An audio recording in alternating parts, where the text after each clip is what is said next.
Yo gamers, I am almost ready. My hair is really wet and I'm drying it off right now. I thought I had more time and I was showered, but yeah, I'm gonna dry my hair and I'll be with you guys in just a second and it's gonna be awesome. Thank you for being here today. I'm excited. Be right back though.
music. Hang on. What the frick is happening? Okay, cool. There we go. Turn the music down.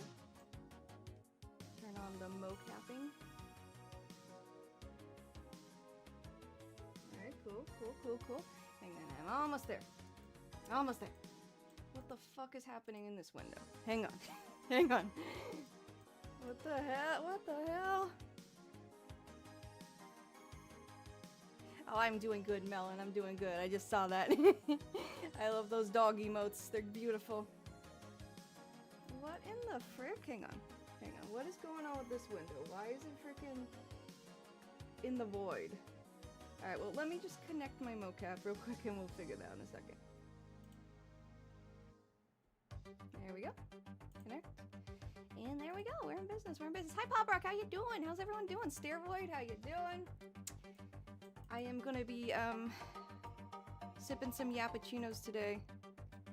Or giving them out, I guess. I drank some coffee and I'm a little excited. Hang on. What the fuck is happening? Why is chat like... whatever. It's fine. Hang on. Hello, how are you doing? Guys, I am so excited. You know what tomorrow is? Am I moving? I can't tell because the chat's in the free. Yeah, you know what tomorrow is? Tomorrow's a really awesome day where I have to get up at 5 in the gosh dang morning for this day. Do you know what tomorrow is, chat? Oh, frick, my phone fell. Okay, we're good. Yes, it's Pokemon Day! Yes, sirree. It is Pokemon Day, and I am excited. I hope they announce Gen 10. Probably will, right? They probably will. I'm really excited, and yeah, it'll be fun. I'm gonna get up really early, and we're gonna watch the Pokemon Day presentation because 30th anniversary of Pokemon. I didn't know it's been that long already, and we're gonna watch it. It's gonna be cool. And then I'm gonna do my very first in history of ever, not just streaming, but like ever. I'm gonna do my very first Nuzlocke. So if you want to see me do my first Nuzlocke tomorrow, you gotta be here. You gotta be here after the presentation, of course. I forgot to mention that your boo bouncing physics matches with the female characters that appear in Voltage Fighter Gal Kaiser. What the heck, really? I thought, you know what, before I finished that, I thought you were gonna say like Senran Kaga or something, or Dead or Alive, like the what is it, Nuzlocke? Let's explore that together. I don't know what the heck is wrong with chat. What the fuck is happening? I got chips and salsa. That sounds amazing. Nuzlocke. Oh man, I can't believe.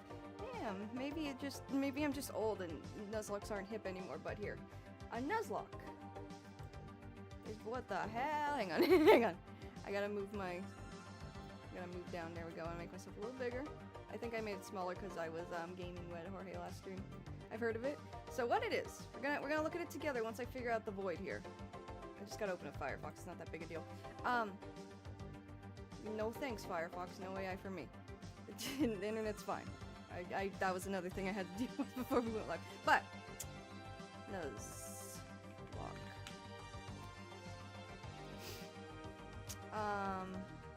A Nuzlocke is a popular self-imposed Pokemon challenge. Self-imposed is very important here. Designed to increase difficulty by adding 2 strict rules. If a Pokemon faints, it's considered dead. It is deceased permadeath. It's like permadeath in Fire Emblem, but in Pokemon. It must be released or permanently boxed. And the players may only catch the first wild Pokemon encountered in the new area. I don't know if I'll specifically do that. I probably will. I have never done a Nuzlocke before. I've always wanted to since, like, I want to say, like, 2012. It's been a thing for a while. And, yeah. It's, like, basically Pokemon with permadeath. And tomorrow is when, Pokemon Fire Red and Leaf Green. Oh my god. Leaf Green. Yeah, I said it right. What is wrong with my brain? Leaf Green, is going to be out, on the Switch. And I thought that'd be fun to do a Nuzlocke with that game, because I'm super familiar with Gen 1. And I thought it'd be fun. So, that rhymed. But yeah, it's gonna be a good time. Let me see, 1 encounter per route. You may only catch the very first wild Pokemon you encounter in a new route or area. Okay, yeah, that's easy enough. If it flees or faints, you lose that encounter, so you're kind of SOL if you don't get it. All Pokemon must be nicknamed to encourage bonding. So yeah, you gotta have an emotional bond with these motherfuckers. So if they die, it's even worse. So yeah, basically like permadeath in a Pokemon game. Never trust Google AI. Oh, yeah, I didn't even. You know what? It's so shitty because I don't realize I'm reading that a lot of the time. Because before it was just like snippets from a webpage, right? Let me see. Okay, let's reread that. Actually, no. r/Pokemon. They got me. They got me. All right. Since there's dozens of variations, yeah, there's a lot of variations to it. The thing about Pokemon fans is because the games are so simple, they love to torture themselves with harder rule sets. Just self-imposed on them. Hang on, I gotta fix something. Okay, I got it. So, like, a Nuzlocke is a good example of that. They just, self-impose these rules. I'm still trying to figure out why these windows. Hang on, I'm gonna try and fix these docs real quick. Reset docs. Setting UI required additional docs. That make me not go live. The chat's like in a really unpleasant position right now on my screen and it won't move, so I'm trying to figure out what happened. I think it's because I was messing around with my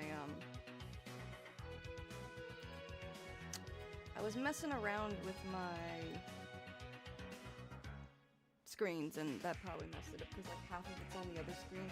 It's annoying, but whatever, we're still live. Are we still live on YouTube? Are we still live on YouTube? YouTube's the one that like always gives me a headache.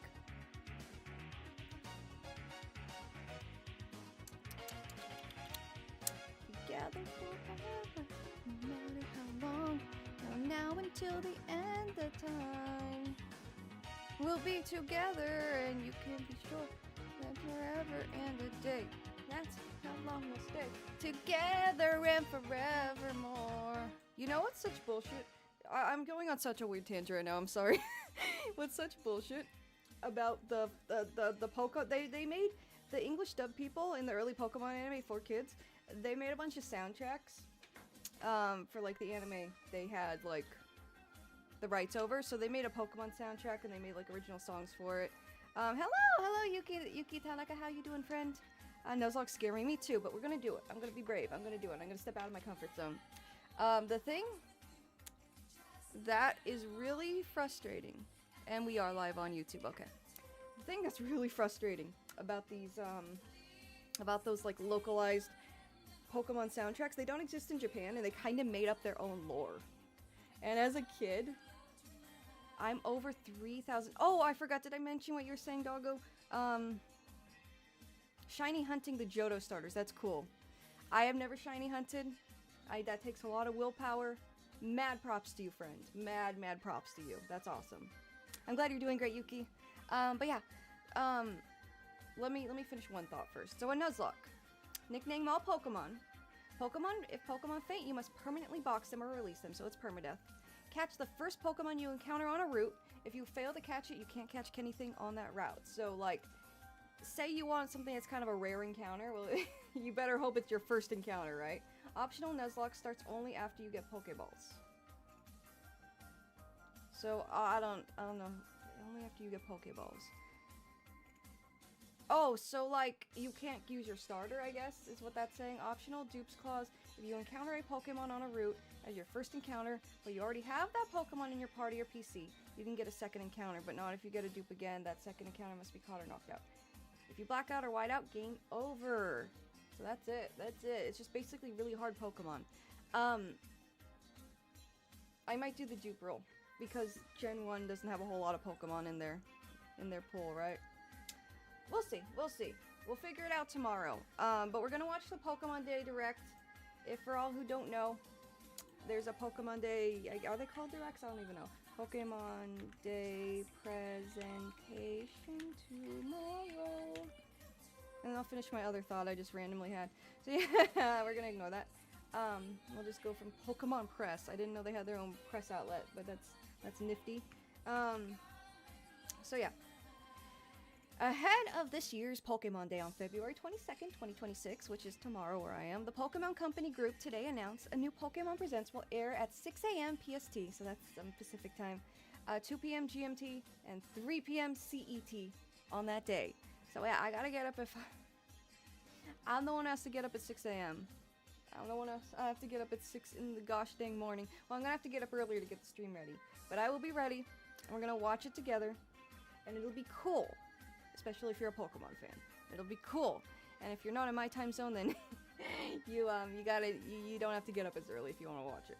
Pokemon Day is an annual holiday that commemorates the release of the original Pokemon video games, Pokemon Red and Blue, Pokemon Red and Pokemon Green in Japan. This year's Pokemon Day marks 30 years of Pokemon. 30 years. And that's like, Pokemon didn't come out in 1996 in the West. That's a Japan release, but still, oh my gosh. Oh my gosh, time flies, man, the older you get. This year's Pokemon Day, yeah. Since the launch of the original video games in 1996, Pokemon has continued to be one of the most successful, it's really successful. It's more successful than Sanrio. They make bank. Anyways, to celebrate the holiday, the Pokemon Company Group is inviting trainers around the world to tune in to a Pokemon Presents video presentation on Pokemon Day for exciting updates and announcements across the Pokemon franchise. The video presentation will be streamed at 6 a.m. PST. So yeah, so on the official Pokemon YouTube and Twitch. So we go here, yeah, continue. And I'll be here, and we'll be watching it. Is it up yet? No, not yet, but we'll go here. It's on the official Pokemon channel, just at Pokemon on YouTube or Twitch, whatever. And we'll watch it together, and it'll be a good time. Why am I not live on YouTube anymore? Oh, I am. Okay, we're good. Oh, man, okay. But yeah, that's what's going on here. Let me check Twitch Stream Manager. Okay, we're cool. Can you turn the mic up a tiny bit, not to be a pain in the ass? It's just quiet for me. Oh, hang on. It might be the music.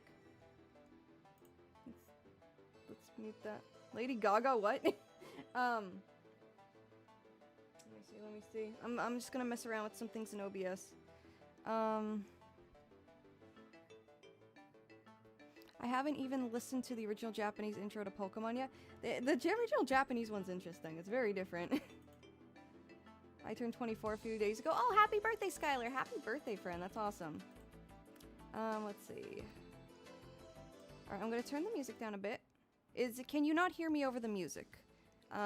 Just to clarify, is it an issue? Sorry. Was it an issue with the music, or is it an issue with just the mic's quiet?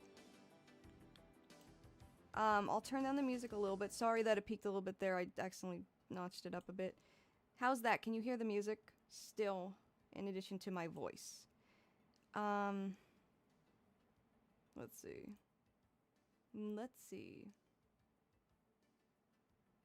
How's that? Go up a little more, maybe.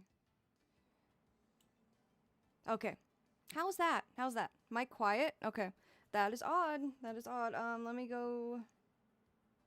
How is it now, guys? Because I'm like right up to it. I am right up to it.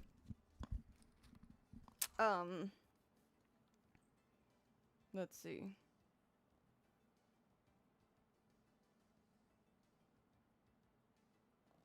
Oh, Juan, sorry, I missed your chat. I'm doing good. How are you doing, friend? Much better? Okay, cool. All right. I think I found a good setup here. Oh, just keep in mind when I move my head, like when I record my audio for videos, I'm like this. I'm like right against the mic. But when I'm streaming, can't hear music. Okay, hang on. When I'm streaming, I'm like moving my head around and stuff. So like, you know, now I'm quiet because I'm moving and I'm like getting stuff. And, you know, it's a condenser mic. So when I move away from it, it's going to get a little quiet. Just keep in mind, that's probably because I'm moving around. So yeah, music gone? Oh my god, it's still going. Hang on. Let me just turn it up a little. Let me know if this is good. How's that? It says it's going. So we should be good. What are we exploring tonight? Not the DIA. We are better. Okay, cool. Thank you, Pop Rock. Thank you so much. We are looking at lost media requests that people have sent to me through my social medias, through Twitch, YouTube. No, actually, not through Twitch, I don't think. Well, I made a few posts last week asking for people to give me their favorite lost media or the lost media topics they're into currently, and we're just gonna go through them. I think I have like 25 of them to go through, so it's gonna be quite the evening. But it's just been something I've been plugging for a while, and I've had like power issues in my office, which are for the most part better.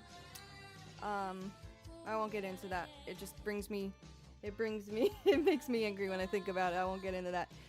But yeah, we're just gonna get into some lost media topics. I got all the screenshots. I went through my socials and got everyone's suggestions. Some of them I've never heard of in my life. Some of them might be just dead ends and whatever, but we're gonna go through them. We're gonna appreciate everyone's favorite lost media because that's what we do here. And we're just gonna have a good time. We're gonna have a good time, talk about lost media and other stuff. Right now I'm just talking about Pokemon because tomorrow is the Pokemon stream I will be doing. So, you know, just announcing that a bit. And then yeah, my other thought before we get even more off topic. Well, we're not off topic. We're gonna get back on topic, but another thought.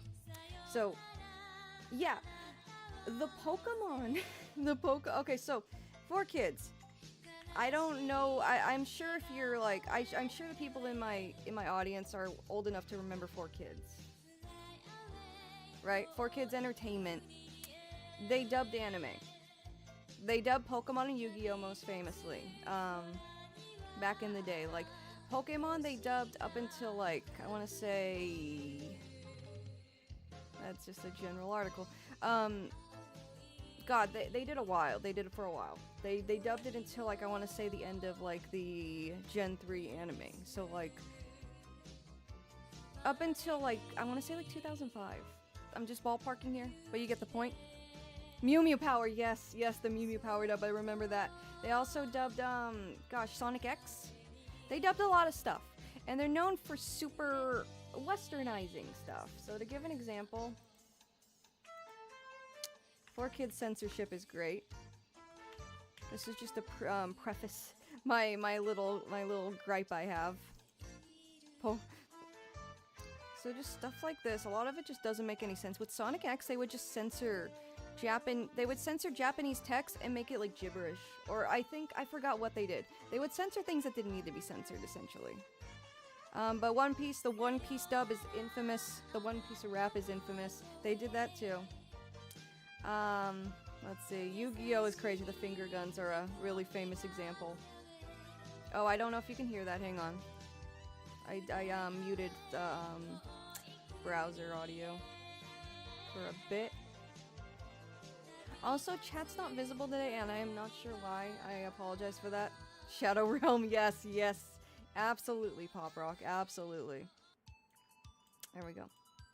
So, just to mute the music really quick. Where is it? Where is it? There it is. This stuff. Let me know if you can hear it, by the way. Guns bad, even though they're still technically guns, right? Just 4Kids was known for censoring things. The jelly donut thing from Pokemon, where Brock is holding a rice ball, but he's like, "Oh, I love jelly-filled donuts." They just cut this scene clearly. There are the finger guns. Kaiba and the fucking crucifix, kinda. Anything with like religious implication, violence, sexual themes, all that stuff. 4Kids censored. But they did other things in addition to that. They westernized things and kind of added their own lore to things. Hang on. I just want to show you guys this real quick. If I didn't spell donut right, but here. Huh? Have a donut. That always cheers me up. Pika pika! So traditionally, that red thing in the middle is usually umeboshi, or at least I'm assuming. Umeboshi is like pickled plum. Right! Jelly-filled are my favorite! Nothing beats a jelly-filled donut. Jelly-filled donut. So, that's a famous example from like the original Pokemon anime, like for the Indigo League, as they call it, the Kanto region anime. So that's that was a thing.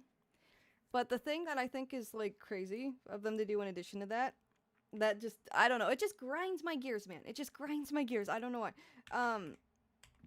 They did these Pokemon albums and Yu-Gi-Oh! They did some Yu-Gi-Oh! Albums too. They had one called To Be a Master. They had Christmas albums with like the English dub cast. This album right here, and I had it as a kid. I bought it with allowance money on Amazon. It was a whole thing, and I was really excited to get it. It's on Spotify. But they made these songs. Like a whole, like, let's see if we can find the track listing. And there's this one song that's like talking about how Ash, like Ash, Misty, and Brock, how they're gonna be together forever. And it goes like, together forever, no matter how long, from now until the end of time. Like, and it's like, oh, they're gonna be together forever. Whoa. But they didn't really account for the Japanese anime being like, oh, you know what, we're gonna change up the characters, right? So they made these like they made these songs, and they're bangers, don't get me wrong, they're bangers, and I know bangers, but the poke rap's another example. That there was no poke rap in the Japanese dub. That was their thing. Misty's song is another example where they made this song where Misty basically like confesses her love, her like undying love to Ash, and about how she's afraid to like confess to him and stuff, like, because she's afraid that he won't feel the same, you know, that kind of shit. They're basically adding a romantic subplot into the anime, into the Pokemon anime. And that wasn't even like the intention in, well, I mean, Misty did, like, it was hinted that Misty did have a crush on Ash throughout like the anime, especially in the Orange Islands, which is kind of filler because that's not like a game thing. The when they like are on the Lapras and going from island to island, like it's clear she does like have a crush on him in the anime, but they made music where she's like, they make it a whole subplot. Like, it was just in the English dub where she's like singing about how she wants to be with Ash, and like as a kid I was like, oh my god, so at the end of the Pokemon anime they'll probably grow up and get married, right? But no, Japan had other plans. Japan had other plans for the anime, and then Dawn came in, and Max, and like, and Misty was just, you know, bye-bye. Like, bye, Misty. Like, they kept Brock around for a while. I'm just ranting, and I drink a lot of coffee, so forgive me. But why did they do that? Why did they get my hopes up? And a little lore drop for me. I shipped Ash and Misty hard as a kid. I was a big, they called it poke shipping back in the day. I was a big poke shipper.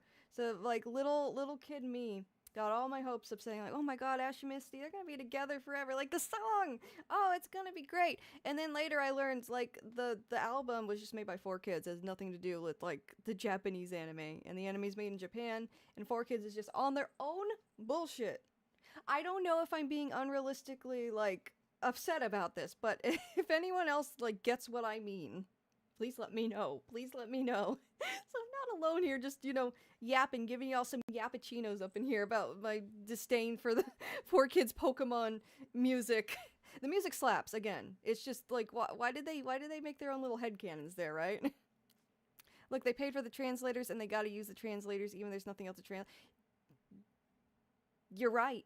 You know what, bud? You are that's probably, I will say, it's cool that they paid the voice actors for other. I love yapping about dub stuff. Oh, me too.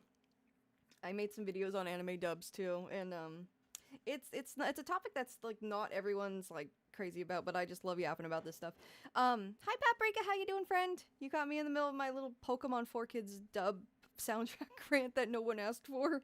Thank you, Homer. Thank you for the Texas speech. I didn't catch that at first. My bad. I was in the middle of a rant, but. Yeah, no, I don't know. Just kid me got my hopes up, thinking the Pokemon anime would end with them, you know, getting together, and that's when I experienced shipping for the first time, also. And yeah, I was disappointed. They made song. Oh, there's another one. They made a freaking Christmas album about Misty waiting under the mistletoe for Ash. That's not in the. Why did they do that? Why did they do that? I'm sorry. I'm getting so unrealistically angry about this. It was called Pokemon Christmas Bash. Also, I can't listen to this album as an adult anymore. It makes me cringe too much. I tried listening to it a little while back and I couldn't get through it.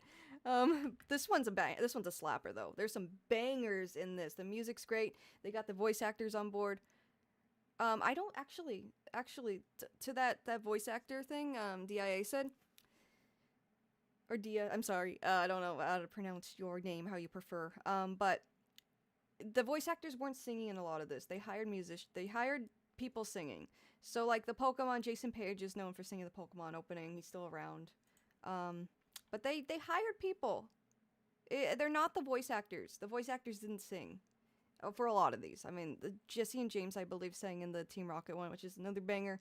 But all of these, they hired just, like, vocalists to sing. Like, the Misty one, Misty's not singing. She like, records a little bit in the beginning about, like, oh, good night, Ash. Like, this whole, like, just setting the mood. But they're not singing in it. in a lot of them. And then there was, yeah, Pokemon Christmas Bash.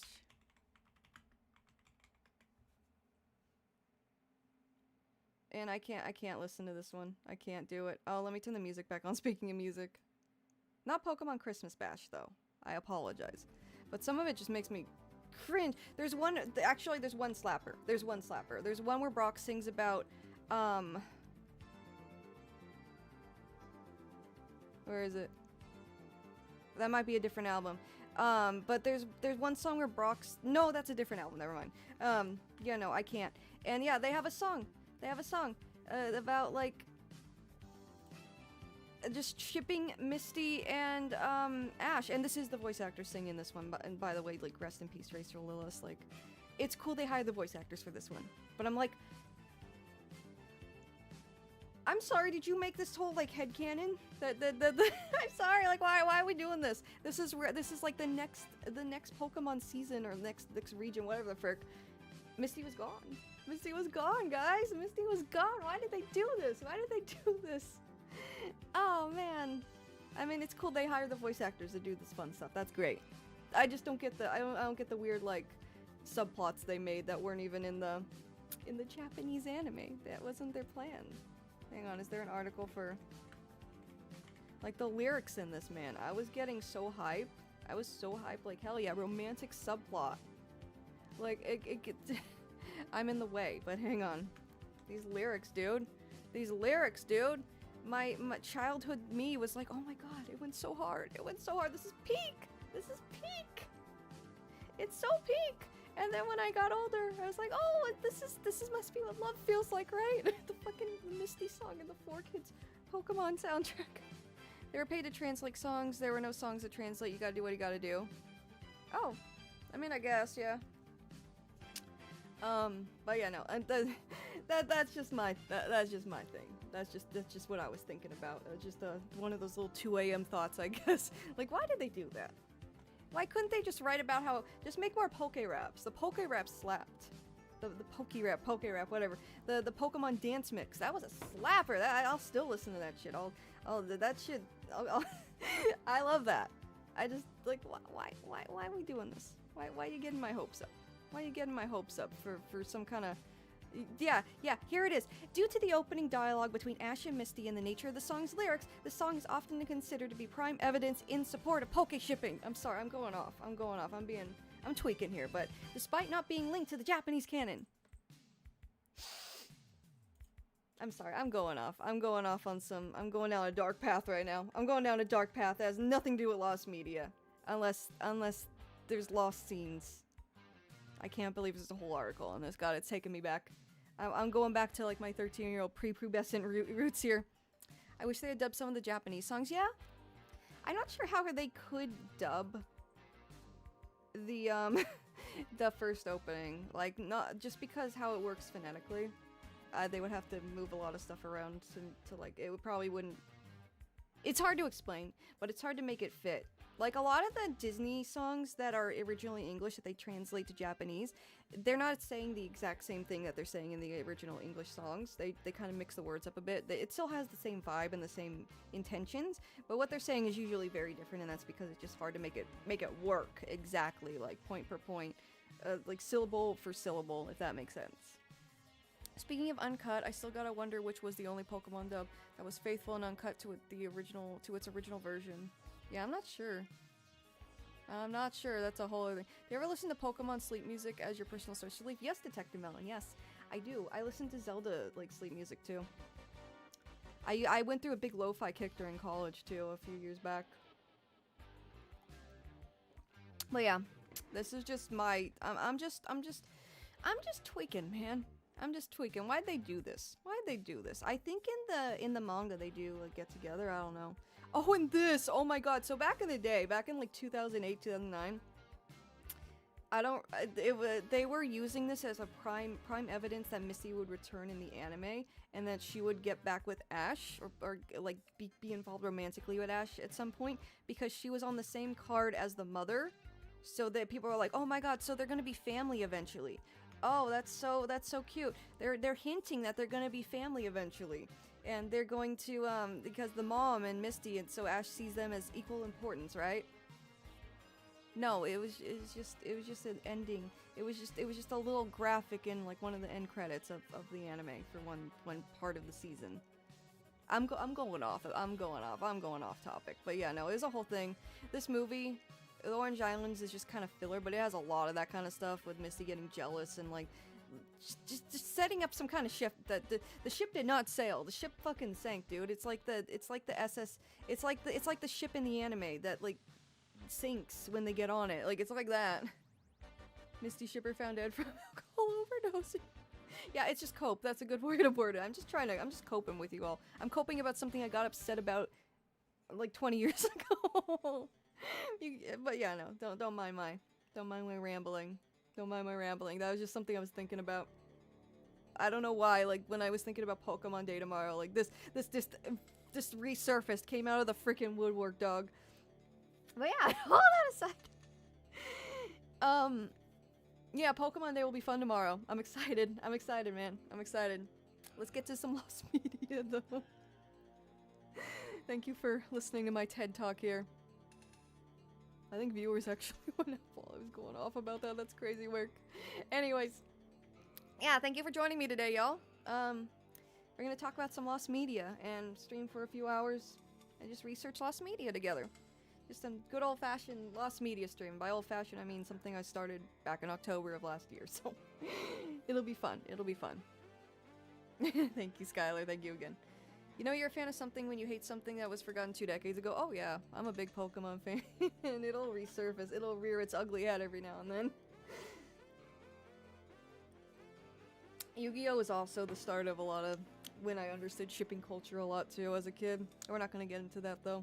I'll spare you that. I'll spare you that rant. I'll spare you. But yeah, I'm excited for Pokemon Day. We're gonna play Fire Red or Leaf Green. Probably Fire Red. I did host a poll on my Twitter for which game you'd prefer me to play. It's probably gonna be Fire Red. It's winning. And yeah, we're gonna do a Nuzlocke. So that'll be fun and probably traumatizing. I hope I'm good enough at the game where permadeath isn't as scary as it is in my mind right now. If that makes sense. I never saw Misty and Ash as a ship, but probably because XY... Oh! XY came out and pushed harder for Ash and Serena. I was gonna bring that up. Genuinely, what is Amore shipping? Yeah. Amore, because Kalos, I get it. Yeah, so, yeah, the 4 kids made all that stuff about Ash and Misty. And by this point, Misty was, like, just, you know... She wasn't anywhere to be found. Serena was the one, and they pushed hard with this one. I think she even kissed Ash at, like, the end, right? At the end of this arc. The Kalos arc. Like, that's crazy. And, like, this makes more sense now in the scheme of things. And, like, no, the shippers are still alive, dude. Because when they announced that new Pokemon anime, what's it called? The one that's currently going on. Hang on. I watched a little of it, I couldn't get into it, but also... I'm just not the demographic for it anymore. It's not nostalgic to me, so it doesn't have the ties the original Pokemon anime did. What's it called? What's the new Pokemon anime? Holy moly! Pokemon anime. I remember this, oh my gosh. It ended with her kissing Ash. Yeah, that's super cute. But, you know, 4 kids just had to make this subplot that wasn't gonna happen. It might have happened, actually. Speaking of Lost Media, there's actually, I just got reminded of something crazy, so I'll make it my own suggestion before we get into people's suggestions, I guess, to make it work. Oh, I'm sorry, Melon. Horizons, thank you. Thank you so much, Paprika. I'm just gonna type it in because I don't feel like looking for it in this article. It's probably in this article, but... Okay, so Pokemon Horizons, when that was first announced and they showed the new protagonist, people were thinking she was Ash's daughter. Not a whole lot of people, but there was some talk. Because she's got the hair. She's got black hair. She's got that little thing in the back that kind of looks like it. She's got the Pokemon League symbol that was on Ash's original hack, kind of, as a hair clip. Like, people were thinking maybe this is Ash's daughter. And because she has blue eyes, they were like, oh, is it Ash and Serene's daughter? That's not the case. No, I don't think there's any relation to Ash at all. I don't think Ash is even mentioned in this anime. But yeah, people were like, people were coping, saying like, oh my god, maybe it's Ash and Misty's daughter. Like, the cope was so hard in certain brackets of the internet. And I kind of, you know, the shipper in me kind of reared its ugly head again for a short time while that was being conversed. But then the anime came out and like, no, it's just cope, man. Ash's granddaughter, not clickbait. That'd be cool. But I don't think that's the case at all. It's just, you know, cope. Just cope, man. God, I can't believe there's so much going on with the Pokemon anime. Like, this new one already. Crazy work. Crazy work. It's cool to see Pokemon still going strong, though. That's cool. Her parents are not Ash. Yeah, no, I did, like, actually, like, Google that when it came out. Her parents are not. They show the parents. They're not. They're not. They have nothing to do with Ash, man. But yeah. Thank you for attending my TED Talk. Let's see. Stream's still good. Looks good to me. Ash granddaughter who's still in Kanto, by the way. Yeah, isn't that main girl like from Kanto? We'll talk more about Pokemon later, but we'll start the mass media talk, because I know people probably want to see their suggestions pop up at some point during the stream, you know. So here's my suggestion, and this kind of ties into what I was talking about, and it was totally unintentional. I just remember there's some let me see, how should I go about this? I made a video on like obscure Pokemon lost media many moons ago, and what was it? Pokemon first. I think it was like an alternate ending to the first movie. That was from a trailer in Japan that only aired in Japan, and it showed what looked like adult Misty. Hang on, I'm trying to remember. I'm pulling some like really old memories. I cannot remember. It's not really that old. It's only a few years old, but I'm going through the filing cabinet right now. House music, by the way, because I'm really close to the mic and I'm kind of paranoid that I'm like drowning out the music a little. So let me know. Pokemon first movie lost media wiki, and this is debated too. It's not like official or anything. What? Oh yeah. Yeah, this is a thing too. We won't get into this. Well, oh gosh, there's a lot of Pokemon lost media.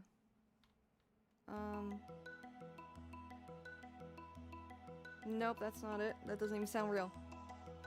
Pokemon first movie lost media wiki, lost media trailer. Gosh, I'm not sure. Yeah, so this is what I'm talking about. And that looks like Misty, right? If you can see it, it's kind of small. Here.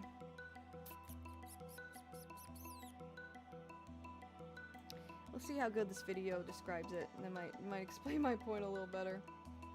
I'm just clicking on the first, I'm just clicking on the first thing that came up. Let me turn off the music. Just briefly. Let me know if you can hear this, by the way. One of the most iconic parts of the but this is what I'm talking about. Oh, dang it. 1999, making well over $100 million at the box office and cementing itself as one of the highest grossing anime movies of all time. But most of this wouldn't have happened if it wasn't for the massive promotional campaign, having plenty of merchandise. Pokemon the first movie was peak, yeah.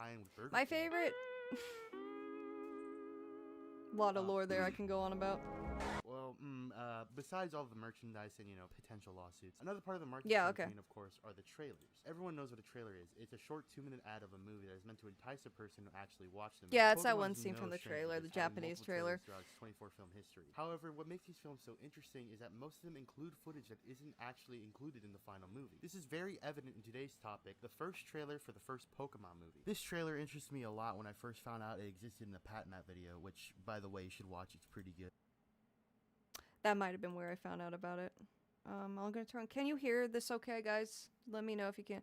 Hello, this is so funny coming into. I've been watching a ton of Pokemon Darker Lore videos lately. Really? Oh, Alistair. Welcome, by the way. But we were talking about some... we were talking about shipping and stuff. Well, I was just going on a bit of a rant about, like, Poke shipping. That's basically where this started. What made me very intrigued about it was the starking contrast. To give you a little rundown. This was a shot from an early trailer for Pokemon the first movie. We can watch the trailer too. I don't think it'll be claimed or anything. This girl looks like Misty, but older. So people were speculating that there would be an epilogue with an older Ash and Misty, because I believe they only intended for the Pokemon anime. They didn't think it would be like this huge franchise that it is today. I think they were intending to end it after the first movie initially, but then, like, you know, it was printing money, man. Like, they just kept going. But I think briefly they did intend to give it an epilogue, and that's why this potentially... it's not confirmed if it's Misty. It does look a lot like her, though, right? Because of the existence of this, some people speculated that there'd be an epilogue. This could potentially have been Ash's daughter with Misty. I don't know who the frick this is. I think it's just that one woman from the actual movie at the, like, Pokemon Center. As it has, it's a whole thing. It goes deep, dude. The trailer mainly stars these 3 girls in ultra 4K quality, and before we go forward, I just want to say that I tried my best. And Pikachu's in it. Pikachu's with the little girl, and that's why people suggest, like, oh, that has to be Ash's daughter, right? She doesn't look like Ash. She looks like kind of like Nurse Joy, but whatever. For a reliable translation of this shit, but for the life of me, I wasn't. The story's about Takashi Shudo, the writer. Oh, are we talking about the guy who created Lugia? The guy who invented Lugia for the anime? He's a very fascinating dude. You're absolutely right. Ruby and Sapphire Forever. Oh man, yeah, Gen 3. Gen 3's good. At this point, Ash got more daughter than a medieval king. yeah. And then, yeah, here's the translation. Comment by ViperCat in the main upload of the trailer, but I swear to God, I can't decipher which character is saying what. Like, you could put a fucking gun to my head and I still wouldn't be able to do it. This does sadly limit our understanding of this trailer, which fucking sucks. I can try and decipher that in a minute. What is happening? Hang on, I'm just trying to explain what's going on here. The movie, and were likely made specifically for this trailer. It does give us the basic idea of what the movie eventually became, and it's pretty interesting to see. And finally, the last scene takes us back to the 3 main girls with a quick shot of Pikachu and Japanese text, which, like I said, I don't have a reliable translation, but there's a pretty interesting comment by Holden Menard that translates this as Pokemon Monsters the movie refrains from using extreme scenes. If this translation is true, this would obviously be a response to the Porygon discourse back when that was still fresh in people's minds. Yeah. For those that So, yeah, I'll just explain it. This video probably does a really good job. I just, want to be concise here so we can get to the other request. Pokemon, the first movie, Pokemon Ega Ichiban, first Japan. So this is the trailer. The revolution is upon us, comrades. I believe this is it. Yeah.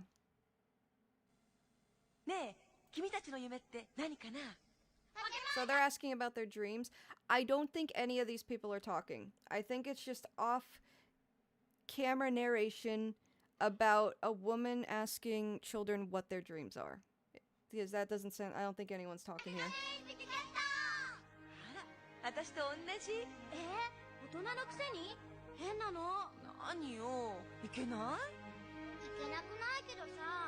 Yeah, I don't think any of them are talking. It's just... And I think that's Ash's voice actor. You just got raided? Oh! Silly Hybrid Sheila, thank you so much for the raid. Thank you. Thank you. Lost Media Day, let's go. Yeah, let's go. We're getting into the Lost Media. We're getting there. I had to talk about Pokemon for a bit. But we're getting there. Thank you so much. What did you guys get up to? What'd you guys do on your stream? Could you imagine if the first movie actually ended like this? Yeah, that'd be crazy. This is the theory, again, is that this is not set in stone. I don't know. They didn't use this scene at all. I don't know who these people are. I don't know what's going on. But they're talking about dreams for the future. They're talking about, like, you know, like what we're going to do with the future, right? That looks like an older Misty, or Kasumi, as she's called in Japan, as her name is. People speculate that maybe this would have been an epilogue, where they're adults. Ash has a daughter, and that's why Pikachu's with the little girl. It's just speculation. And that would have been if the anime ended with the original series, right?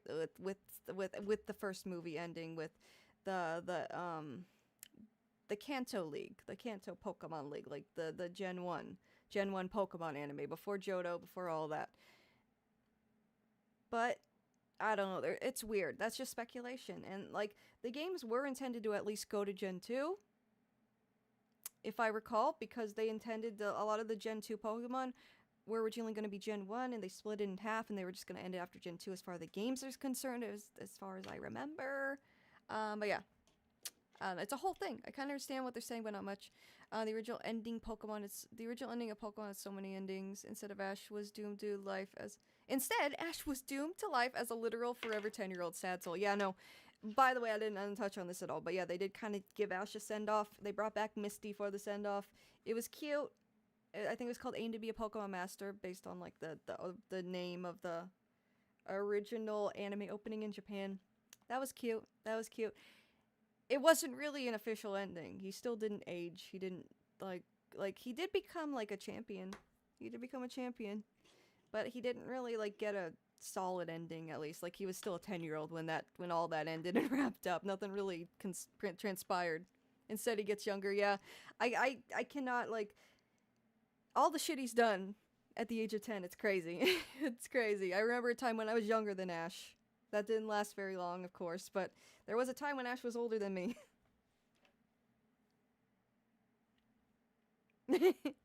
Yes. Lots of information here. I really wish that last batch of episodes felt conclusive. Exactly. You put it into better words than I could have, but then I did. I really wish it felt like a conclusion for the older fans. It didn't feel like a proper send-off. It was cool to see the original Ash, Misty, and Brock together again, or Satoshi to Kasumi to, what's his name, Takeshi. That was cool. And it was cool to see Gary again, and he's like, oh, now that you're champion, what are you gonna do? Like, that was cool. That was sick. They didn't really do much with it though. Anyways, bro's gonna have so many stories to tell his hundreds of daughters. Yes, his hundreds of daughters through the hundreds of ships. But yeah, I don't think anyone's talking in this. It feels very epilogue-y, right? It's not just me, right? We'll go through the beginning again. So this is just a woman asking children what their dreams are. Actually, I'm pretty sure that's Ash's voice actress. I'm not sure.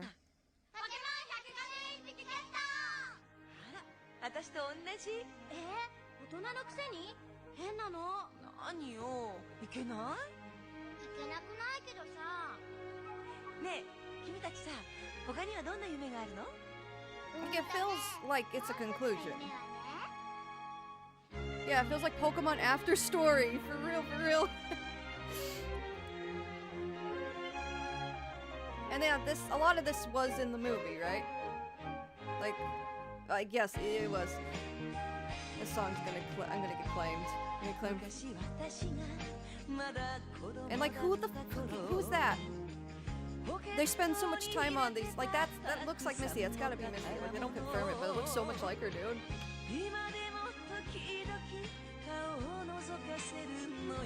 And there's Pikachu. Yeah. Like, Pikachu's waiting for them. Why? Nani kore? What do they mean by this? Yeah. It's all good. It's just I have to show it. I gotta show it for purposes. But they're also talking about the dreams of kids. There's more kids here. And this maybe she's just representative of the fans. I don't know.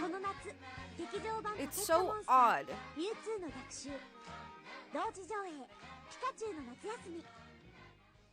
It's so odd, right? Like, and some people speculate that there's a lost alternate ending. That's where the lost media comes in here. I think what's their name? Something's backpack.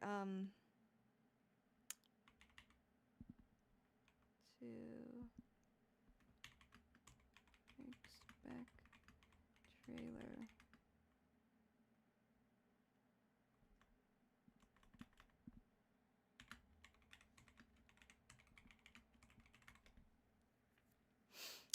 There's like an article. Dogasu backpack. They did an article on it. It's very informative. Let me turn the music back on so it's just not me yapping to you about Pokemon. But yeah, so here's where the lost media comes in. Some people speculate. I'll just read the article. The article's gonna do a much better job than my silly ass. Surely they would have commented on it like Pokemon just pretended like the trailer didn't exist. Well, the trailer did air. And I think it's open for interpretation where they're like children talking about their dreams. Maybe it's just like, oh, these are the fans. This is for the fans. we're the fans, right? It had nothing to do with the, like, I don't know. Personal web pages, blogs like this are peak. Oh, absolutely. I love the Augustus backpack. Such a good site. Anyways. So, as with pretty much every other Pokemon movie in existence, the Pocket Monsters films had trailers to help promote the movies. However, with Pocket Monsters the movie, Mewtwo Strikes Back, Pikachu's Summer Vacation, Pikachu's Vacation was like the short in the beginning, one very strange and mysterious trailer exists that's remembered more for the general what the fuckness of it, rather than for actually showing us a sneak peek of the movie. Yes. Yes. Facts. It doesn't have an official title or anything, so let's just call it the first trailer. The trailer starts with the camera zooming in on a grassy field where 3 young women are sitting. We see 3 girls. Voyager, a girl who looks like an older version of Kasumi, and an unidentified little girl staring up at the clouds as they change into various Pokemon. Again, Kasumi's Misty. I think an ad's going. Well, this site is old. Yeah, this site's been around for years and years. I think it's still updated. I'm pretty sure it's still updated. Well, we can check while the ad's going. Yeah. Wait. 2023. It's been updated on it. I think they're very much present on Twitter as well, if I recall. Anyways. The opening lines to Poketto ni Fantasy. The third ending theme. Okay, so yeah. The third ending to the original Pokemon Monsters TV series play in the background. Sachiko Kobayashi. Let's figure out if that's Ash. I'm pretty sure that's Ash. He's Japanese voice actors.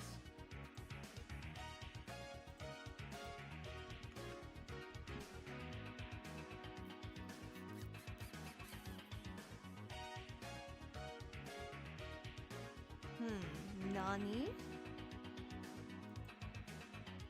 She has a lot of roles, though. She has a lot of roles.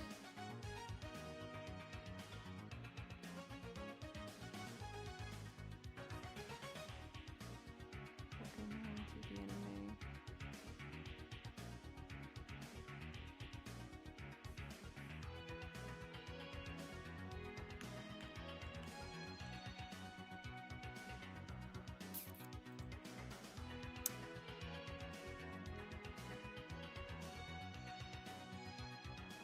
I guess she just does vocals. She does sound a lot like Ash, though.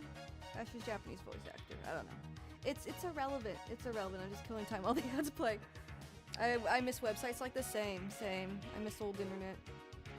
I miss the internet before algorithms were such a big factor. But yeah. Basically. So Sachiko Kobayashi, the person, what's your dream? To catch all 151 Pokemon. Wow, that's the same as me. But you're a grown-up. How weird. That's when he's like, oh, hen no. What were you talking about? You're saying I'm not allowed. You're saying I'm not allowed? Well, it's not that you can't do it. Do you have any other dreams? Any other dreams? Well, so it's weird, right? It has nothing to do with the movie. It has nothing to do with the movie. At this moment, the movie's logo is displayed. Poketto ni Fantasy continues to play. The rest of the trailer plays out like so. We see a shot of Satoshi and Pikachu running through what looks like an erupting volcano before being blown away by an explosion. In the next shot, we see Satoshi's Ash, by the way. We see Satoshi falling into some water with Pikachu in his arms. Not unlike a similar scene we'll see in the actual movie itself, before being carried away by a current. We see a very quick shot of Mewtwo's face covered in shadow. It appears to be in a lab of some kind.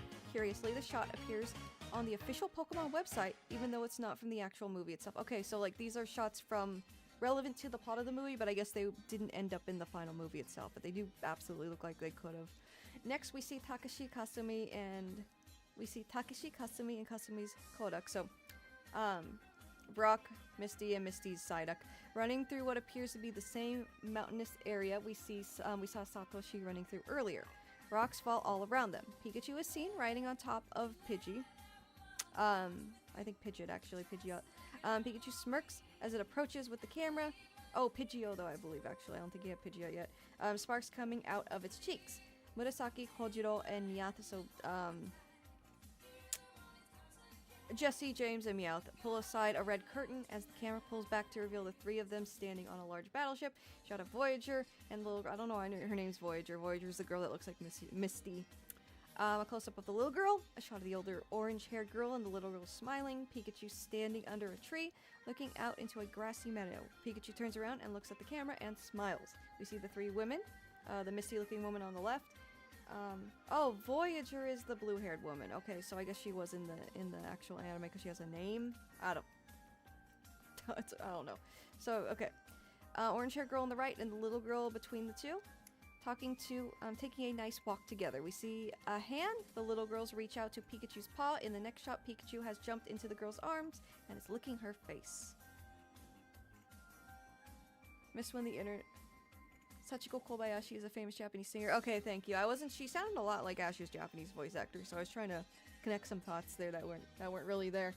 We see a hand, a bird's eye view of the park where, wherever it is, it starts to zoom away. We see that the blue-haired woman, the orange-haired girl, and the little girl are not alone. Other children are playing there as well. The trailer ends with a female voice that sounds not unlike Kasumi, telling us that Pocket Monsters, the movie Mewtwo Strikes Back, will be in theaters just this July, though it doesn't give an exact date, so as before, like an exact theatrical release was set. The titles of the movie and the Pikachu short are displayed on in plain white text, no logos, against a black background. Text at the bottom of the screen tells us that this movie refrains from using any extreme scenes, which is probably referring to the Porygon incident and the flashing lights, so people are probably apprehensive. But wait a minute, that scene's not in the movie. Every one of these early Pokemon trailers has something in common. Little to almost no scenes from the actual movie itself. This trailer and the first trailers for pretty much every movie that follows show all these exciting scenes that look really awesome, but then nothing comes out of them. Why is this though? Why go through the trouble of making brand new footage and then use said footage to deceive your audience? So yeah, that's another thing possibly. They just made these shots for the trailer. They're not deleted scenes or missing scenes or lost scenes. They just made this before the movie was finished, I guess. I don't know. Does seem very epilogue-esque, right? It's weird, and the girl looks so much like Misty for some reason. Let's see. So, why is this though? Why go through the trouble of making brand new footage and then use said footage to deceive your audience? So, the writer of this blog post is concluding that that's what happened here. They just made these scenes for it and they're not deleted scenes. And Takeshi Shudo, the man who supervised the original series and wrote a number of key TV episodes and movies, gives us a little insight. So, based on this theory. It's been pointed out there are scenes in the trailers that aren't in the actual movie itself. Since the movie's running time is calculated from the storyboards, we don't end up having a lot of leftover scenes like they do in live-action movies.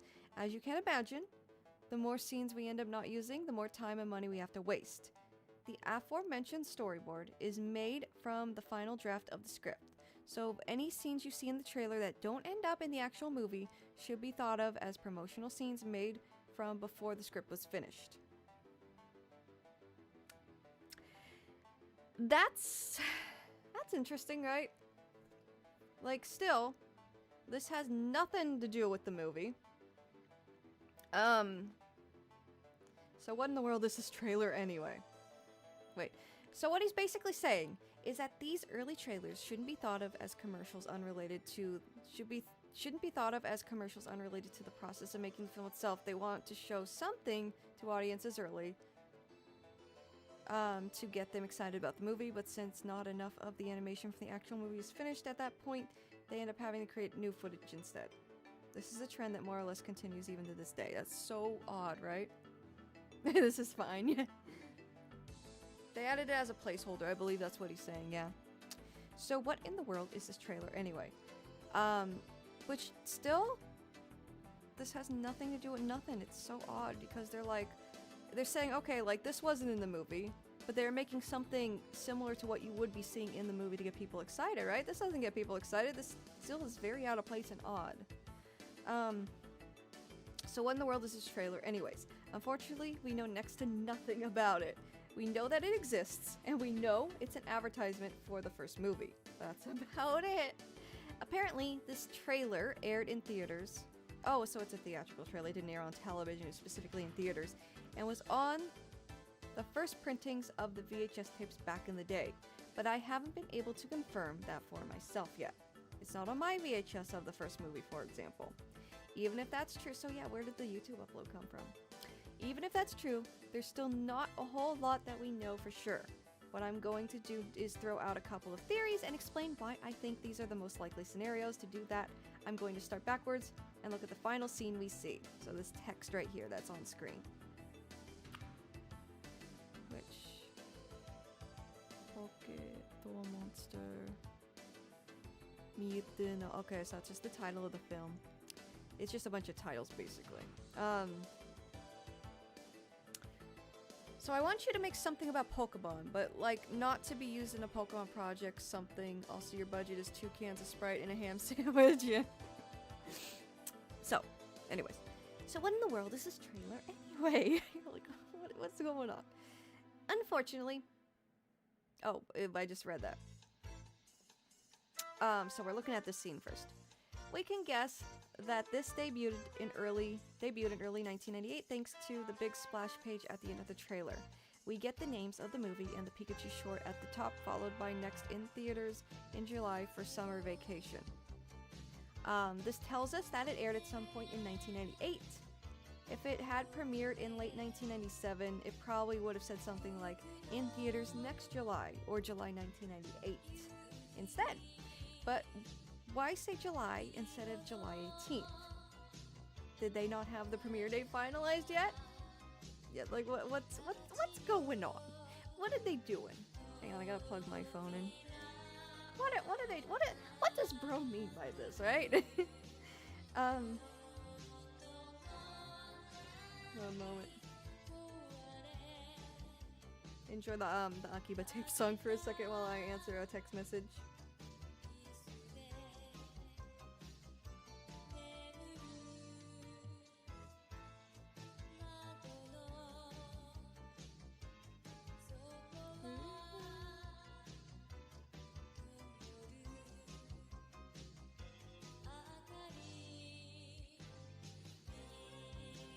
Almost done. Someone in Game Freak really wanted to see their OCs and Pokemon style is in charge of marketing budget. I guess, but the blue-haired woman I believe is in the movie. And if I recall, like, she's the woman who's like at the Pokemon Center saying, don't go in the storm, because there's like a big storm and they want to get to the Mewtwo Island, and she's like, no, don't do it, the storm is awful, it's like a storm of a century. She has a very brief appearance, but I'm pretty sure it's that woman.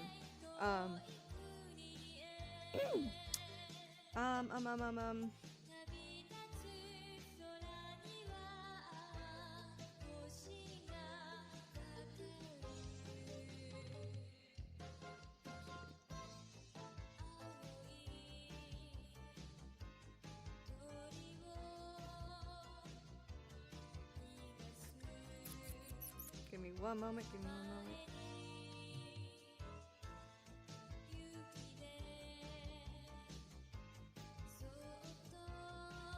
Alright. Shout out to Paranormal Activity 3 for having trailers made up entirely of footage not in the film. Are you serious? I've never seen any of those movies. I remember they were a big deal when they came out, but I that's crazy work. That's crazy.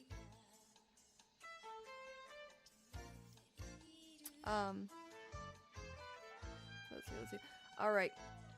We can guess that this debuted. Okay, so yeah, the date's weird. Probably early 1998, not 1997. The text at the bottom, and yeah, early 1998, they probably didn't know about the longevity of the anime yet. Text at the bottom of the screen says Pocket Monsters, a movie, refrains from using extreme scenes. So no seizure-inducing scenes. They got that under control at that point. A line, no doubt, and for reference, the Porygon incident occurred in 1997. So of course it would naturally be after that. A line, no doubt put in there because of the Pokemon shock incident from late 1997. This little blurb is there to assure parents that despite whatever happened in the past, it will be perfectly safe to take their kids to the theater. So yeah, no, they're not gonna like sit in the theater and risk your health or anything, right? So early 1998, huh? Can we narrow it down further? Well, I think the promo debuted at some point during the 4-month hiatus the show took because of the Pokemon shock incident. If the trailer had debuted any later than that, say after the show returned in April, then they would have had the finalized premiere date ready by that point. the lack of specific date tells me that this is put out way in advance. Yeah, so they didn't have a roadmap just yet, I guess. The song that plays in the background during the trailer is Pocket Knee Fantasy, the third ending theme to the original Pocket Monsters series. It is performed by Sachiko Kobayashi and Juri Ihata under the names Sachi and Juri. When the trailer aired, Pocket Knee Fantasy had only ever played one time at the end of Cyber Soldier Porygon. Oh, that's, yeah. Which kind of sucks when you think about it. Sachiko Kobayashi's ending theme for the TV series finally debuts, and then all of a sudden, bam! Bam! One episode in, and the show's taken off air for 4 months. Yeah, the hiatus was crazy when the shock incident occurred.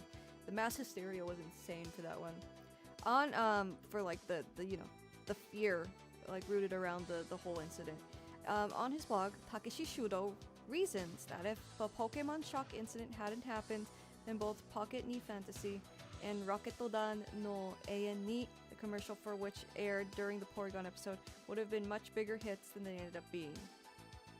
Yeah. But why even use Pocket Knee Fantasy in the first place?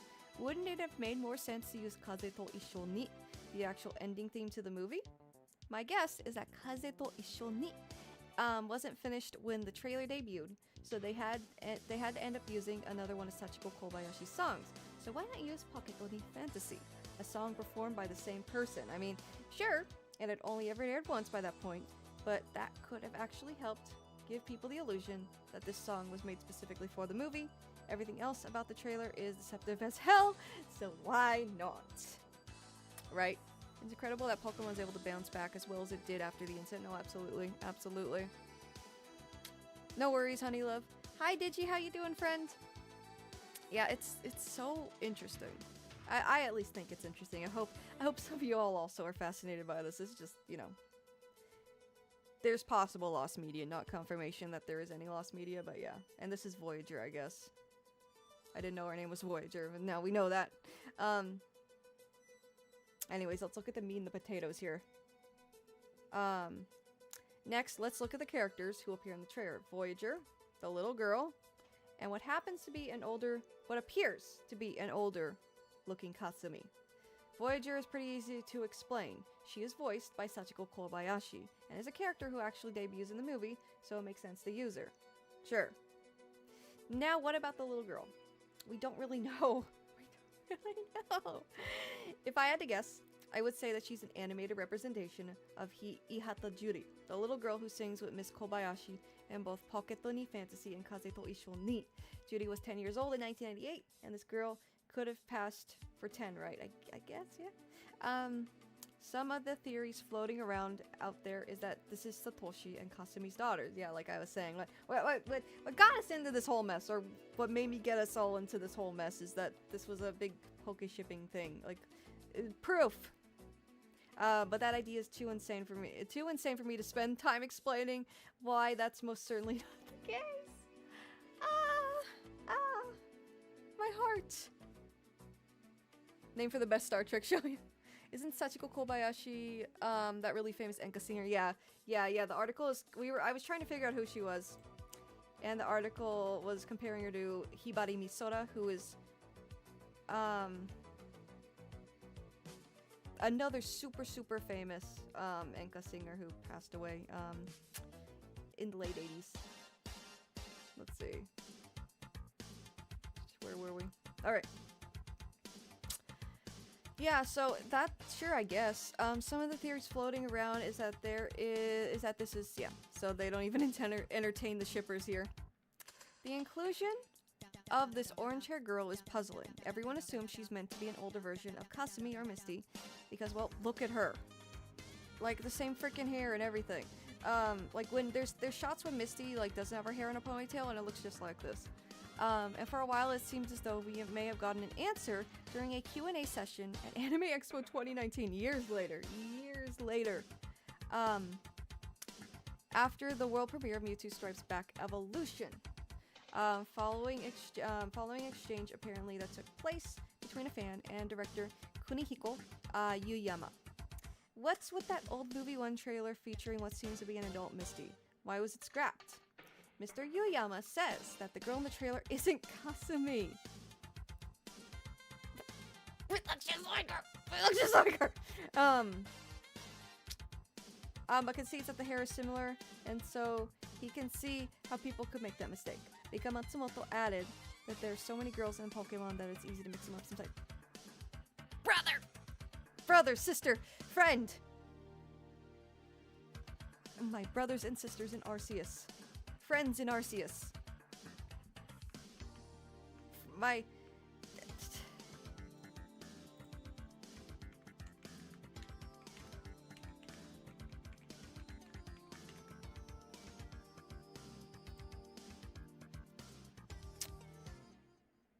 friends.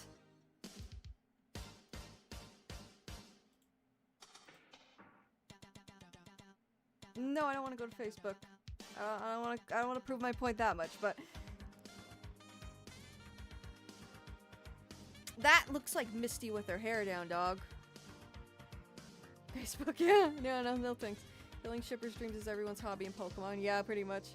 Kasumi secret twin. Oh my god, imagine. That art is so cute, dude. But can I get one from the same angle? That's the newer anime. It doesn't count. Doesn't count. Though I really like her newer design. I think it's super cute. This.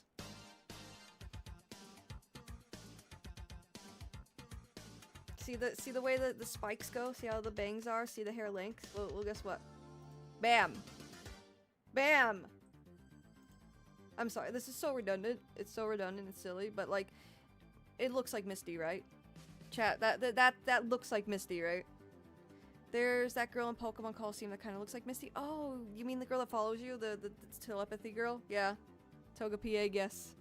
The inclusion of this orange hair girl is puzzling. Sure, I guess maybe they just said that because this is just a theory. I'm just giving you a little Pokemon conspiracy theory here. Don't pay any mind to me. But what if they did intend this to be an epilogue and they couldn't say nothing because the Pokemon anime continued and it was just under NDA or something, right? What if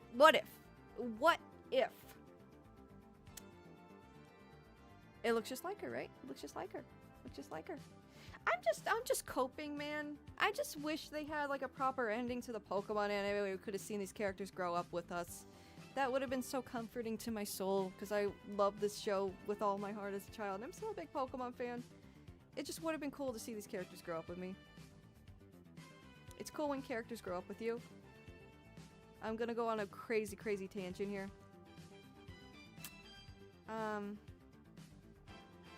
And yeah, there's various reports that came out whether or not Mr. Yuyama actually understood the question, or maybe he's thinking of another trailer. Who knows? Because if it was at Anime Expo, I'm assuming the person asking the question asked it in English and there was a bit of a language barrier. Who knows? But, so if this all wasn't enough, the trailer hasn't been put on any DVDs or on the Blu-ray set, meaning you have no choice but to turn to sites like YouTube and Nico Nico to watch it. And since they were never released in a decent format, so I guess it was a theatrical trailer, and it was apparently on early VHS prints. Those uploads you find online are from the early VHS releases, assuming they actually do have them, which, yeah, or from a TV airing, which hasn't been confirmed. We don't have access to a higher quality version of the trailer. I don't know why they wouldn't put this on DVDs along with the other trailers. Yeah, like, why? Did they change their mind about the certain canon elements that would have been in the story? Perhaps. But I guess that's fitting for the movie trailer, as perplexing as it is, right?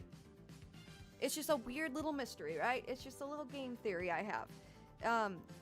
I just thought it would have been cool if these characters would have at least grown up with us to some extent, instead of Ash being eternally 10 and giving these characters a proper ending, right? Like, shipping aside, I just wish these original, since there's a new Pokemon anime with different characters, it would have been really cool to see a proper ending where they got to grow up and all that. Like the Ash being eternally 10 thing, that's just so... They seriously made him eternally 10. They ended that shit and he was still 10 years old. It's insane. They didn't even let him become 11 years old. That's how crazy. Yeah, I get that feeling when watching Lego Ninjago. I've heard things about Lego Ninjago. That was a little after my time. I didn't watch that, but I've heard people talk about that. Shippers cope will never end. No, for real. For real. It's just to be coping. But you know what? there are shows where characters did age. An example is something I've been watching lately. If anyone remembers this, you'd have to be a little older to remember this show. Between 2000 and 2004, I want to say. But As Told by Ginger, she started as a middle schooler and it ended with her being in high school, so not a huge time skip. Well, not a huge time skip. But the show, like, it was cool that they allowed the character to age. Somewhat, right? And, like, I love these coming-of-age shows because, like, maybe it's just a me thing, but it was just cool seeing characters, like, age and go through things and have an element of relatability to them. I love coming-of-age. Full Metal Alchemist, while not, like, entirely a coming-of-age series, is another example, because Edward ages as the show progresses. I like that stuff. I think it's cool. I think it's neat. And this was a show for kids on Nickelodeon. It was cool that they allowed the characters to age instead of marketing the shit out of them. And, you know, I could go on and on about this. The show is wild, by the way. There's a woman drops dead at their dinner table in one episode, and then 10 episodes later, I shit you not, 10 episodes later, they they summon her ghost. Just casually summon her ghost and talk to her ghost. Like, it's nothing out of the ordinary, and then after that episode, they never speak of it again. The woman dies, the woman literally drops dead, falls on the table, drops dead in one episode. Later on, they summon her ghost, talk to her, like, oh, hey, how you been? Like, just whatever. And then they never mention again. They found out how to speak to the dead, and they never freaking mention it again. And As Told by Ginger, the Nickelodeon cartoon. Slice of life, yeah, I love slice of life stuff. Ghost, yeah, I don't remember. It's in the first season. It's early on.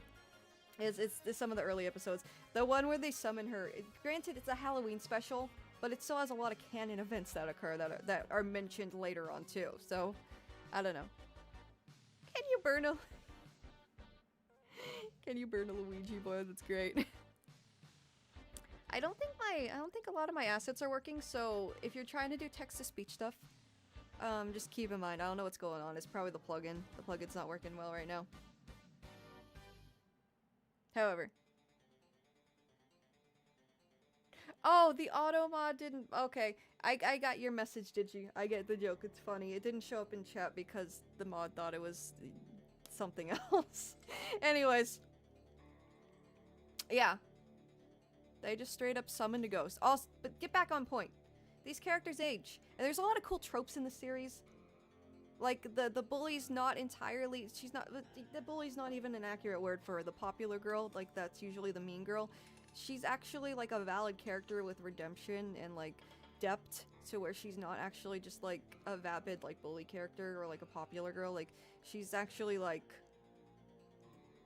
a nice character, like a nice person with, like, flaws, basically. It's a cool... I like that show a lot. I'm going so off topic, though. You all ready for some other lost media? Some more lost media discussions? I'm just saying I'm just saying all this stuff. That's really it. So yeah. Anyways, let me get the suggestions up and then we'll research those. The popular rich girl is like fascinated by Ginger's life. So yeah, it's more just ignorance than you're right, Pigpen. It's absolutely like more ignorance than her just being mean and like acting like she's above her. She's more just like intrigued. Like there's an episode where she decides instead of making fun of her for like they all go to summer camp, instead of like making fun of her and being like, oh, that's gross, she's intrigued by it but naive to like understanding what summer camp is, to where she goes to summer camp and she doesn't understand that you have to like be in wilderness basically. So yeah, it comes from her just being really naive and not like aware of certain things rather than just being like mean. As Told by Ginger lost pilot. Actually, Pigmen, there is a pilot, it's not lost. And the character designs are interesting. Ginger kind of has like a Dee Pickles thing going on in the pilot. It's up on YouTube. I don't think it's lost media in any sense. I don't think it's ever been lost. I mean, I went on a tangent with the show because I found that it's not on Paramount Plus, by the way. There's no official way to watch it. which is really sad for a Nickelodeon cartoon. Yeah, this is the pilot. The character designs are very different. This was the friend, what's her name?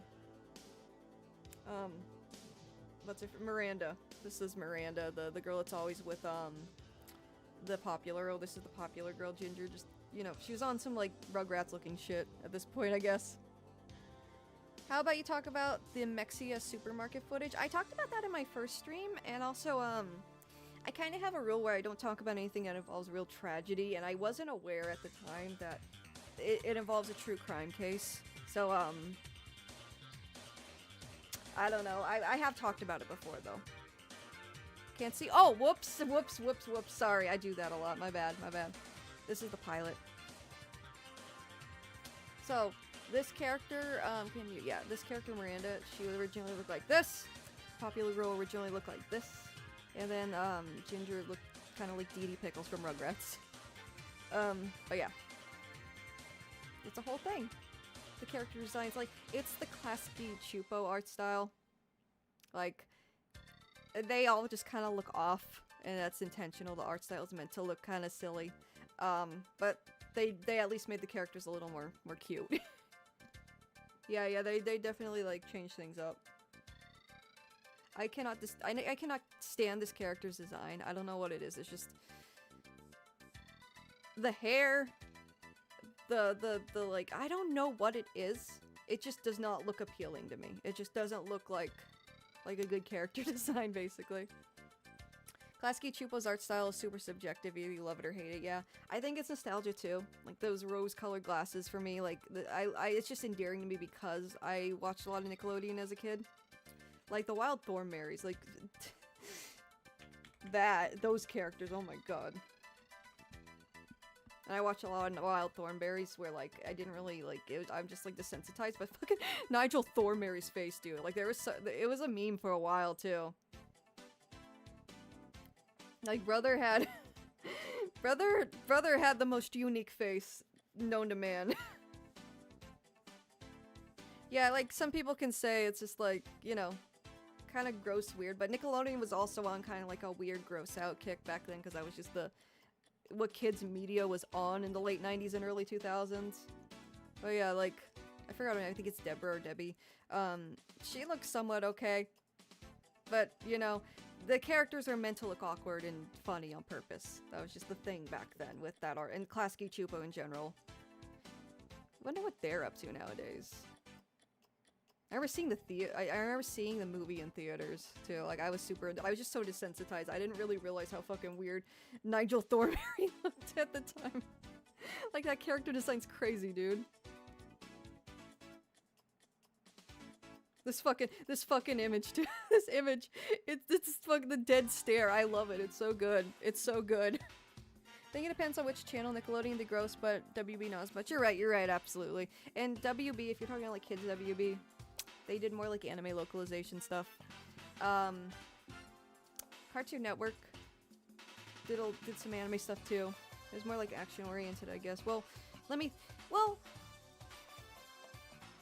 there's, like, Cartoon Network kinda did with certain shows. But, yeah, Nickelodeon was definitely on that, like, with the slime and the, like, gross-out humor and they had, like, a burping contest in the Kids' Choice Awards one year, I remember, and that was, like, a big deal for some fucking reason. It's a whole thing. It's a whole thing. You just had to have been there, man. You just had to have been there. Everything was extreme and gross and goofy. That last season of CGI Rugrats is lost media. Oh, you're right. I cannot... I forgot about that. I kind of wish I didn't remember it, actually. I love how they made Stu, like, an aging millennial. Like, that just feels so fucking real to me. Because, like, the parents in the Rugrats felt so much older than me as a kid, and now I'm like, oh, that's too relatable, man. That's too relatable. And he's like he's like gaming, and, like, he's a gamer. I think they aged down Susie, too, which is kind of a weird choice. Yes, Stu's a gamer, that's right. It's so fucking weird. I know they're trying to appeal to, like, the current generation, of course. Let me see if I can find a photo. Pickles.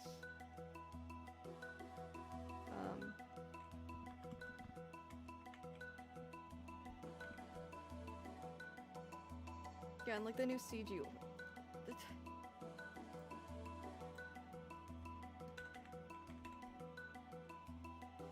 That's horrific looking.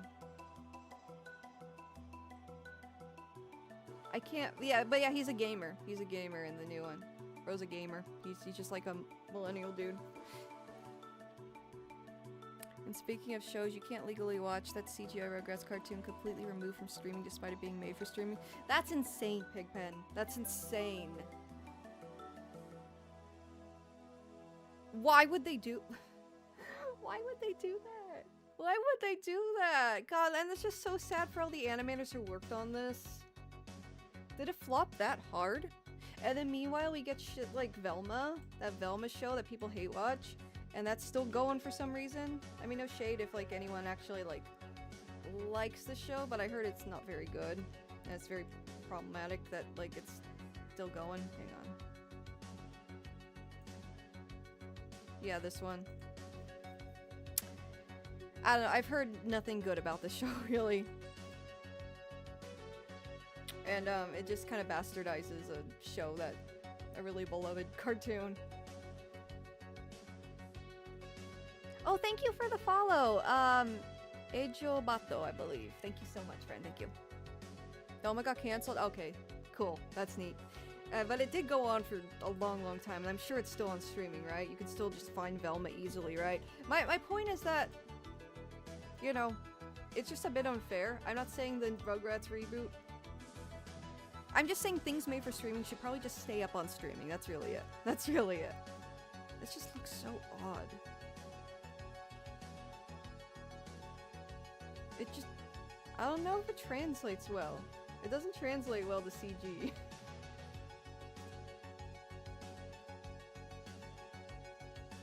I love it when HBO Max drops a Venture Bros movie 2 weeks after removing all Venture Bros seasons. Yeah, that's not cool. That's not cool. We can talk about streaming till the freaking cows come home, right? There's so many problems with media preservation and streaming, and you don't own nothing anymore. It's a whole thing. I don't pay for any TV. Yeah, it's... Did someone say MILF? It got auto-modded.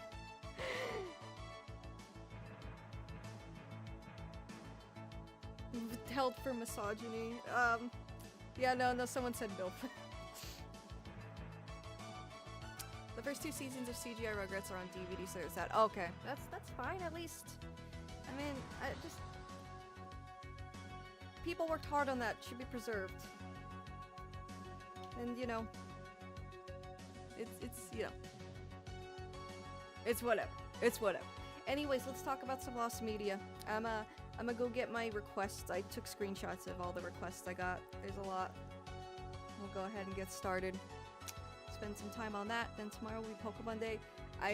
On the schedule on Twitch, I think I said I'd be streaming till 8 p.m., which is 6 hours, 6 more hours. Probably won't go that late because I gotta go to bed early for the Pokemon presentation at 6 a.m. tomorrow. So, you know, probably not that late. But we're gonna go through some lost media stuff. Next one, Rugrats was good. Yeah, that show, yeah, I remember watching it a lot as a kid. I don't remember, I probably enjoyed a lot of the newer Rugrats though, because I was like, around the time it was like, I was old enough to watch it and I was like a kid watching it. Like around the time the first movie came out is when I watched it a lot. And then around Rugrats in Paris, like I was still watching it, but I was kind of getting older and just, not really older, I just kind of fell off with it, I guess, because I was still watching other cartoons. Alright, give me one moment, gang. Give me one moment, gang. I wish I could find my original bright orange Rugrats VHS. Oh my god, I forgot they were orange. And the Jimmy Neutron one was yellow. The one for the Jimmy Neutron movie. All Grown Up could have been worse. Don't remember specific episodes. Oh yeah, I don't really care for All Grown Up that much. They act like they're my biggest issue with All Grown Up, actually. They acted like they were high schoolers when they were. Dang, I'm just adjusting myself. Sorry. They were 10. Like, how old did you think the characters were in All Grown Up, gang? Like, they were 10. They were 10-year-olds. Aside from Angelica, she was like, I think like 13, 12 or 13. They were 10. They weren't high schoolers. They weren't high schoolers. They were 10 years old. But they acted like high schoolers. It was crazy. No, yeah. I literally thought Tommy's like 16. No, I googled it too. Yeah, they were dating and stuff. Like, Tommy had like arcs with like girlfriends and stuff. It was something.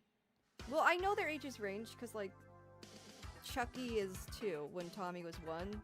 So Chucky, I'm assuming, was 12 or 11. I don't know.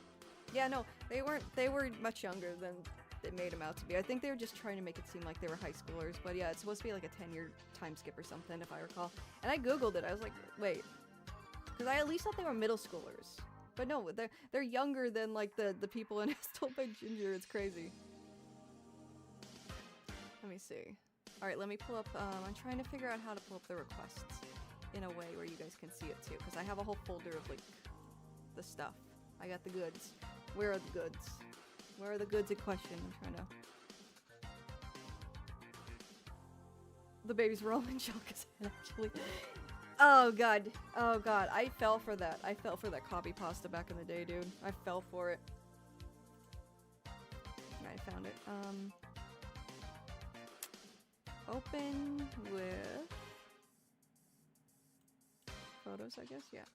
And I'm gonna do a window capture. I'm just gonna go from the order I received them. I also have a Reddit post I made. That was pretty neat. And I got some really cool suggestions there. Angelica was all in the baby's head. Their collective conscious brought her real life. She's like, yeah, that's some anime shit, dude. All grown up and they ain't even reading To Kill a Mockingbird for class.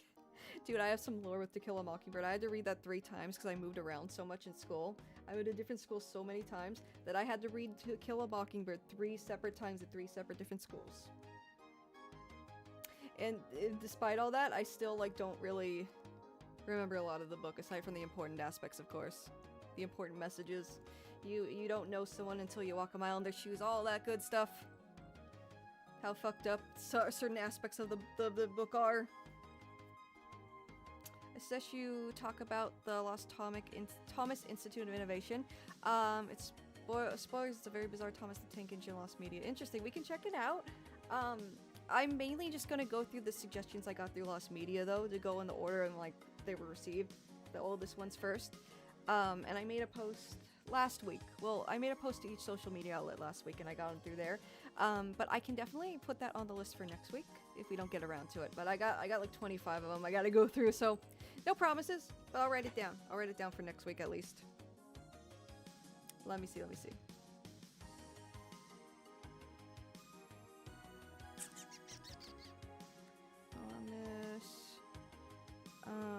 Institute of Innovation. I didn't see the post on YouTube. Oh dang. YouTube doesn't push any of my stuff. I don't know what it is. Oh, you know what? It might have been a short on YouTube. I noticed like the posts aren't getting pushed really at all, so I made a short this time around, so that might have been the confusion. I apologize for that. Let me see. Thomas Institute of Innovation. Got it. Alright, I'll save it for later if anything. That is very interesting. Alright. But yeah, it was a short. I'll make a post and a short. I just realized, like, I made posts last time and they didn't get any engagement at all, and I just didn't have anything to talk about, so I just took chat recommendations last time I did something like this type of stream. So that's what was going on last time. But yeah. Let's go ahead and start the suggestions. Let me just try and figure out a way to capture them. I'm also think I have to use the restroom real quick. But give me a minute first. I'm gonna add the sources first. Window capture, I think we'll do fine.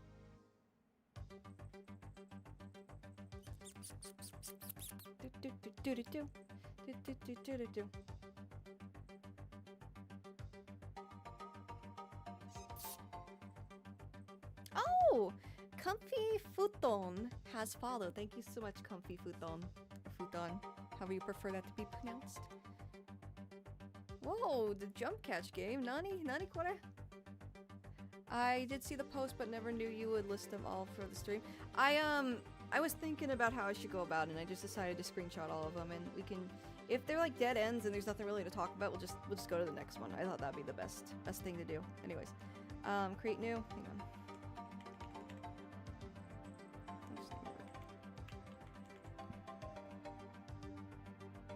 Alright, and then let's see, window to capture. Can I find it? There we go. Holy crap! Okay, I knew it would be big. Alright. So here's the first suggestion, gang.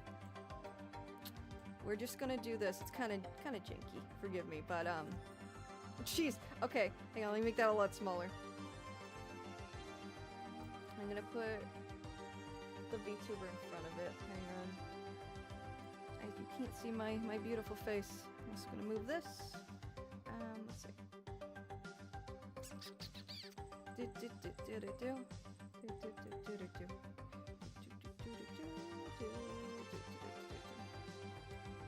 There we go. Where did it go? There it is. Alright, so first one. Somebody suggested, and it goes to Orange Wharf. Prepare to build a Persona 5 and all the cut content and concepts. And I do know a little bit about this because I was following the announcements of Persona 5 back in the day. Oh wait, the critters are, those silly little guys are being obscured now. Hang on.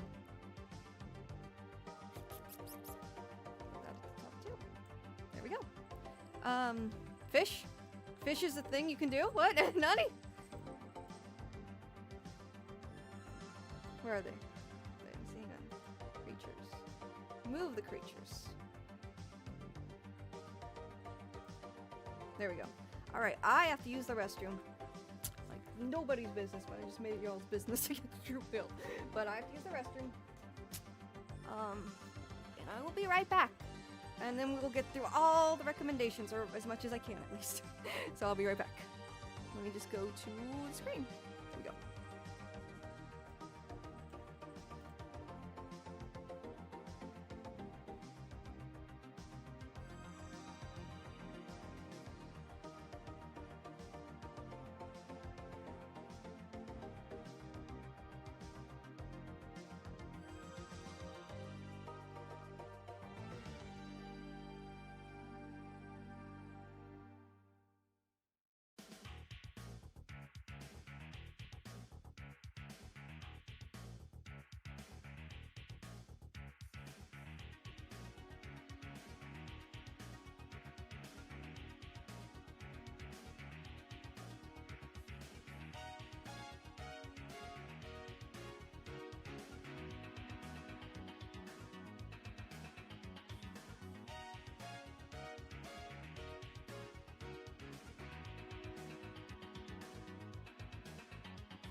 I'm back. Hello, hello. How y'all doing?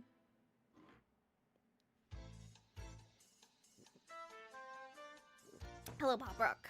I have returned. Did I get another raid? Oh no. I was like, oh no. I miss it. Hello, hello. Hello, Stair Void.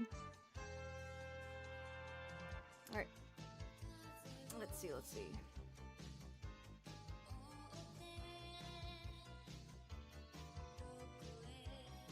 Alright, let's start reading about some lost media. Oh, you came back just at the same time as me, Skylar. Hi, back. Alright. So yeah, we're gonna do the lost media requests. We're just gonna research them in real time. This Persona one's interesting to me because I feel like Persona 5 had an interesting, like, what's the word? An interesting timeline of development from the perspective. I just had to use the toilet. No, that's not, I had to get water too, though. So we're gonna go through this first request. Let me check on the music real quick. Let's actually change up the playlist. This one's getting a little stale. Hang on. Not really stale, just it plays a lot. Hang on, give me a moment. One momento. Let's see.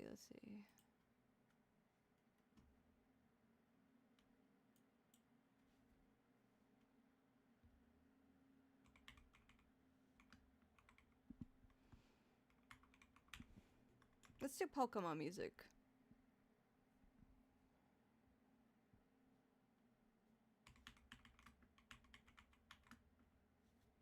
We'll do Pokemon music to celebrate the day of Pokemon tomorrow. Let's see. Let me just make sure this... There we go. Yep, that is Pokemon music, alright. How is the sound, guys? Can you hear me in addition to the music is my question. Turn it down a little bit because I have assumption it's kinda loud.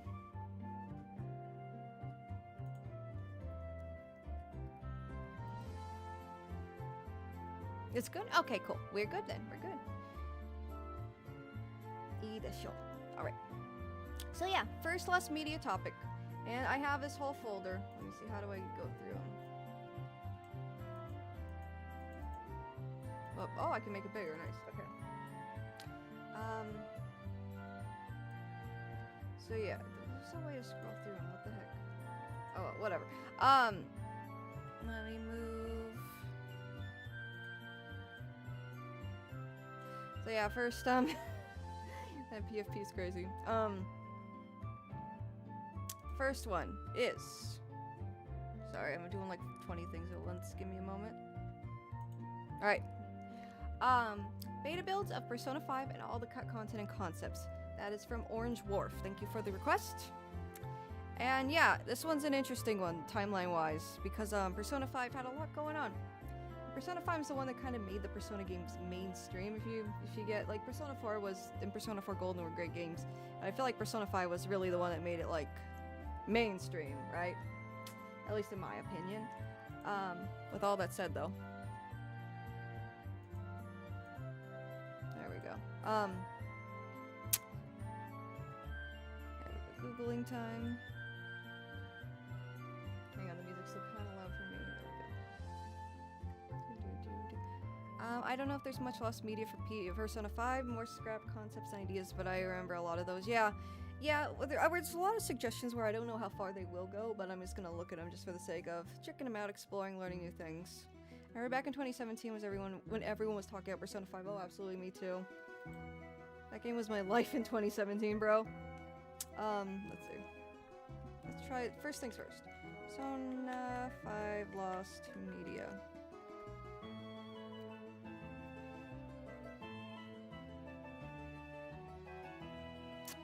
And specifically Persona 5. Persona 5 Arena. I don't know if that ever actually was going to happen to begin with. There's a lot of Persona 5 remakes. Let's see. Yeah, I don't see much. This Lost Persona manga. I remember hearing about this one. But that's Persona 3 or that's Persona 4, I believe.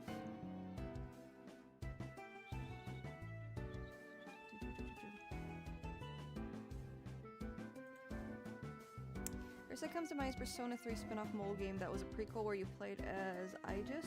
There's a lot of weird Persona mobile games you can find here. So yeah, there's a lot of lost mobile games, but that's not really in line with Persona 5. Let's see. Cut concepts, maybe.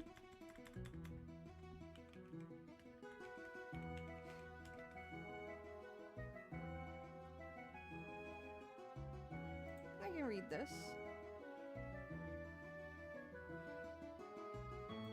I think this is really all there is. As far as lost media, of course, there's going to be lost early builds, but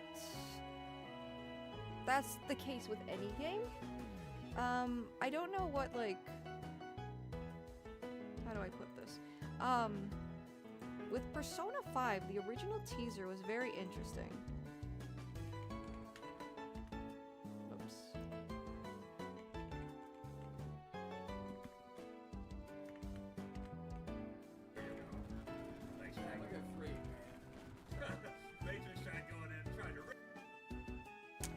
This was played just in Tokyo, I believe in Shinjuku? The place where that big cat billboard is now, the big 3D cat.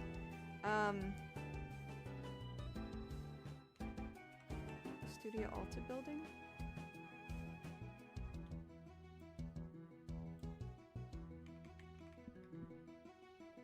And I remember watching it. Not this one. It was this, basically, 12 years ago, dang. And they showed it in Tokyo, like people went to Tokyo to watch it on, I believe, the Studio Alta screen. It was like where they were holding all the Persona announcements that year, and that year I mean like 2013, I want to say. I don't think this screen's around anymore, but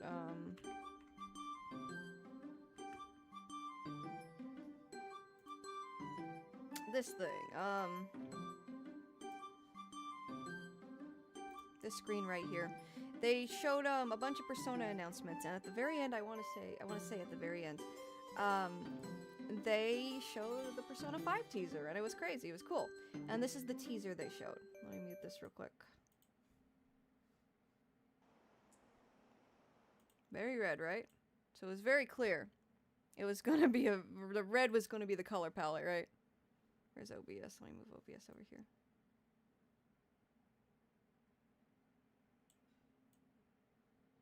So I haven't played Persona 5 or Persona 3. I'm going to step away to avoid spoilers. No worries, Digi. I'm not going to talk about spoilers, really. I don't know about chat, though. Persona 3 is also good. Persona 4 is great. It's just not my favorite, but those two are great. If you want to play Persona 3 Reload, it's so good, dude. I've been playing that on my PS5 recently. The beta info I remember is one spin-off game mentioned the Persona 5 Pro tag had Mephistopheles as his persona. 5 was going to be a road trip game. I've heard that before too, before the 2011 tsunami, and then the beta leak from 2024 with earlier versions of the songs and models, like an older Nanako from P4. That's right, the older Nanako. Oh, yeah, that's right, that's right. We'll look into those, yeah. But as far as lost media, like, that is technically lost media, but the thing with lost games, there's lost games, and then there's lost builds. And those are two very different things, and most games have earlier builds that are lost because they're not publicly released. But yeah, this was the first teaser. Like a first official teaser.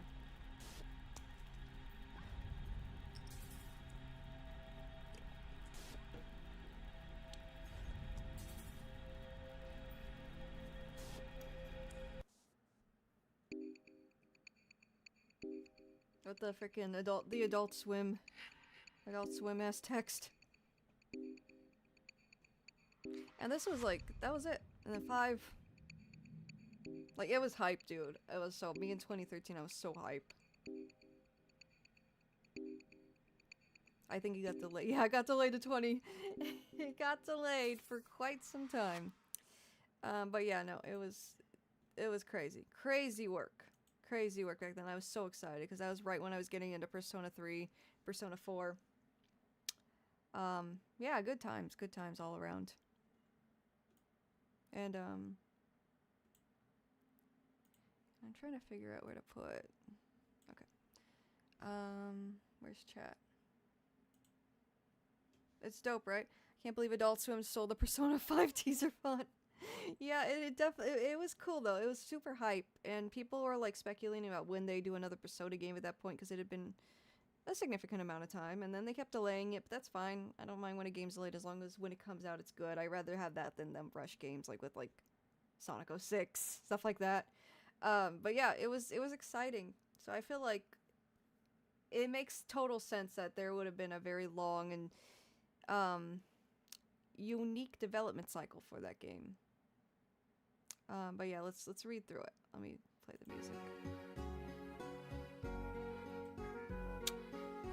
An image that seems to be a placeholder title screen from early in the Persona 5's development, as beside the logo, some small text reading A5 ROM, standing for Alpha 5 ROM, and uses a design for the protagonist seen in some concept art.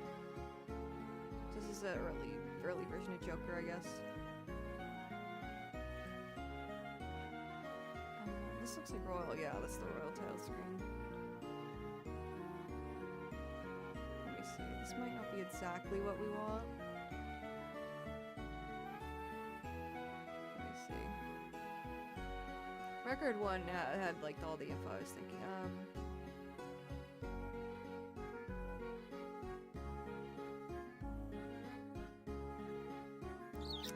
Let me try this.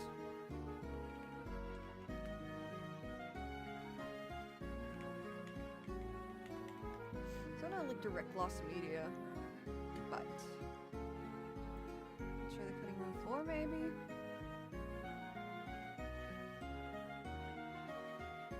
Here we go. Here's some like really early art, clear concept art of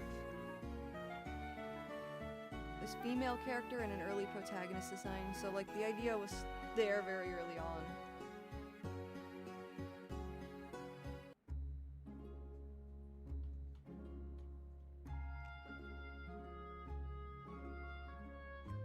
Yeah, we could just go through this. I'm just trying to remember where I read that road trip thing, because I read that too somewhere. Is it like an interview?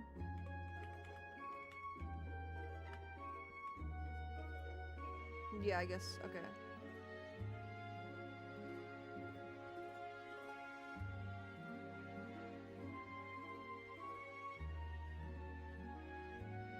And Strikers is a whole other deal. Persona 5 was originally going to be about backpacking around the world. In a recent 4Gamer interview, and recent by recent I mean 2016, Persona 5 director Katsura Hashino, let me turn this a little bigger. Katsura Hashino, he discussed the origins of the upcoming RPG's picturesque romance themes. Hashino revealed that at the start he planned for Persona 5 to be about discovering the world through a backpacking travel story, which would probably mean also that the characters probably would have been older, right? To be backpackers, at least like not high schoolers. So I'd like to ask you about the concept of Persona 5, the new juvenile school game with a picturesque juvenile with the charm of a picturesque romance story added to it as an innovation, brought about the theme of the Phantom Thief Who Steals Hearts theme. That's a very odd sentence. At the start of development, the Phantom Thief concept was not something that we had yet considered, because the past works in the series were centered around school and its surroundings. I had been thinking of backpacking, a game where you're flying around to various places with the theme similar to that of a journey of self-discovery. Backpacking, I was taken by surprise by the Phantom Thief concept, but that's also pretty unexpected. While working on Persona 4 Golden, I tested several different ideas, but in the midst of thinking a lot, the Great East Japan Earthquake struck, the 2011 Tohoku earthquake. I felt that at once my mood about Japan had changed as I rethought things. I wanted to refocus on Japan rather than direct my feelings to the outside world. Certainly, you went on your own journey, thus you remain settled into place and considered the atmosphere that surrounds you. Yes, since Persona is a contemporary drama involving juveniles, or rather society, yeah, it's very much society-based, and you get the feeling that the mindset of the people of Japan has changed, we felt we had no choice but to change the concept of the project. From this point on, We had no intention to fly around the world and started to look at the adventurous spirit of the human mind instead. So like mementos and stuff. That's cool, that's cool. Don't remain how you are, try something different. So by connecting the idea of an inner revolution to the theme of the game, a new idea came about. How did the notion of picturesque romance, why can't I pronounce that word, lead to phantom thieves? Looking at thieves, such as in especially famous television, Lupin Sensei, Lupin III, they act carefree, and while seeking their treasure, isn't it quite refreshing to see? We wanted to attempt, like a gentleman thief kind of thing, to attempt to fuse the feeling of longing to be a free person with persona. So the staff talked about tracking this interesting genre, and that's what it came about. So yeah, it was just a thought. That's when they were still like planning things clearly, so no real lost media here, obviously. That is still very interesting though. And the pre-release stuff, that's kinda lost, you know? What is your favorite ward to hang out in Tokyo? Oh, Beta 64, that's a good idea. We should probably just watch that instead of just reading text, it'd be more entertaining. Ward? I like... This is such a weeaboo thing to say. I love Akihabara. Jinbocho is cool too. It's like a bookstore district. Yeah. Nakano Broadway's one I wanted to spend more time with, but I didn't really. Akihabara's, it's such a... I know. It's lame, but I love all the arcades and stuff there. There's all the energy in Akihabara. Aki was cool, man. But yeah, Jinbocho was cool. That's kind of close to there. Kanda and all that is really close to Akihabara. Shinjuku's cool too. There's a really cool record store I went to there, but I'm sorry, I gotta say Akihabara. Akiba's just cool, man. Shimokitazaya is pretty cool too. That's where there's a lot of like hipster, like vintage clothing stores and stuff. Y'all are grooving to the Pokemon soundtrack. Yeah, let's do Beta 64, give them some love, because genuinely, like, this is probably our best bet. An hour? Wait. Oh, that's way longer. We'll watch as much as we can, okay? The leaked Persona 5 beta build.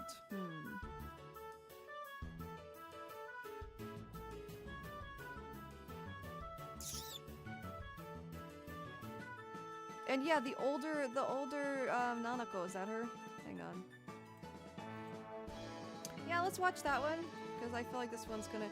Beta 64, God, I don't know.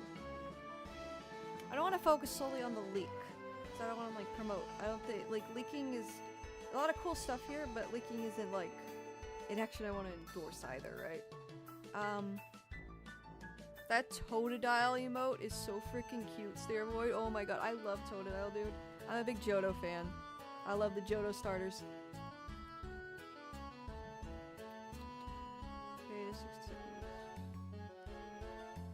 I feel like this is gonna get into a lot of the nitty-gritty, where like... We got 20 other topics to go through, let's just do this one.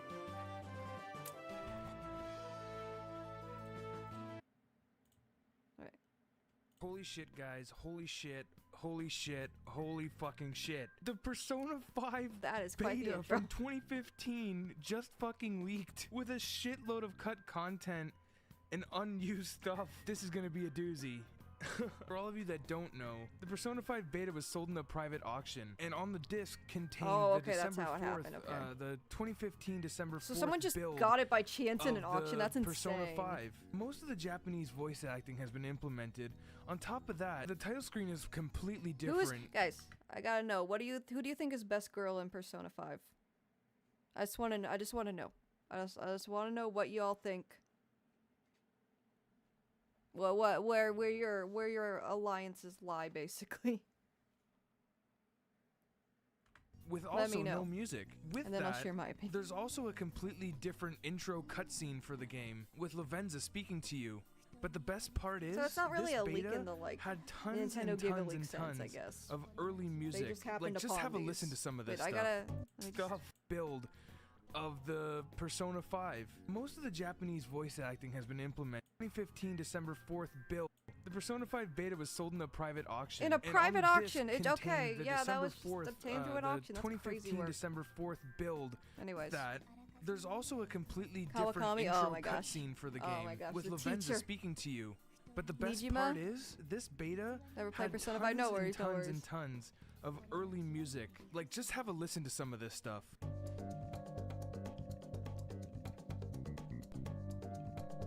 Oh, so good. The music's so good. Like, no matter how you slice it. Nijima, though. Who's Nijima again? Nijima's the older sister, right? Not older sister. Yeah, that's Makoto's older sister, isn't it? Nijima. Or am I thinking of, like, her last name?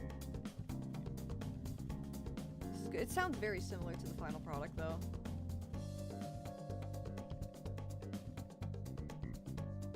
Okay, Mako. Yeah, Mako. I was gonna say. I like Makoto a lot. The best part is, Makoto's this game probably had a my completely choice, different version though for I don't the really have a opening waifu song, per se. with completely I was different hoping vocals. you could date Akechi, man. Dude. Oh, this opening's so good, dude. Oh, take me back. Actually, don't take me back. 2017 was a really bad year for me, but... Oh, man, this game's so good. This opening's so good. It's so hype. Oh, yeah, when he hits that dab. Oh, it's so good. When he pops that dab. I gotta see that again. That fucking dab gets me every time. Every time. That dab is so clean. With the music. Oh, it's so good! Oh, it's so good! Oh, the best dab in the history of dabs. He popped a clean dab there.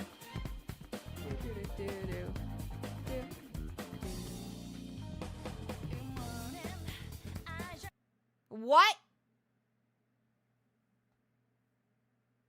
Okay, why is it buffering? That is not the same vocals. That threw me for a spin. What is happening? What is happening? Why is it buffering? Why is it buffering now of all freaking time?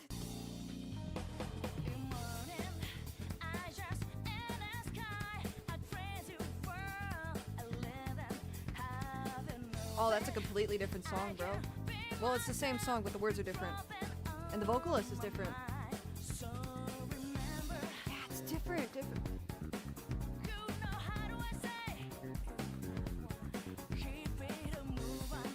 What the heck? Is it like a placeholder or...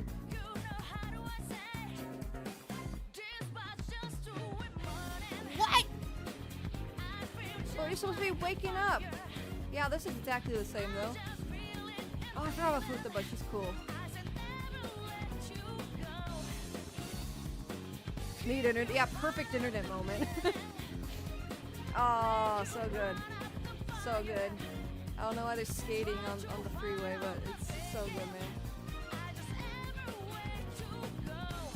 Why's he gotta throw Morgano like that? What did bro do? He made him into a logo. He just turned Morgano into a fucking logo, The man. coolest That's not part cool. is, there is a shitload of unused models for this game. There is some really cool ones. Like an unused version of an adult Nanako from That Persona is so 4. cool, Or how dude! about a brand new Every model day is of great. Yukari from Persona 3. That's On cool top too. of that, She's there's probably also my choice for a best more girl in 3. adult-looking Why is you- version of you from Persona 4. What But he the still has fuck? that chibi type of look, but he's a little bit more proportional. He What is looks bro more doing there? proportional. He actually has good proportions. why for is fuck's bro sake. here? But the shirt for Ryuji's summer uniform used to say "fucking rules," but was I want switched that to shirt. no more rules. I and want for that Lavenza, shirt with the she gun, had a oh my different God. type of dress with 4 buttons on her chest. There's That's also so an good. unused persona. She got Susanoo. bloomers. For some reason, he's in his Soul Hackers design. There's also an Interesting. unused Might be a shadow placeholder in that's that also in a instance. train conductor uniform. There's an absolute shitload of unused graphics for this Adult game, Nanako is containing crazy. cut characters, early ideas, tons of stuff like that. Like the early title screen I was talking about, with a completely different design for Joker. Or when you're trying to boot up the game, there's an early boot up screen. Catherine? that What? uses, some art That's a from whole- Catherine. that's a There's whole also other- some that's a whole other super can of worms, cool bro. unused teammate graphics, showing off a early protagonist, Catherine from Catherine, with a different hair would color Catherine have and been in your different party? Like, what's clothing. going There's on? also Did you have Chihei, romance and Catherine in also this a game? scrapped female protagonist. Yeah, who's and that? last but not She least, looks a lot Vincent like a from character from Catherine, Fire with the Emblem. Vincent Ver. Okay. Also different clothing on. Speaking of the cut female has to be like a protagonist, here's placeholder, a right? cut-in for her. There's also a cut-in for Akihiko for some reason. She looks so much like a fucking... She looks like a Fire Emblem character. What's her... I forgot her name. From, protagonist. Here's a cut-in for her. Gosh, she reminds me so much... Sully. She reminds me so much of this character from Fire Emblem. I know there's no correlation at all, but I just can't... I can't get past it. And then I think there's another character with hair like that in Fire Emblem. I don't know why. I don't know. I guess keep thinking her. And then there's a Pegasus Knight, another character with red hair. Oh, that's right. One of the oh, what's that? Fire Emblem Fates.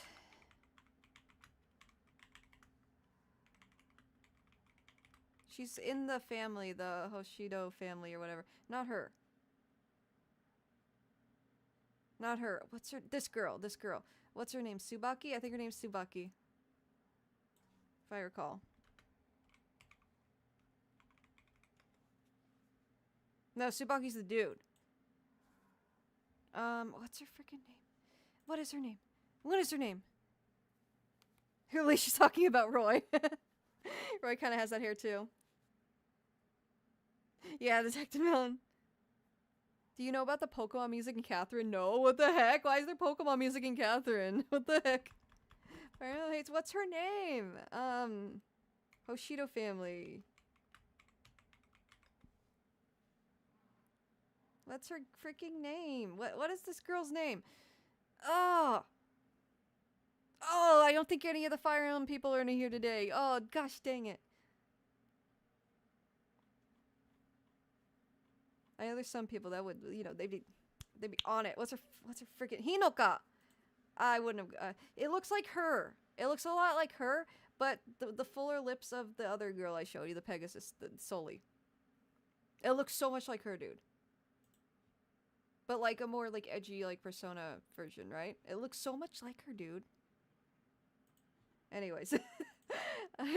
There's also a cut-in for Akihiko for some reason, and also another one for Chihei, and on top of that, another one for Yukari. There's some Battle HUD graphics I guess showing whoever off Yukari, worked on this really like Chihei and Akihiko, Yukari. Chihei, and the female protagonist again. Oh, and this girl here's, too. Yeah, here's some rendered her. hold-up menu graphics. And then on top of that, some Wonder if she was an early Kasumi. calendar differences. girl in There's Royal also with some the ponytail. Catherine graphics in this game that's Hinoka left fans, over, yes. and some more early Lavenza art. Also some different Joker portraits. Oh, Here's some bro's of Joker's struggling all-out attack from portraits. success Also there, some man. different Brother is struggling from success. He is going through it. Joker portraits. Here's some of Joker's all-out attack portraits. The early ones match the original trailer for the game. I don't know and why, not just but I that, always these get other Uncanny images Valley were with found this in image. the attack portraits. I'm pretty sure this is like one of the fun. I always get Uncanny Valley because I'm not sure where his eyes are supposed to fucking end here. So my brain always tells me like the eyes are like off. So I always get this weird Uncanny Valley feeling when I see this. The early ones match the original trailer for the game, and not just that, these other images it were was found in the Hinoka. files that have early drawings of the Like, see, when you see the original part, four characters. and you see where his Here's some eyes early end, palace like security okay, cool. meters. Like Madarame, his picture Oh, is Madarame's a completely piece of different. shit, The dude. only thing that's the same is the pose. And for his shadow Okay, I just realized. Yeah, if anyone's avoiding spoilers, don't. I mean, this isn't huge, but this is still kind of early game. But yeah, come back in like 5 minutes. form, That they will be added good. in the Sayuri painting behind him. And for Kanashiro, his right arm was moved up a little bit, and they also added in some cash. I in his hand. didn't realize And for that. I the- forgot or- to and mention for like a Kumura, video would his hair probably was go moved into to the like, other side like of his game head, stuff, and so they also my added bad. in a UFO. And also, this image here might be Wakaba, just because it matches the final image. Oh, I can Here's see some that. Okay. early menu icons. Also, here's the Joker portrait for the party menu, which just reused.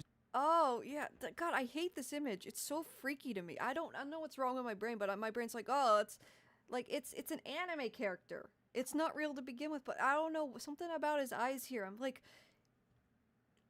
I feel like he has some fucking like animatronic eyes or like huge fucking eyes under his This is veins. his I don't know all-out what it attack is, but that's portrait. probably why they. Also, all of the party the other icons one for the looks Velvet Room's not like menu that. itemization menu. What the fuck is that? I love. are I all fucking. different I from want this. I'm sorry. I'm getting so off topic. It's probably the caffeine. I drank a ton of coffee before I went. Morgana looks so fucking silly here. I want this as like a PFP. This goofy fucking side Morgana. Joker, we see the fit. Help us already. Yes. Oh, I love this though. I love it. I want this as like I just want this to be like my Discord icon or something. I just love his face. He's so fucking derpy looking. The finals. Also, the pause screen Joker images are different. The Yeah. confidant portraits was changed a little bit as well. Get smoked. I love that hat, funniest dude. one I is forgot about that probably- kid. I forgot about the gamer probably kid. Taze. Her portrait, I don't know what the hell, but it looks like someone's holding a gun to her head. Here's some different dialogue images. That one's like not a as- different that one I'm painting like, of the whatever. Sayori, maybe? The paper's showing that they want to give the calling card to Kamoshida. Also a different version of stealing Kamoshida's treasure. An early version of Kanashiro's blackmail image. Also another blackmail image with Ryuji with his old t-shirt design. There's also an early version of Kamoshida's calling card, Monораme's calling card, Okay. Kanashiro's calling card, Futaba's calling card, Okumura's calling card, and last but not least, Sai's calling So card. they didn't really have the Some aesthetics early quite yet at this placeholder point of seeing. images, a phone that Five zoomed Nights in at a little Persona bit. 5. I don't know, man. A I very just get the weird worst image of Uncanny Sojiro Valley with the feeling from text, bro. Safety Bro. Room Like, it's Evolution, like with a that very art. early version of The way his eyes design. are like shaped. There's also a couple and really unused cut off. videos, I don't know what it is. like a unused storyboard. Oh. That don't look good. We're in a bit of a pickle. Clearly in the Velvet Room there, but oh dear. Oh, they're fusing personas, I think.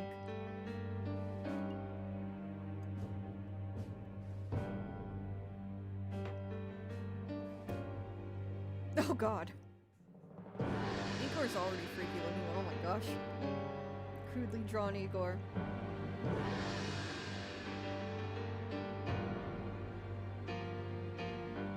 We'll zoom in there. Zesty off fusion. Yeah. Yeah, can we see that? There's also a couple different warp transitions. Also a video of probably a section right before Madarame's Yeah. television conference. Also a little animation of the Metaverse app activating. Also, Oh, just to cool. mention really quick, there is more evidence that the school actually had a cafeteria. The scene where Ryuji dies is actually a lot worse. They actually animated the scene where they kick the shit out of him. On top of that, here's an early image of that spot that was shown in the original trailer for the game. There's also a okay. cut poker room Yeah, I for saw Sai's that. Palace. Speaking of Sai's Palace, the entrance for Sai's Palace also changed. You go through a door into the roof area of the main hall. Also in the underground mall area. The Beauty Feet store is named Bitch Feet in the beta. Also, here's a beta loading screen with a really horrible! funny changing I've day never. sound. Also, I here's probably some- have, but I've here's a never in my beta day loading witnessed a screen. worse combination Also of in words. the underground mall I've area. never The in my Beauty Feet day store witnessed a is worse named combination Bitch of Feet words. in the beta. Who? Also, here's Who a did beta that? loading screen Who's with a really responsible funny for that? changing Holy day crap. sound effect. We will not be taking our time in Bitch Feet, just saying. So yeah, guys, that's all I have to cover right now. Okay, cool. Stuff just keeps coming out Yeah, every that's very single day interesting. for I didn't this. know there was so much to it. But yeah, I didn't know I mean, this was seriously, like this is some found. cool this stuff. early I never Velvet sound. That's expected very this to actually interesting. happen. So this even happening is And like there's so much super more awesome. we could And get so with into. that, Like honestly, but that would be a whole hour. But I'll probably I'm gonna do a little mini segment of my like I just think it's neat. If you think this is neat, I think it's neat. You should check this out. There's an I'm not surprised there's an iceberg. Well, I don't know why would even be surprised there's an iceberg. But yeah, Beta 64 does great work. Great channel. Highly recommend. They probably go through all the cut content. Like it's over an hour long, of course. Highly recommend it if you want to check it out. They do a lot of other cool stuff. A lot of cool stuff here. They got what's this dude's name? This Goomba guy from Mario Sunshine. I forgot his name. I talked about him in an iceberg video and I already forgot his name. What's his freaking name? What's this dude's name? He has a name. He's named something. But yeah, no, great work. Great work. Highly recommend Beta 64. Yeah, let's go to the next topic. Kingdom Hearts Lost Media when? With the Kingdom Hearts animatic, hey, that counts. But nobody requested that, unfortunately. So we might have to do that next time. Anyways, what's Cug? His name's Cug. This guy genuinely has a name. His name's Cug.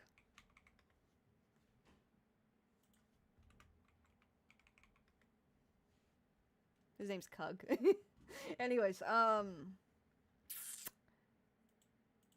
next topic. Let me get it on screen. Give me a moment. I just find OBS. There it is. Alright, so yeah.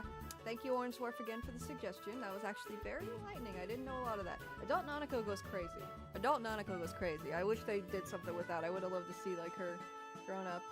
If she still loves Junez. Because every day is great at Junez. Like, of course. Of course. Anyways.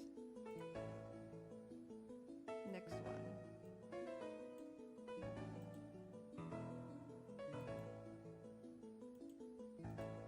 This one's long as fuck. I'm not really sure what's going on here, but I wanted to read it. Because it's very intriguing, very perplexing.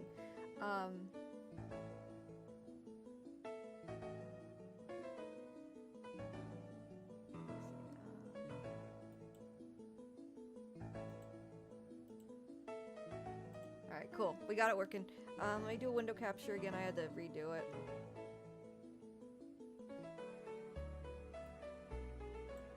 Whoops. Hang on, I'm also itching my ear. Alright, alright. It says his name on the account. Wait, whose name? That's the Walnut Goomba.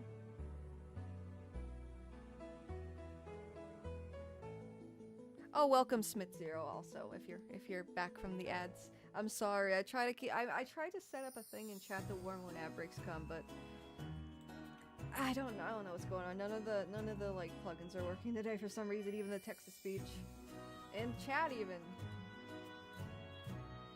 It annoys me that I can't remember which Pokemon track this is. Oh, I thought you were talking about Beta 64. Oh no, I was talking about the Goomba, my bad. The previous track? I got you. It's Route 209 from Pokemon Diamond was the previous track. You're talking about this one, right? This one? Let me know. If it's not that one, then it's Research Lab. The Research Lab from Pokemon Diamond. This one's the Research Lab. Hang on, I'm gonna look at the list, the credits there. 17. Yeah, so it's either Research Lab or Route 209 for Pokemon Diamond and Pearl. Oh, it's definitely 209. Didn't think it was a Research Lab. Okay. Sounds good. I'm glad I helped there. I wasn't sure which one. Because the credits are kind of not the credits, the chapters are kind of close together. Anyways. New window capture again.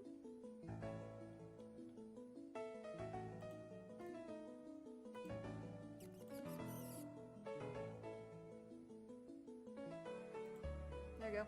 This one, I don't know what to make of this one. It's probably just gonna read it and then move on. But you can see it's a lot of text, right? A lot going on here. And then I got it's a two-parter here. So, let me make it a little bigger. It's just the song someone encountered, but it's very fascinating.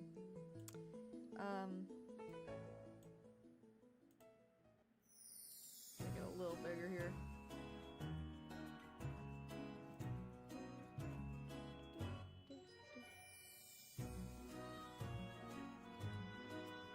Alright, thank you to Mystic Melanie for this one, by the way. Yeah, this is gonna be one I'm just gonna read and maybe someone will, maybe it'll be something someone remembers or whatever. It's just it was a very interesting read, I'll say that. Anyways.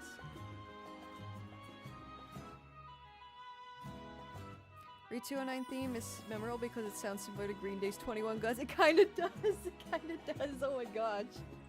That's crazy work. Anyways, yeah, here's a really long post by it from Mystic Melanie. The worst song. So yeah, again, I do these call-outs. Tell me about lost media piece that has intrigued you lately. The one you just find intriguing, your favorite lost media piece. This was their answer. So, the worst song I've ever heard. To keep things short, since this is a very long story, some friends and I met this guy who was an aspiring musician back in 2019, and his music was awful. He used to not have any equipment and rapped over free beats he found online, and hang on, let me do that.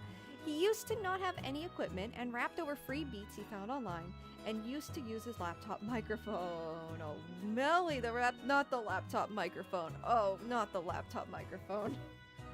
The laptop microphone, that's awful. We genuinely thought it was satire at first. Skipping over to 2020, he gets better equipment and learns how to ad-lib and other rap techniques and use it for a song called Diamonds. And that is the worst song I have ever heard. I love the build-up. Like, oh, he got better equipment. He improved. Actually, no, he didn't. It's the worst song I've ever heard. It was a rags to riches type song about how he's so successful and influential now, despite the odds of him failing. He never got past 2,000 subs on YouTube, bud. F in the chat. F in the chat for this dude. And God, the lyrics. It was all awful in every regard. He even used autotune, which was laughably bad. He made a few songs, and even an album after that, but I stopped caring about logging his activity. I decided to check up on him in 2021 to see what kind of stuff he's made, but all his music was wiped from YouTube. All of it. All his music was wiped from YouTube and streaming. He still uploads videos and calls himself a musician, but none of his music we could find. YouTube videos he's made, videos people made about him were still there, but his music was gone. Even though it sucked all of his laughably bad music, was gone, I wanted to find the song Diamonds, which again was the worst song I've ever heard, apparently. Years later, after searching on and off, hang on, let me move this so it keeps thinking I'm blinking on and off. After searching on and off, in late 2025, after many leads, I found it saved on an old hard drive that I used for making shitpost edits. I personally don't recommend looking at this rapper. I cut this off intentionally. They didn't give the name of this dude intentionally because apparently he's like he's made some really awful remarks, like racist and derogatory comments, and he's just not a cool dude. But I thought the search and finding the song itself was interesting, but yeah, that's why I cut this off, like, specifically here. Did this guy write Ram Ranch? I've never heard of that. Spitting bars on the rooftop. Yeah, no, so I cut it off there because they were like, you know, they're kind of, they're kind of hateful. They have, this artist, specifically, not the poster, the artist has some hateful ways. So that's why they don't recommend searching them. I left out 90% of the details and the comment is still that long, but unfortunately, the rest of his songs are still most likely forever lost. So there's still some lost media, guys. There's still some lost media from this dude. Still most likely forever lost, and remember when I said people made commentary videos about him? One of them was an amazing hour-long documentary hit piece about him that covered everything he did on the internet. That documentary is unfortunately also lost media, so I guess he was a bit of a lolcow too. I remember the name of that guy that made it. And he seems to have completely left the internet. So, the name of the guy was never given in this comment, just to clarify. This comment never named the person. And I think they intentionally did that because he's kind of a shitty dude. But yeah. It's basically a song about gay cowboys, but it's terrible. I recommend Wang's video. Oh my god. Oh, welcome, Jeremiah! Welcome, I didn't see you pop in. There was a Malcolm in the Middle article written recently that I liked. Oh, cool. Dang. I'm doing requests given to me in previous posts. I'm just going by like the oldest ones I've received. But I will... if you could describe the Malcolm in the Middle article, that sounds actually very interesting. Ram Ranch, that sounds so familiar, dude. Hang on. Well, yeah, that was this one. I thought it was an interesting story. I love stuff like this. I love, like, awful music. And then, yeah, here's some more comments. Let's see. Here's the next one I have. Again, I just went through all the requests. I just wanted, even if it's like a dead end or whatever, I just wanted to go through it. Like that one, didn't even name the guy, but they gave me this really long story. It was funny, gave me a chuckle. I wanted to share it. Ram Ranch. Let me look at that off screen real quick to make sure it's appropriate.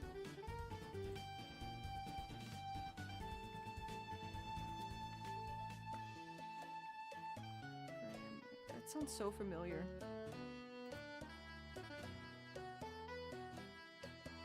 Oh, I think I have. I've seen this at some point somewhere before, yeah. Oh my god, yeah. I don't remember it offhand, but I remember the dude's face. Super clean at it. Oh, that's when you know it's diabolical. That's when you know it's not appropriate. And I'll check that out later. Thank you, Jeremiah. Thank you for that recommendation. Anyways, Twitch, where are you, Twitch? Right. I don't think it's stream appropriate. Yeah, I figured. I'll check out Wang's video too later. I love the videos he makes on the most diabolical shit, just out of nowhere. I remember when Everyone Knows That was found. Not everyone knows that. The most mysterious song on the internet was finally identified, and I'm sure a lot of people were waiting on bated breath for that update video. But he uploaded instead this video. I don't think it was intentional. It's probably just something he already had planned to upload. This video on like a Mario like fetish site or something instead. It was so funny, dude. Just the timing. OP led us on a wild goon chase. Oh my god. Unintended recommendation, but sure. No worries. I'll check it out later. Thank you again, Jeremiah. Alright, next recommendation. This one, I don't know if it'll be a dead end or not, but Siren's Call, thank you for the suggestion. Does a website count? If so, TY Beanie Babies or Thai Beanie Babies. It's so simple but relaxing and fun. I think they're saying games on the TY Beanie Babies site are now lost. So let's go to web browsing mode and check it out. What just happened? What? Oh, I went back on my mouse on accident. Whoops. I think we're over here, right?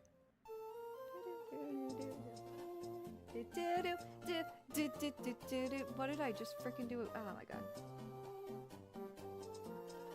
I genuinely have no idea what I just did. Wait, what happened to the rest of my... What happened to the rest of my tabs? Okay, whatever. I think I know what I did. Anyways. I couldn't figure out this character's name for the life of me, by the way.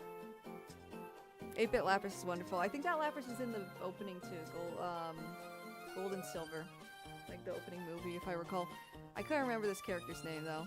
She looked a lot like a character I was in like an early build of Persona 5, and that's why this is on screen to anyone just joining us. Mr. Fire Emblem. She's actually a lady. She's a woman. She's kind of tomboyish. Let's see. What was I doing? I was like, god dang it, what is wrong with my brain?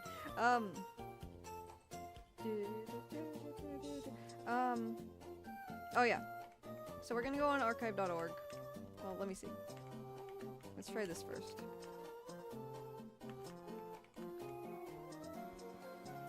Wow, I'm very, very excited about that.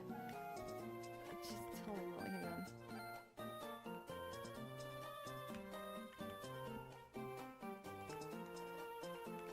Let's do this first. Beanie Babies 2.0, is this it? I think they might be talking about this. Beanie Babies 2.0. But, see, this is after my time, I think. But, yeah, 2011, after my time. But when I was a kid, I used to go on the Beanie Babies website, too. And that's why I said right here, oh my god, I went on that site all the time. Is it not archived now?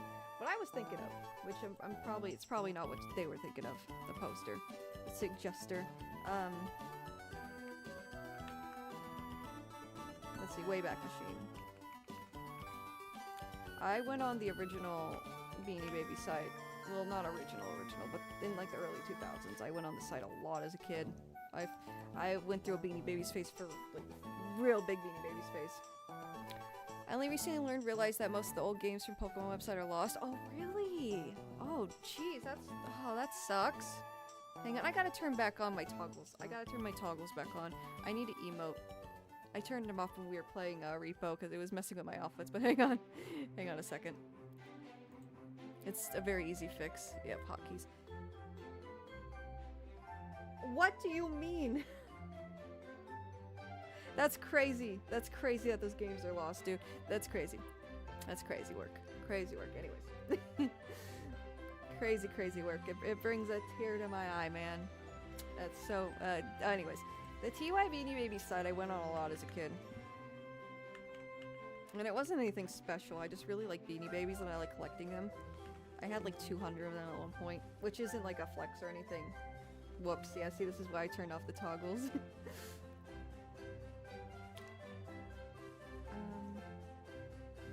2001. Yeah, I think it was just ty.com, yeah. The site wasn't anything special, but I thought they were saying like the webpage itself was lost.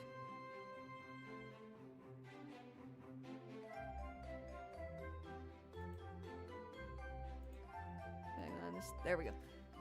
What the heck? Sonic! That almost looks AI generated. Anyways.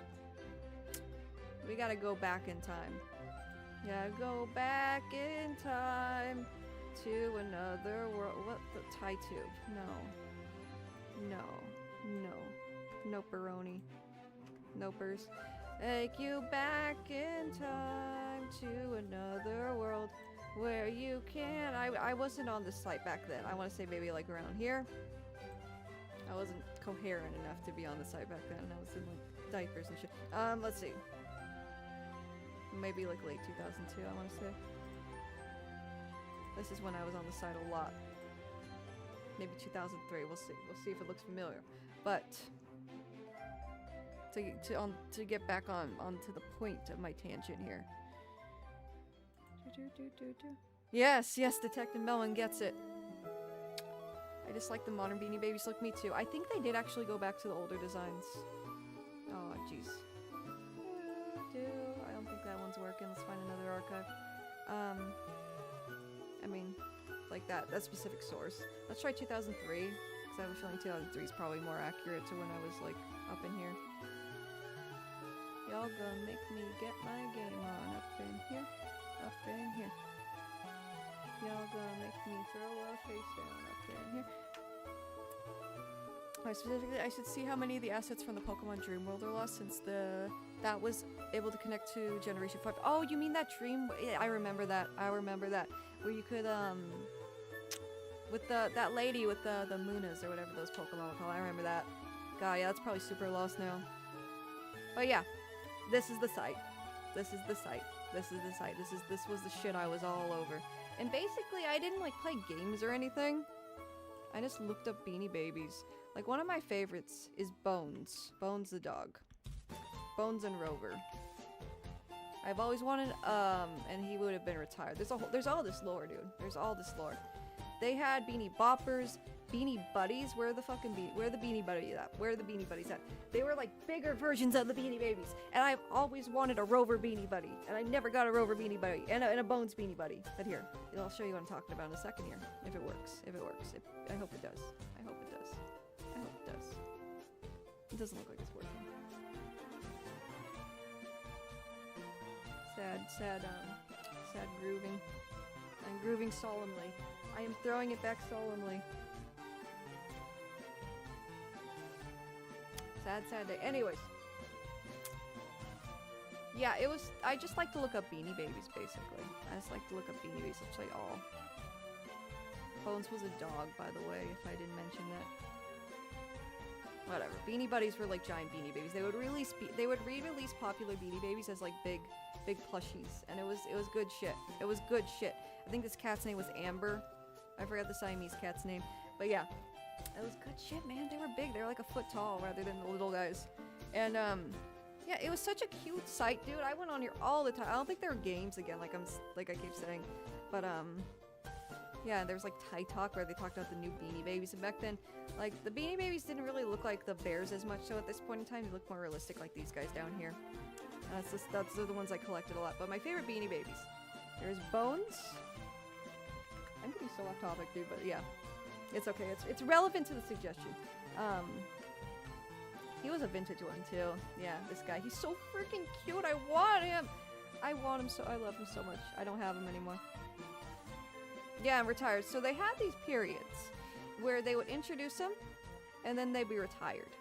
And then once they retired, they didn't make them anymore.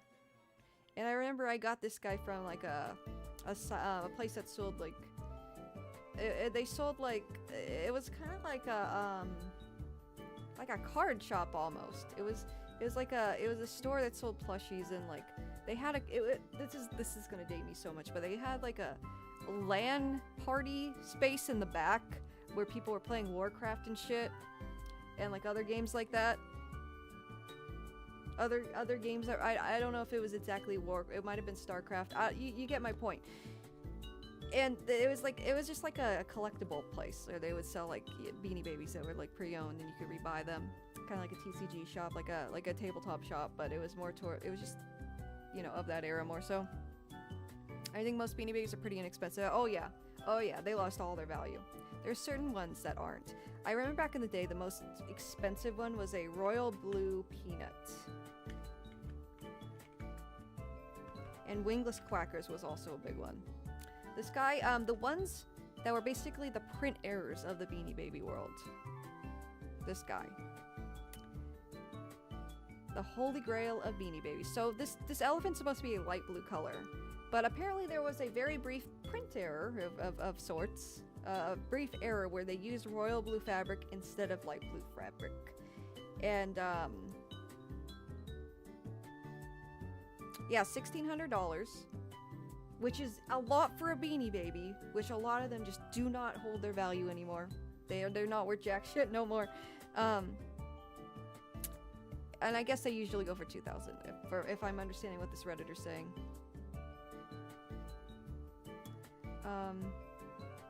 Yeah, so I'm assuming this person paid $1,600. This usually goes for $2,000. So it's retained its value. It's retained its value for sure. But yeah, the ones with the errors are the ones that go for the money. See, this one's $5,000. I don't think this one's a Beanie Buddy, so it's a re-release with the royal blue color. But the ones that were the actual like print errors, the like manufacturing errors rather, they go for the big bucks, man. So if you ever see this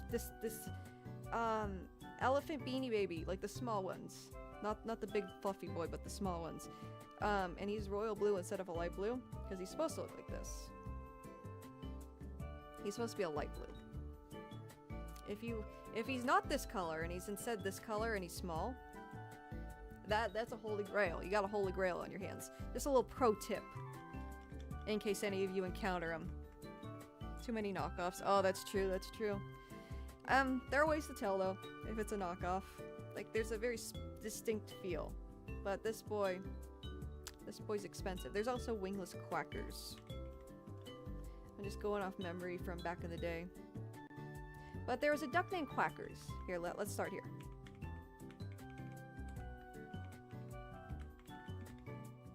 There was a duck named Quackers. And he's silly looking, right? Isn't he cute? He's a cutie. He's just a silly little duck boy. But there's a very rare variant of quackers called the wingless quackers. And if you can encounter a wingless quackers, you got yourself some money on your hands. I think he goes for, yeah, he's a pricey boy. He's a pricey boy. He's another, like, manufacturing error. So it's like print errors, basically. I guess they made a trading card of wingless quackers because he was, like, that's like kind of a meme back then before memes. That's one handsome duck, right? He's a handsome boy. But yeah. Wingless quackers and royal blue peanut are the two I remember that still are, like, very, very expensive boys. I think there's a Princess Diana Beanie Baby, too. I don't know if that's worth anything. I just remember seeing it in the collectors. Yeah, there was like collectors books telling you how much they were back then. No, not worth much. Probably because it was mass produced. And it was made in dedication of Princess Diana after she passed away. But yeah. Wingless quackers, royal blue peanut. Those are the grails, my dudes. Those are the grails. I don't think this one's real. I've never seen that before. But yeah, back in the day, those were like the two grails people would look out for. But man, yeah, and let's see. Bones is probably my favorite. Bones. There was a cat named Zip, and my very first Beanie Baby was like a Am I in my Christmas fit? I didn't even notice. Hang on. Let me get this. Okay, there we go. Yeah, Bones, and then there was a cat named Zip, and I got the McDonald's toy variant of it. I don't remember. I think it was just given to me by like a cousin or something. But my very first Beanie Baby was like a cat named Zip, and he was the one of the McDonald's toy like mini versions.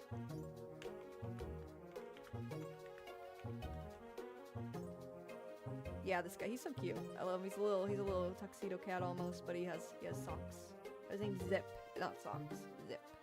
And I had one of these, like the smaller version. I want another one now. $100?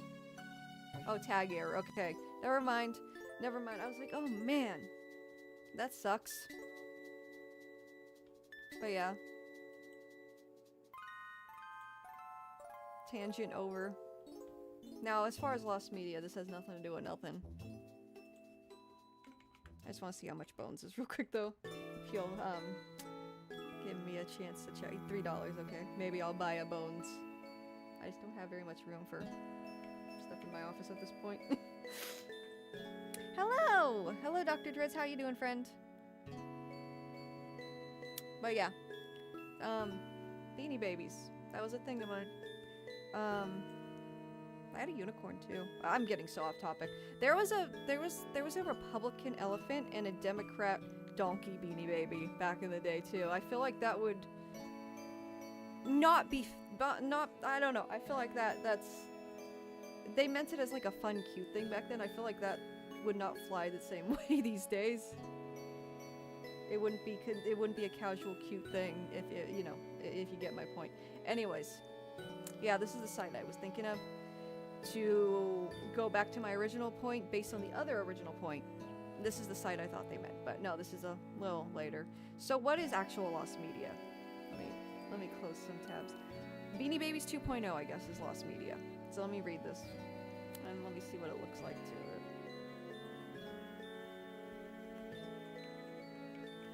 I'm assuming this is what they mean because it's the only thing that really comes up under lost media.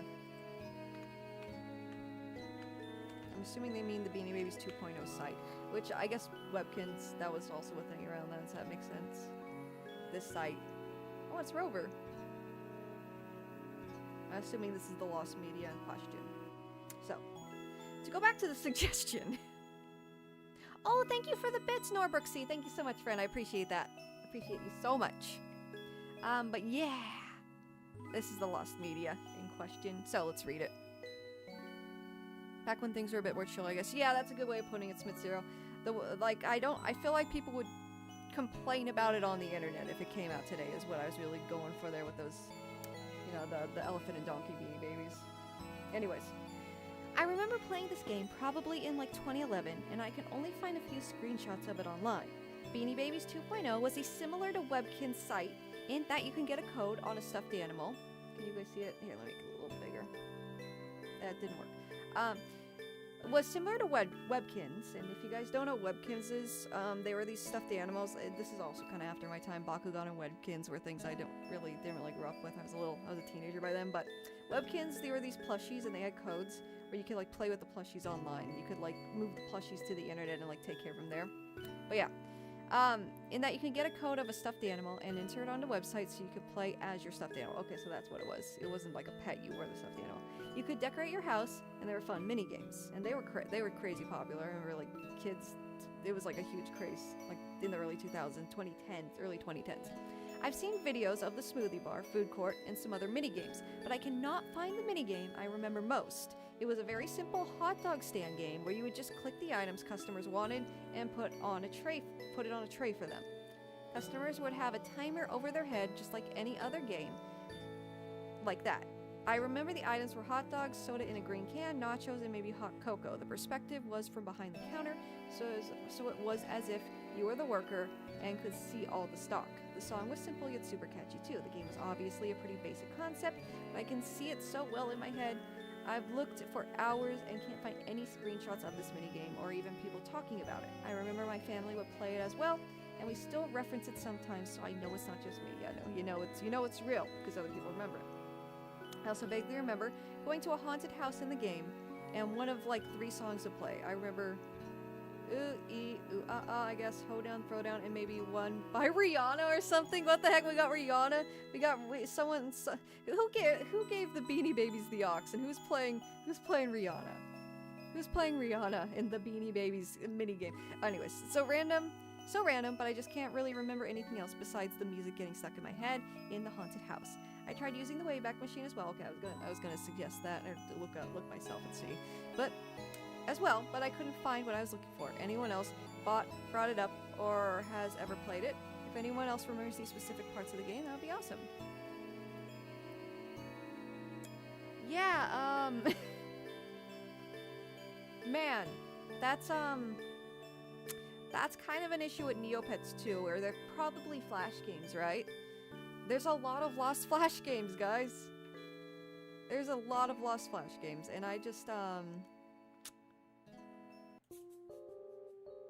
feel like, you know, Neopets is another one where Neopets was, well, it still exists. It's a pet, like a virtual pet site, and you would have these Neopets.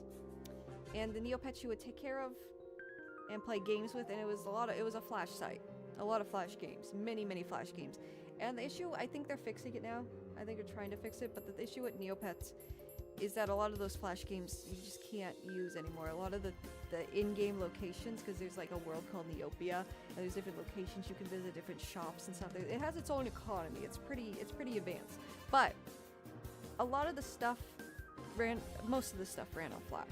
And a lot of it you just can't access anymore, and I think they're trying to fix it, but it's still in development where there's a lot of areas of the game you can't get into. I'm pretty sure they haven't completed the task of like adjusting the game for the modern day so it's still playable. So it's kind of like that kind of situation. And while Neopets is still around and they're still, you know, fixing the site and stuff, and like fixing it so like you don't need Flash to play these games, which Flash is no longer a thing, I don't think Beanie Babies 2.0 is gonna do the same thing. I don't think there's as much demand. But yeah, I love this game as a kid. I killed for a private server of this one. That'd be cool. Did you also watch the YouTube shorts they made of it back in the day? With the red dog character? Yeah, Rover. Oh, Snoots. His name was Snoots. That's such a good name for a dog. Snoots with a Z. That's so good, dude. That's so good. Don't remember the dog's name off the top of my head. It was very centered around his virtual world. Yes, Snoots. His name was Snoots. Remember the haunted house? He used to play the same song on repeat. Yeah, so people remember this. I don't know how likely it is to, you know, find this.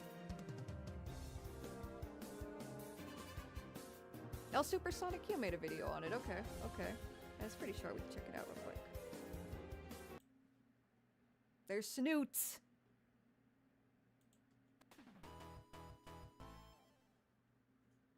If you were a kid growing up in the mid to late 2000s with an internet connection, then chances are you participated in some kind of online virtual game. For me, it was Webkins, which got insanely popular around this time.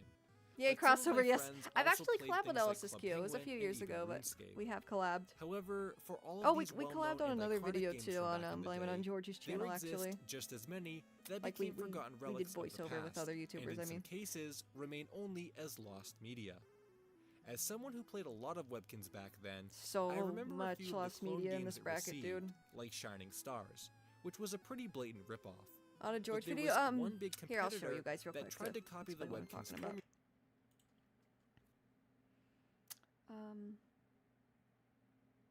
Let's make a new tab.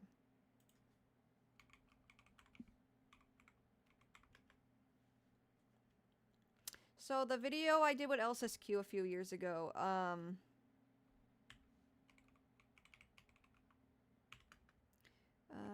let's see if it just pops up if I do this.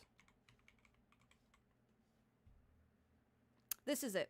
So International Pieces of Lost Media featuring Sakura Stardust. I did,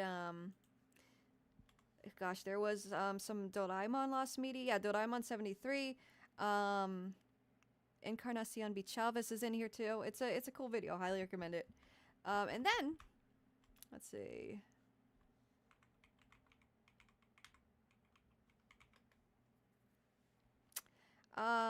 Where is it? Top 50 Lost Media found. I provided voice work, and LSSQ provided voice work to this. Hey guys, Blame It on George here. Yeah, and then a lot of our other like Lost Media friends were in here. But yeah, it was a lot of fun. We all narrated I think 5 each, and it's the top 50 lost words. Top 50 lost media found in the past 5 years, basically past 4 years, since he's been doing these found media videos. So we just kind of counted down the most influential, the coolest finds, basically. Let me fix my outfit. I must have forgotten that one. I know it's a big George crossover video. Yeah, there's this is the one I was in most recently. We've collabed a few times, like Jorge and I, but yeah. Anyways, let's get back to business. Let's get back to business. And by business, I mean Beanie Babies. Every time I emote, I always do that. I always fuck it up. Hang on. Club Penguin. I never played Club Penguin actually, but I knew someone who did in like middle school. Also Anyways. played things like Club Penguin and even RuneScape. However, for all of these well-known and iconic games from back in the day, there exist just as many that became forgotten relics of the past, and in some cases, remain only as lost media. As someone who played a lot of Webkins back then, I remember a few of the clone games it received. I feel like I would have really Shining vibed with Stars, Webkins if I which like was a pretty played it. blatant ripoff. But there was one big competitor that tried to copy the Webkins formula and only accomplished it to varying degrees of success. This is Beanie Babies 2.0. Beanie Babies 2.0 was a spin-off line of the famous toys. It makes so with much the main sense they would have selling done point that. being identical to that of And that's before they Webkins. started Kids looking would like go to the store and buy their with the stuffed big eyes animal, and stuff. It was which right came with before a that code Switch, I and think. could be used to gain access to the online world. The line originally consisted of 13 animals, though would expand to over 60 Eggs by 2008 the bear. That's a crazy which name. introduced the teeny These- Beanie Babies. Oh through my McDonald's God. Toy promotion. Some of these designs were even exclusive Beanie Babies to the and TY Doll store, Happy Meals, man. and others Takes got me back. Not re-released this later on particularly, without but the there was a online few code. others before this. Despite the popularity of the plush toys themselves, I'm sure you're wondering what the game was like and how it became left in the past. The Beanie Babies 2.0 world launched along with the original plush toys in early 2008, which was also the time I discovered the game, so I guess you could say I'm an OG player. My brother bought one of the plushes, so I'd watch along as he played, and from what I remember, it was kinda cool, but not quite to the level of Webkins. Mayor Beanie was one of the main characters Mayor in this Beanie. game, acting as a tour He's just guide the through the Beanie world, Bear. which felt a little unpolished. I mostly remember a confusing navigation system and activities that seemed to pop up out of nowhere, as if there wasn't a dedicated area for games. A lot of the games, in fact, weren't much more than a few clicks to activate a result. Club Penguin. and I've Yeah, even found that's some one I never articles that played, but claim I had a additional friend content was locked behind was having super, more super than into one it. pet. Despite these Sean complaints, Beanie I've right never there. really heard anything bad about the game, and the discussion I found about it seems to be positive. However, this iteration of the website wouldn't stay that way forever, as there was a brief Yeah, it period doesn't look in as- mid-2009 doesn't look very when the site got a in-depth. revamp. Mayor There he Beanie is. was replaced with Snoots the dog, Snoots. and more of the world's My content boy was updated Snoots. and modernized. Free Snoots. I remember one of the biggest additions they added not free was him, a just fully find 3D him. customizable room, Recover him. which was cool, but ended up becoming more of a meme Snoots for look how hot- primitive Snoots the looks models high as looked, fucking. Did and you the see fact that? that you could play licensed music in your room, Tippy, I thought his name was disabling Trippy. all other environmental sound effects.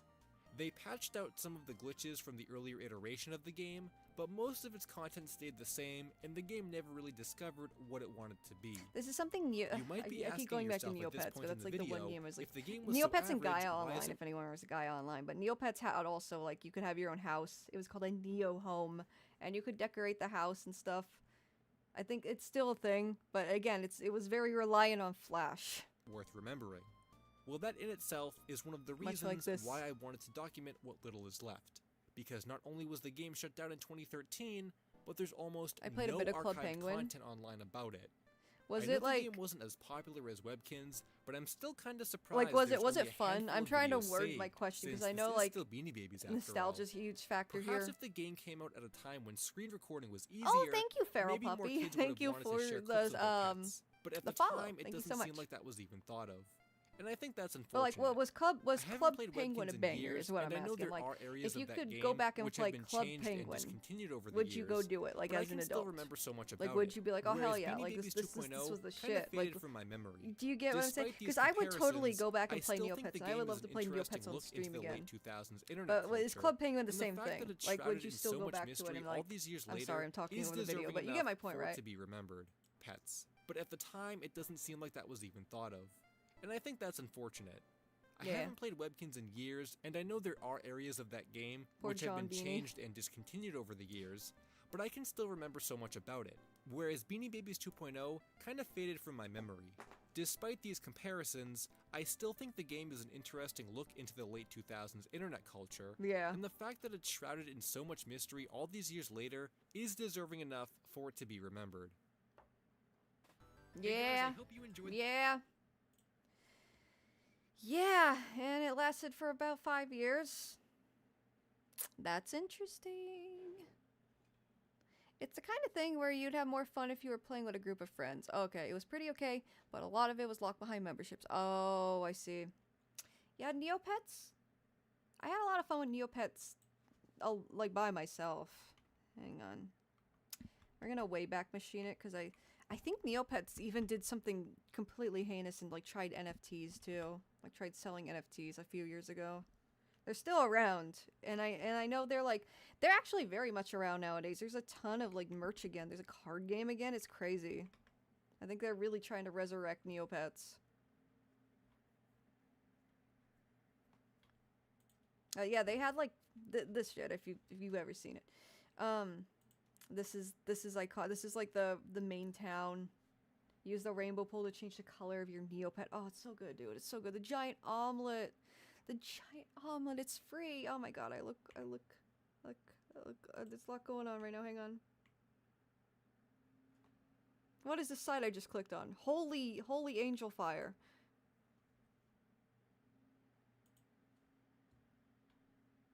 Yeah, Neopets, they had McDonald's toys. Oh, it was so good, dude. It was so good. So good, and they all had different variants. Oh my god, I remember some dude schooled me on how to pronounce Lupe. Like wolf in Spanish, I guess. At the fucking McDonald's inside a Walmart. When I wanted to get a fucking this Neopet.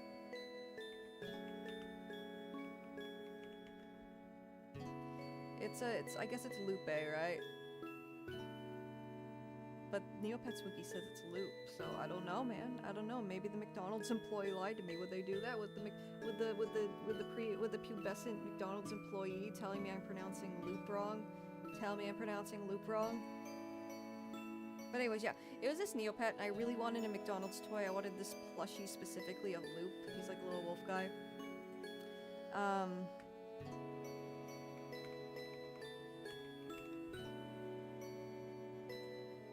Yeah, it's just a little wolf guy, and I wanted like a McDonald's, one of the McDonald's toys. And they randomized, and I was like 9. I was like 9, and I was like, I walked up to the fucking like, you know, he had to be like 16 or you know, just teenager, just some teenage dude. And I was like, I walked up to him, and I was like, I wanted to buy like you can buy the toy separately at McDonald's, and I just wanted to buy a bunch of Neopets toys. And I was like, see, because there's quite the variety. And I didn't want the fucking paintbrush. I wanted the dog. And I was like, hey, do you know, I don't remember what I said. I was a kid, but I was like, do you have the Loop toys? Do you, can I get the Loop one specifically? Can I get some Loops? Brother, can you spare some Loops? And, I really wanted the starry one, but it was randomized, the color you got. And, the dude, he's like, no, it's random. But just so you know, you're pronouncing that incorrectly, and it's actually Lupe. Just so you know for the future, like really snarky, like. I was like, oh, okay. Sure, Lupe. The star one's cool, right? I love the starry ones. They also sold them at Limited 2, if anyone remembers that. Limited 2. It's called Justice now. It used to be called Limited 2, and they had a starry Scorchio. For reference, they sold the plushies other places too, like Target, Limited 2. They were bigger plushies, more detailed. Yeah, this guy. I had one of these guys. And they had a TCG. It's different than the current TCG. It was good stuff. I might $80? Holy crap, brother! I love how somehow we just start looking at the prices of shit in my streams. I just go on this tangent, and I'm like, oh, that thing's really expensive now. Oh, Jesus. You know, I'm just trying to fix my outfit real quick. There we go. Alright. Yeah, damn. For reference, this was like $6, I want to say. $6 to $8 back in the day, back in like 2004-ish. So that's fun. Crazy work. I do still have some of my original Neopets plushies though, so I might even still have that one. I don't know. Anyways, yeah, it was good times. The dude just like, yeah, what an asshole. Like, dude, why do you care? Like, why are you being so? Why are you even doing this? And apparently, according to the Neopets wiki that I'm now learning, it actually is pronounced loop. So I think he was just assuming it was like, what's wolf in Spanish? I think he was thinking it was that.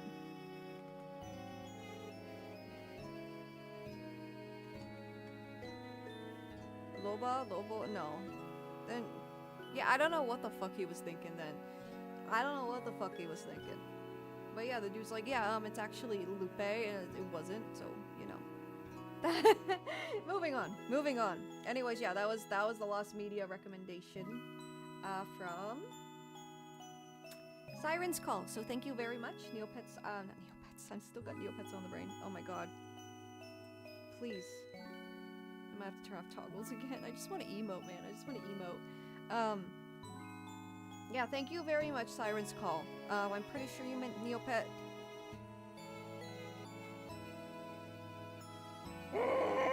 I'm pretty sure you meant Beanie Babies 2.0, as in the Lost Site. The Beanie Babies simple, relaxing, and fun. I think you meant that. Because that video, when you know, seems like a fairly big Lost Media topic, so thank you for the suggestion. So let's go to the next one. Lupe is short for lupus, Latin for wolf. Oh, thank you, Paprika. Yeah, I was trying to figure out what did bro mean by that? What did bro mean by that? Maybe he thought it was French. Oh, French. Yeah, that's another language. Hang on.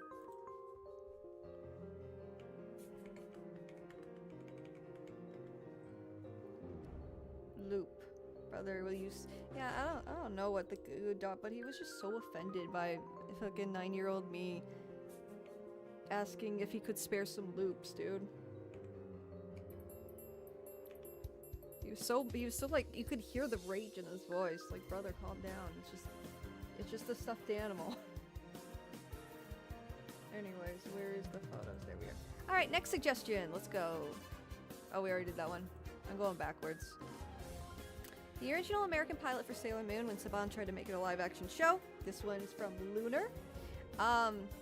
This is Raymona. Has a great video on this. I won't go into it too much, but we can read the LMW article, because that'll be linked there, of course. Whoops.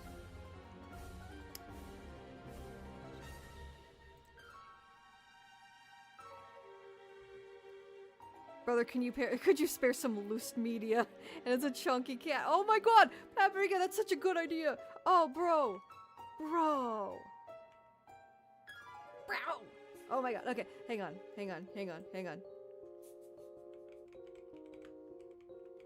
I'm gonna draw that. Not the oats pig, the loop cat. Loops. There he is. Yeah, I'm gonna draw this fucking cat. I'm gonna draw this cat. And it's gonna just say, it's just gonna have Lost Media. Like, just the fucking impact font say Lost Media. Oh my god, it's such a good. I'm gonna credit you, Paprika. Just you wait. When I get the time to draw again, I'm gonna do it.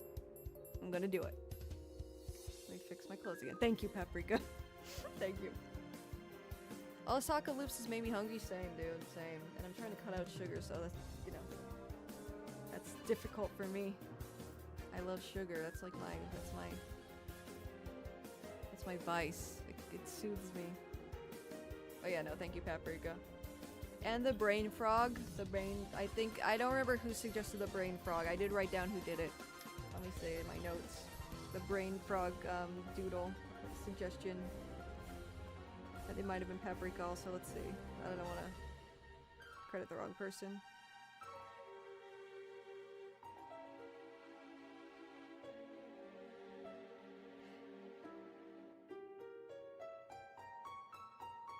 I can't find it, so it's probably on my MacBook. But yeah, thank you. I do remember surviving cells of the Western Sailor Moon adaptation resurfaced. Yeah.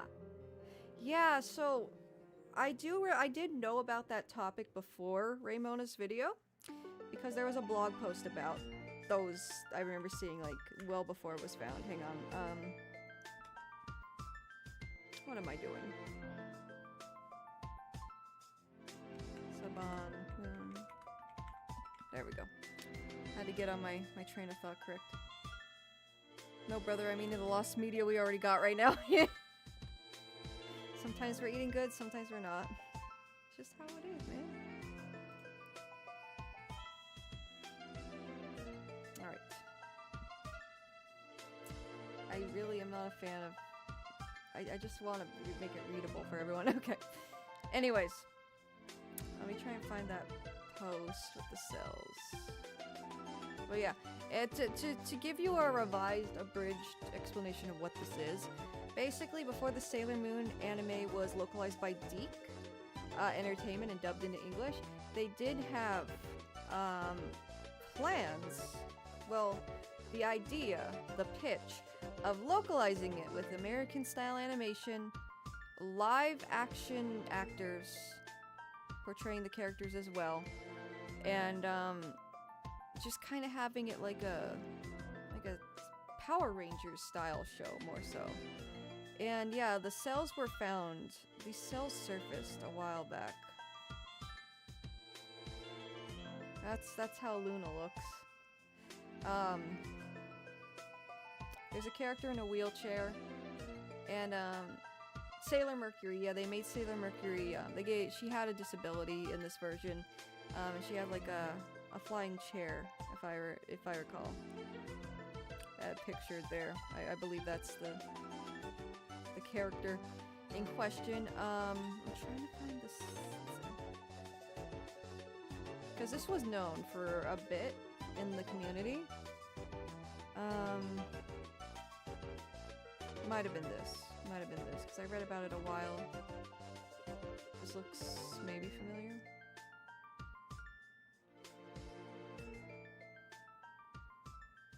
And it was, clips of it were shown at like a con, I want to say, like a little bit of it, like the trailer, but not the full pilot. I'm trying to piece it together in my brain before I read the article, just to like show you guys with actual sites with the stuffs.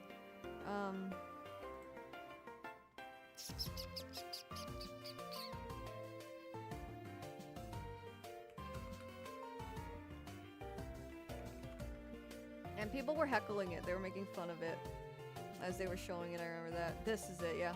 18 years ago. So Saban Moon. So it's been a thing in the community for a bit. Just not found.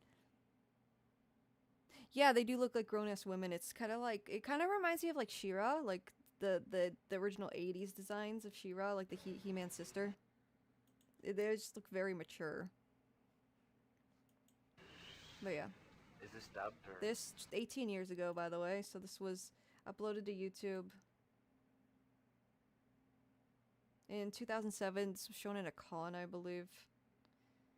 And then the person who uploaded this in 2007, Saban Moon, thank you for not doing this. It would have been horrible. So people were just kind of shitting on it rather than thinking of it as a piece of media that should be preserved, right, at this point. And yeah, it is kind of silly. A magical woman anime would go hard, oh absolutely. It wouldn't, if done right, it would go hard, like a seinen. Like an adult. Josei, that's it, Josei. So shoujo is like younger, like teens, young ladies.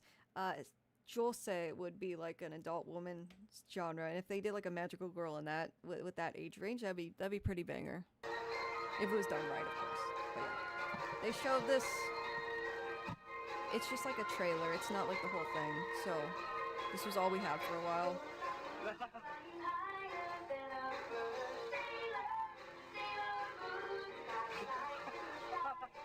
You hear the people laughing, you know, it's very, like, what the hell?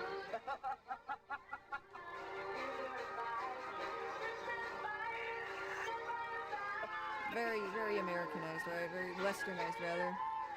The live action's odd. I don't know why they made that choice.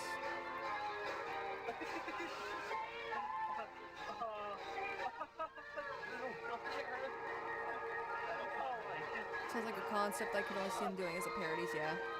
I find it interesting that 90s dub used the logo for this, but the 90s dub used the logo for this. Yeah, maybe they still just had the rights, and it's probably like, yeah, just some kind of rights thing where they had the rights to it. It looked fine. They used it. I don't know though.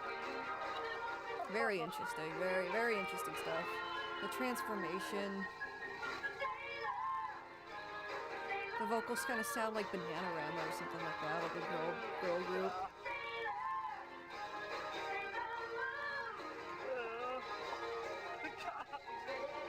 Dude's hamming it up in there. Bro is having a giggle.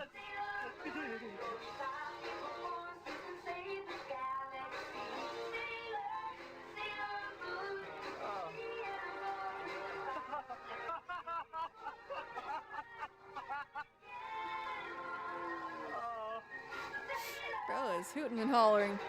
Yeah, he's having a time record.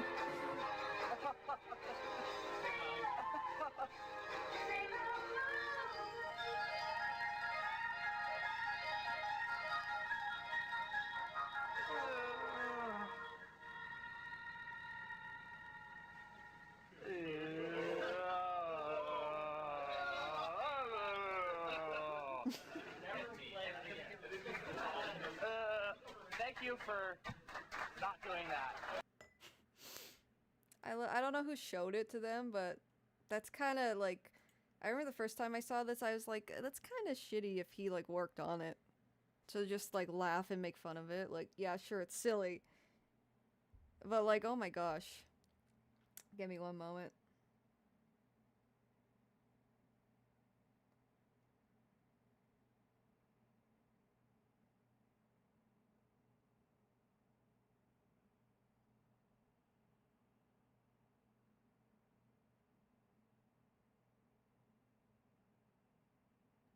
But yeah, everyone enjoyed it clearly. Yeah. A dance segment of, yes, just a dance montage. You gotta have that. You gotta have it. So this is an entirely original show pitched to sell anime toys in the West. I don't know much about this other than it existed. Yeah, pretty much, Smith Zero. We can read the wiki article. I was just trying to find what was known about it before Raymona was able to find it, because it was known in the Sailor Moon community. Like I'm a fairly big Sailor Moon fan, and I remember hearing about it years ago, like around 2016, around that article we saw. But yeah, Saban Moon, yeah. And back then, like, nobody really thought of it as, like, they just kind of laughed and giggled at it, like, oh, good thing he didn't make this, like, that kind of attitude.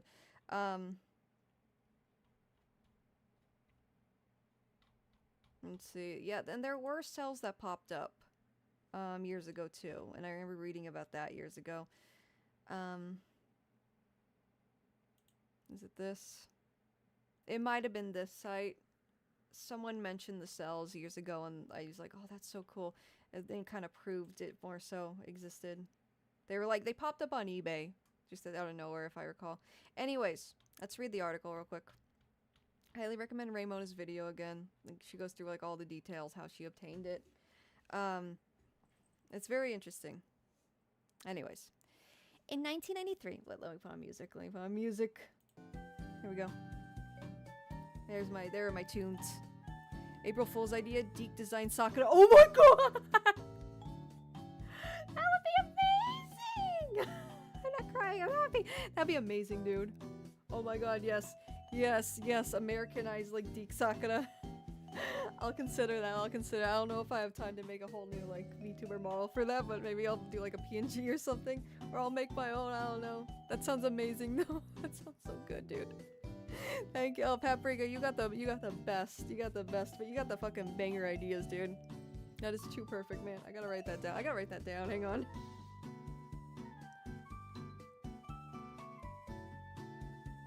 Hang on.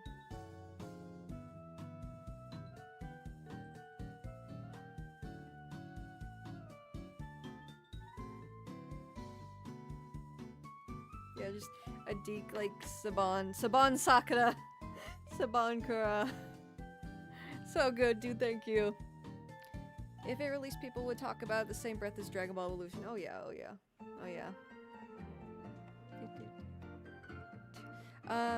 So I give enough memes to last a decade. Yeah, it probably would have had a lot of memes. April Fool's idea, I got that, that's such a good idea. Yeah, it's too perfect, man. But yeah, it wasn't entirely, let me read it, Smith, so I can explain what this is more, but it wasn't a completely original show, like just adapted from Sailor Moon. In 1993, the animation studio Toon Makers intended to produce an Americanized version of the popular Japanese anime series Sailor Moon. A 17-minute-long pilot episode combining animation with live-action film of the Sailor Scout characters as American teenagers was completed, along with an additional 3 episodes that were in development.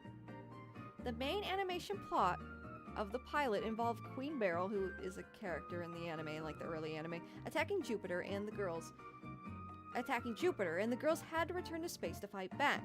Toon Makers had hoped to entice Bandai and Saban into producing a full series to air on Fox Saturday mornings starting in 1994. However, the high cost of the project led to its rejection in favor of a dubbed version of the original Japanese anime, which, money-wise, yeah, makes more sense. And, you know, the anime's fine on its own. Like, it's just because it's Japanese doesn't mean it can't be enjoyable. I don't know. The mindset back then was so interesting. The pilot episode was believed to be lost media until its discovery in 2022 by YouTuber Ray Mona in part 2 of her lost media documentary, The Western World of Sailor Moon. So yeah, the promotion video is the one that was uploaded in 2007, the thing we just watched. A 2-minute promotional music video was made showcasing the live cast, the animated characters, and an original song. But ultimately, the deal fell through, and Fox instead aired dubbed versions of the original Japanese episodes. It has since been uploaded online. I believe it was on Cartoon Network 2 on Toonami. That's when I remember seeing Sailor Moon, at least as like a little kid. Because of the campy live-action elements, the show has been given the nickname Saban Moon, due to its resemblance to the Haim Saban created Power Rangers franchise. So yeah, instead of when they went to fight and when they became the Sailor Senshi or Sailor Scouts, they would just become cartoons. They become animated. Where like when they're in their normal life, they'd be live action. It was very interesting. While the music video has been seen at conventions, the full 17-minute version of the pilot has never been publicly released. The 2-minute music video was occasionally shown for promotional purposes after the Toon Maker series was canceled.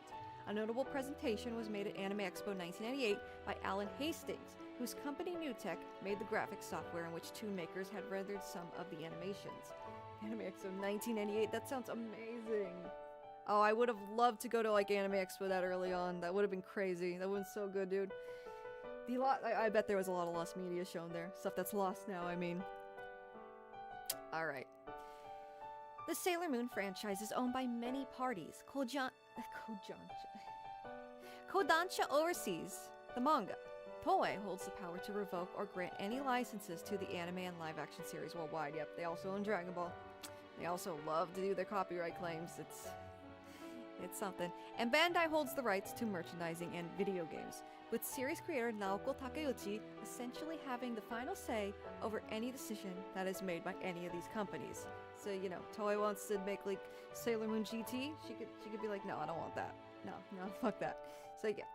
Toon Makers was temporarily granted the adaptation rights to Sailor Moon in order to pitch their version of it. As with most adaptations, Toon Makers was likely given a list of sanctioned changes, such as alternate names, terminology, and logo designs for use in the American market. An anime that does that very interestingly, and this is another piece of lost media, is Magic Knight Rayearth. They had like a little, I forgot who was in charge of that anime, but they had like they had a similar thing given to them when they did the dub, like certain names that were allowed to be used and such. For the characters, their localized names. Which is interesting because the actual dub of Magic Knight Rayearth never ended up using those names, like later on. Anyways, explaining why the Toon Makers pilot shares a logo with Deke's dub. Okay, that answers the question. Okay, so Toon Makers was likely given a list of sanctioned changes, such as alternate names, terminology, and logo designs for use in the American market, explaining why the Toon Makers pilot shares a logo with Deke's dub. Okay, that makes sense. So that's why, because yeah, this was used in merch. The Deke anime, this logo was everywhere, like when the anime came out in America. That reminds me of the tokusatsu show Pro Wrestling Star Aztec Kaiser. Kaiser, where the hero is about to face an enemy and he transforms in his animated form. Interesting. Interesting. Yeah. So that's why. That's gotta be why. I have an old Luna plushie. I don't have it with me, but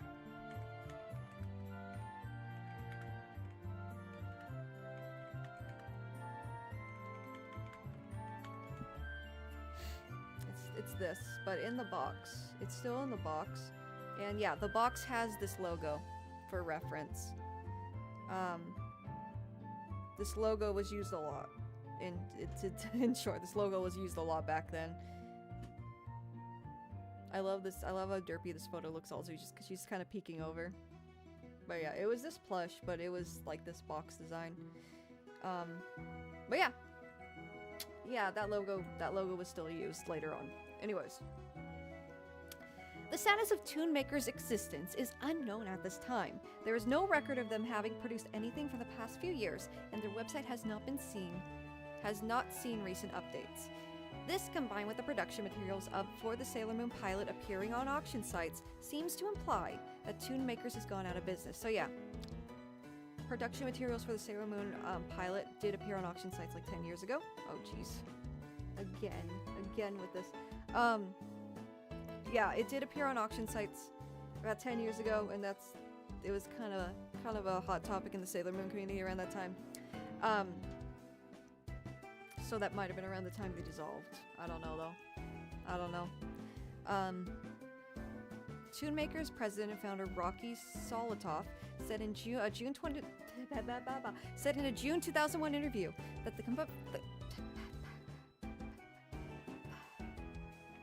said in a 2001 interview during June of 2001 that the company had returned the production materials to Toei or Bandai and only had copies of said material for personal reference. It's likely to assume that if anyone owns the footage, that it's in the hands of either an ex-Toon Maker's employee, Toei, or Bandai. Solotov later went on to confirm in a December 2016 interview with Bleeding Cool News, that's a crazy name, that Toon Makers did indeed have a vault copy of the entirety of the pilot episode on hand. However, reportedly, it is part of their demo reel and thus cannot be shown to anyone other than interested parties. That's around the time those sales surfaced, so Solotov did not make a concrete statement at the time as to whether or not Toon Makers was defunct or still operating. So yeah, if he did not confirm or deny it, that's not looking good. That's not looking good. Thus, it cannot be known if the demo reel is still accessible to any would-be clients. In addition, Solotov stated that any rumors of the pilot publicly circulating in any form were false. He went on to say that once the project was done, the rights for it reverted back to one of the associate companies, but it is uncertain which one, placing it in copyright limbo, which that's also the case for Pokemon Live. I was going to get into that rabbit hole, but I went on my Poke shipping rant instead. When talking about 4Kids stuff, Pokemon Live's in a similar situation where it's in copyright limbo, because there was a Pokemon Live show. In short, to give you the TLDR, there was the live Pokemon show on stage, a stage show, and they were going to release it on video, but it's in copyright limbo, and we don't really know where it ended up. It never got released. It was like advertised, but it never got released. But yeah. Anyways, Solotov himself believes the rights owner to be Toei, which would make sense. Toei's pretty strict with that stuff too. But because it cannot be deduced who would need to sign off to release it publicly, it is the currently exclusive property of Solotov or any potential employees of the companies if Toon Makers is still, and still existing.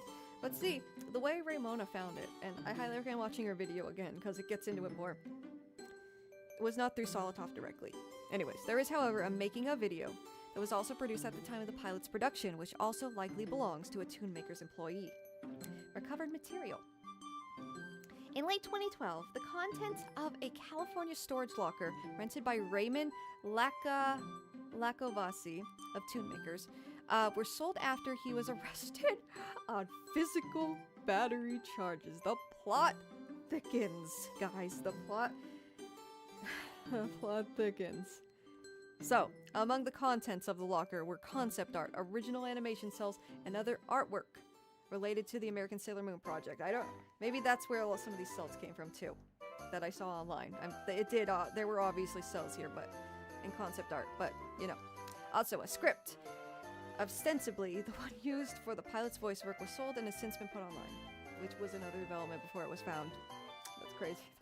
Apart from that, some scenes from the pilot are shown on the music video, like Sailor Moon's transformation, the princess fighters sailing on their sky flyers, very marketable, and also not in Sailor Moon in any form, and their battle against some of Queen Barrel's monsters. Notice how on the music video, Sailor Mars, and Sailor Jupiter are shown using their powers to, respectively, burn off and electrocute some monsters, just like in the previously discussed script.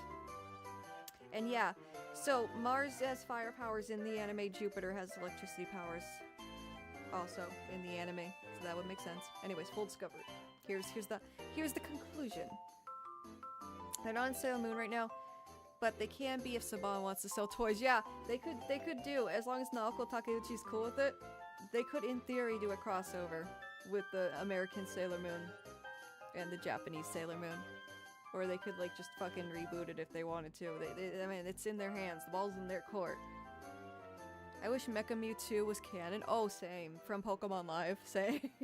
That thing was so cool. That's another one! I'm sorry, I'm gonna go on this tangent again. I'm beating the dead horse at this point. I'm beating the dead horse. I'm beating the dead Ponyta. But Pokemon Live was another one that shipped Ash and Misty. Ash, at the end of the... If you care about Pokemon Live spoilers, I apologize. But at the end... Because Misty's song, she sings Misty's song in that too, which is a song that like goes on about like how she has a crush on Ash and all that, and has feelings for him romantically in a non-platonic fashion. And that's in Pokemon Live. And also, Ash like kind of reciprocates her feelings at the end and gives Misty his gym badge as like a present, if I recall. I'm not gonna Google it. I'm not gonna torture you guys with any more of this, any more of my shipping delusions, but it is something that happened. Like, they actually did push that narrative, like, in Pokemon Live, too. It's so weird. It's so weird. And Pokemon Live is another, like, Western concoction. It's not something that was a thing in Japan. Anyways. I looked it up. Mecha Mewtwo is too cool to not be any other games in the anime. Yeah, Mecha Mewtwo is sick. Mecha Mewtwo is so sick. I wish I could have, like, saw that in person. Look at that. Look at that. It's so fucking... That's so tough, dude. That's so tough. I don't know why it has a card. Shit's almost 5,000 pounds. It's so cool, dude. It's so cool. They could've... Like, I want to hire an artist. Look how big it is, dude. Look how big it is. It's so freaking cool, dude. Shit's like a tank. It's so cool. Imagine seeing that on stage, man, as a kid. But yeah, Pokemon Live is weird. Hang on. Just real quick, guys, okay? Just real quick. But how my model looks right now is kind of akin to my mental state when it comes to this shit. Jeez, hang on. There we go. I keep forgetting which. Anyways.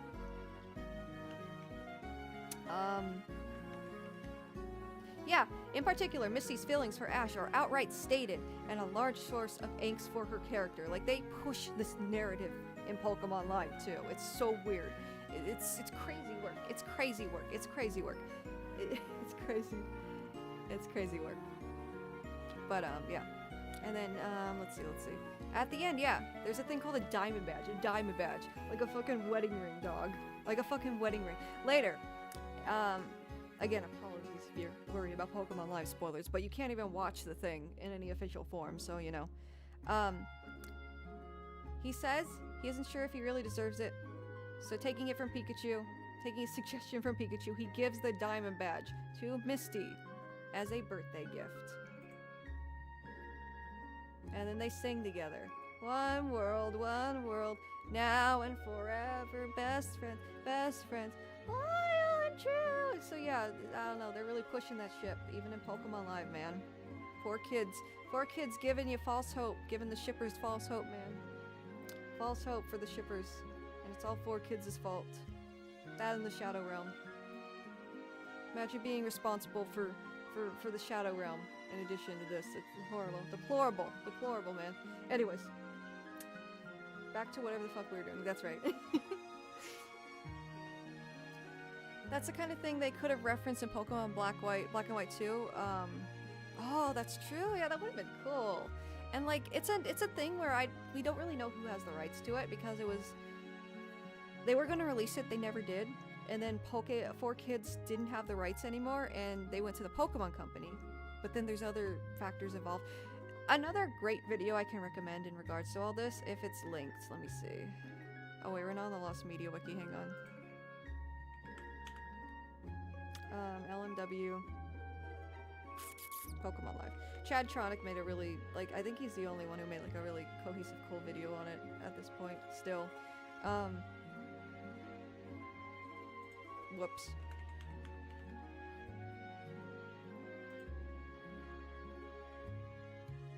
But,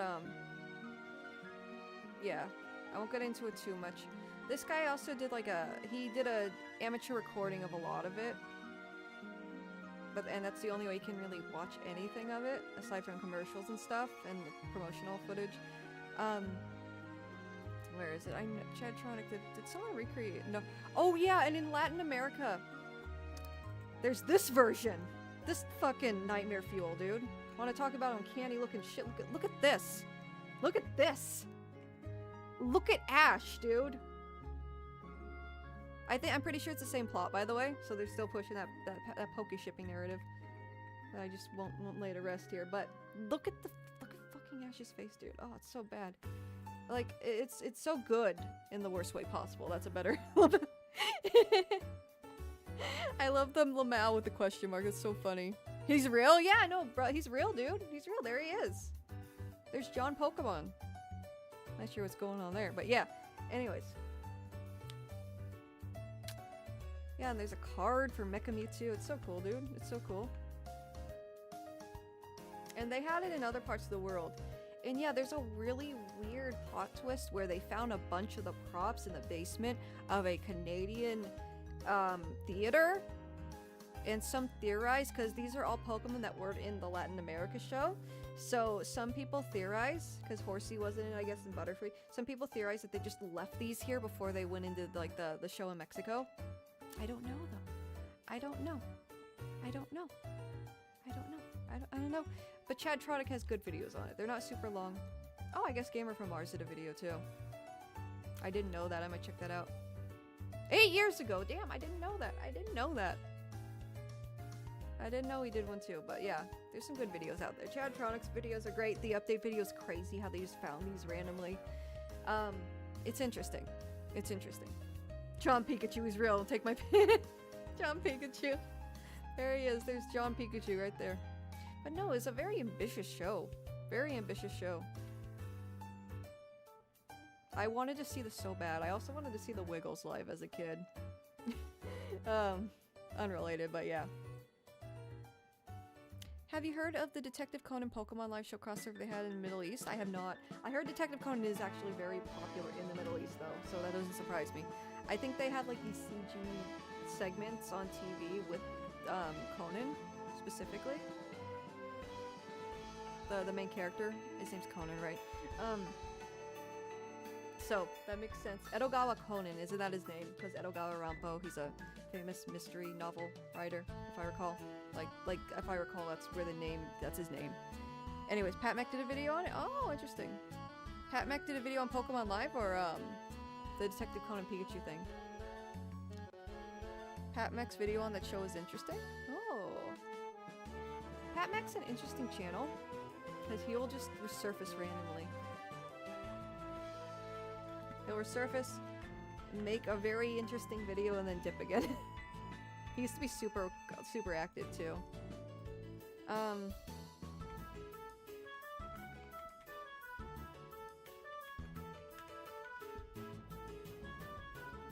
Oh, here we go. Okay, this is what you're talking about. That's very interesting. That is so... What an interesting crossover. Like, these were two very, very popular properties in Japan at the time, and the Middle East. I know Detective Conan is very popular there. So that makes sense. That makes sense. Yeah, Pat Mech will show up out of nowhere. The one... I brought this up on stream before, but the Sonic ice cream video he did.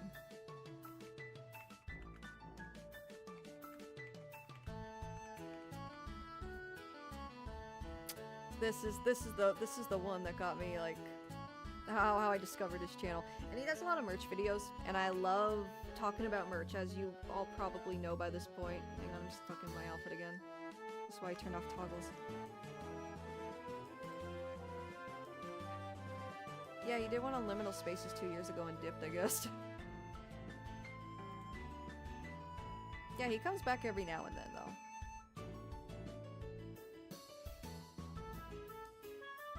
But yeah, no, his videos are very interesting. And also, I love merch videos.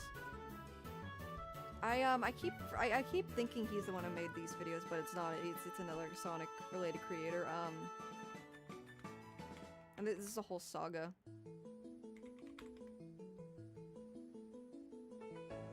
This guy, I believe. And he has like a whole series on this like Sonic statue that's in the middle of nowhere in Japan. It's a very, very interesting watch. And we can watch that at some point later on. But not today, because I have other suggestions I gotta go through. But I love these videos so much. Watching Pat Mac videos introduced me to plush collecting. It's not all I think about, really. Scribbles, really. I'm glad we can agree on that, because I'm a big plush enthusiast. As a matter of fact, I was bad on payday and bought more plushies again. And I'll share them on Twitter.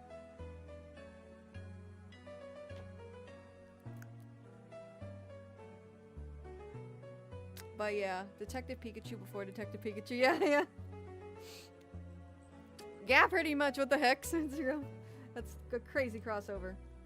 Anyways. Let me finish this. Get back to the original point, right? These detours, man. These detours. Hang on, let me, at the same time, I want to check on something. Give me a second.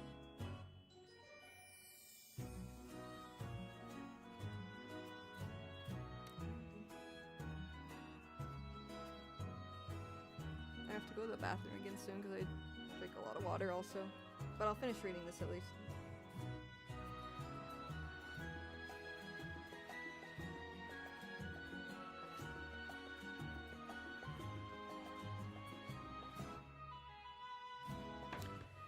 I got a new one yesterday. It's a purple unicorn cat. A unicorn cat? That sounds amazing. That sounds god tier. That's like a combo of the two like best creatures.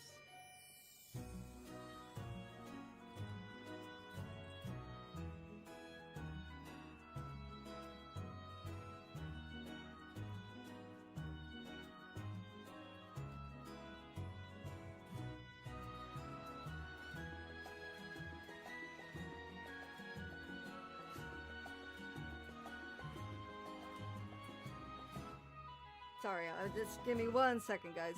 I got distracted by something again.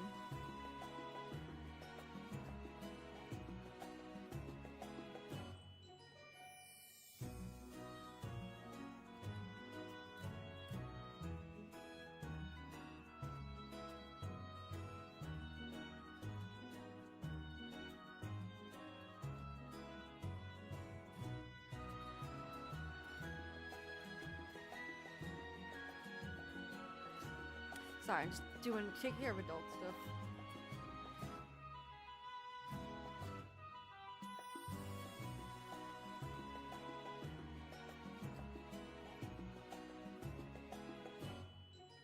Let me think.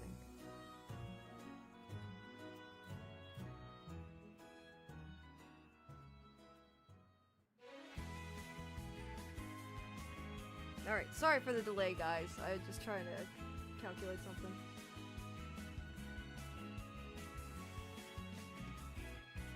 I will probably stream for another like hour and 15 if that's cool with you guys.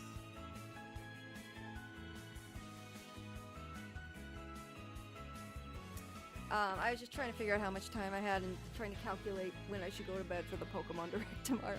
But yeah. Let's read the rest of this and we'll move on to the next suggestion. In 2022, YouTuber Ray Mona published a 2-part documentary series on the history of Sailor Moon being brought to Western audiences. The pilot's creation and her search for the episode on her channel, entitled The Western World of Sailor Moon, assisted in her search by Kotaku journalist Cecilia Di Anastasio. Raymona was able to locate a copy of the pilot in the Library of Congress. So yeah, She didn't get it from anyone who worked at Toon Makers. It was in the Library of Congress. The second part of the documentary discussed her search for the pilot and petitioning for access, as well as the pilot in its entirety. Raymona was granted permission by Ward to access the pilot and release it on YouTube and later on archive.org on Watermark. So she got permission. She got permission to release this by the people involved. Anyways, that is another suggestion.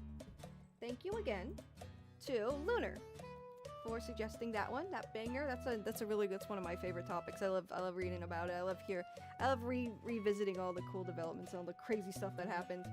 But yeah, let's see. Next suggestion is Toda Fruit Island. Again, this is something I have no idea. I don't know what it is. We'll look it up. Toda Fruit Island. It was the second and one of the most popular genres in YouTube animation and is completely lost. No one's been discussing it as of lately, which sucks because I really want it found. Let's see. I've never heard of that.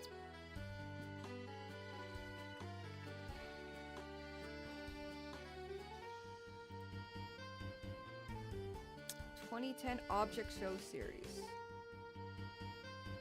Revival thread. r/last media will do the trick. Oh, I think I've seen that apple before. That looks really familiar.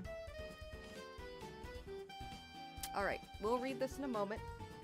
I got the link up. You can't see it, but it'll be up shortly. I have to use the restroom. I'll be right back, okay? I'll be right back. Be right back, gang.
have returned in the next Avengers film. Hello. Solar, how you doing, friend? I had to get some water too. My mouth was a bit dry, but I'm back now. Everything good. If you're just joining us, we're going through some lost media suggestions. Hello, Skylar. Just going through some lost media suggestions. That viewers have left on my social medias. Going through as many as we can. I also have a Reddit post that people suggested stuff on. We probably can't get to that today. Probably be streaming for another hour. Yes, I will return in Avengers Doomsday. But I can't tell you if I am, which side I'm on. I can't tell you. I can't tell you. Remember how they were gonna make I like how Scribbles and Pop Rock said that. I like how they were gonna make that other Avengers movie with the other guy, and then he was a shitty person who assaulted someone, and then they just didn't do that. What's his fucking name? Khan Dynasty.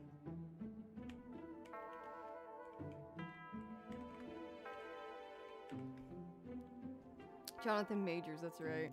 Yeah, didn't he do something really bad? Yeah. Yeah. Well, that has nothing to do with Lost Media, but yeah, it's probably a good thing he's not employed in big money-making films like Avengers no more. Yeah, Kang.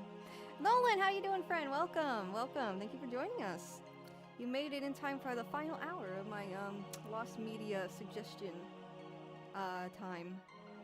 And you also missed my Pokemon rants, so there might be plenty more of that tomorrow since it's Pokemon Day. Also, I'll be streaming very early tomorrow to those who did not hear the beginning when I said that.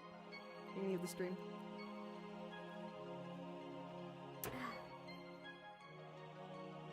Sorry, I was drinking water and disassociating a little bit before I read again. No, you're fine, Nolan. You're fine. And yeah, I'm doing good. Today's pretty good. Got my computer working. I'm hanging out. I got a little Hachiware keychain for my microphone. I'll share that on Twitter. It's a good time. He's very cute. He cheers me on. He's like the magical girl one. He is just a silly little guy. He's so silly. Always doing silly things. Just a silly little guy. But you can't see him. Only I can see him. Until I post to Twitter the photo of him. Or video. You'll find out. You'll find out. You'll find out. Alright. Whew. I'm going to read some more. I'm just catching my breath a little bit too. I had to run back in here, make sure I wasn't keeping you guys waiting.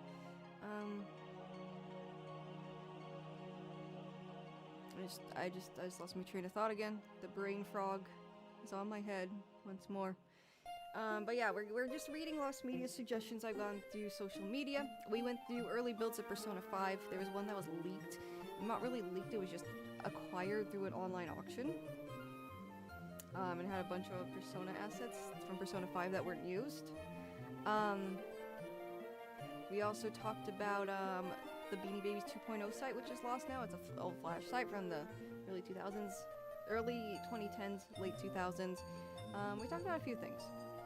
It's been cool. Talked a little about Pokemon Live. Talked a little about the Toon Maker Sailor Moon or Saban Moon. Talked about this song somebody encountered, like their own personal Lost Media search. It's been a good time. So let's go through some more suggestions, and if you want to suggest anything for a future stream, it will I'll do another post for next week, and we can go through that, and you can suggest it there. I wrote down some suggestions from chat though that I'll write down too for later. Anyways, Nolan, thank you. Oh my gosh, thank you. I was ranting. I wasn't even looking at the fucking screen. Thank you so much. And Alice Witch Hat, thank you. Thank you very much. Yeah, I was just like, you know, just spacing out. Anyways, this suggestion is Toad Fruit Island. It was the second in one of the most popular genres in YouTube animation and is completely lost now. No one's been discussing it as of lately, which sucks because I really want it found. So I don't have no idea what this is. But let's read about it. Fully Lost. Total Fruit Island 2010 object show that no one can find. Total Fruit Island is an object show. I don't know what an object show is, but someone enlighten me if you can. That was uploaded on YouTube on December 9th, 2010. The show was drawn in Microsoft Paint and animated in PowerPoint. Oh my god. Okay, I can see the vision somewhat. I can see the vision. If you don't know what an object show is, I'll give you a basic rundown. An object show is like Total Drama Island, but with objects. What? I'm sorry. What? I'm more confused now. It all started with the show called Battle for Dream Island, which was uploaded in January of 2010. There is a link to the show here. Co-creator of Battle for Dream Island, Kerry Huang, posted a video about his recollection of the show. This video. The object show community, there's an object show community. What? Has tried looking for it around 3 years now, yet has been unsuccessful. It has been discovered that all the character designs were all based off of Fruity Cuties, if that helps. I just wanted to post this to get more people to look for it. Please, I've never... this has opened my eyes. Open my freaking eyes.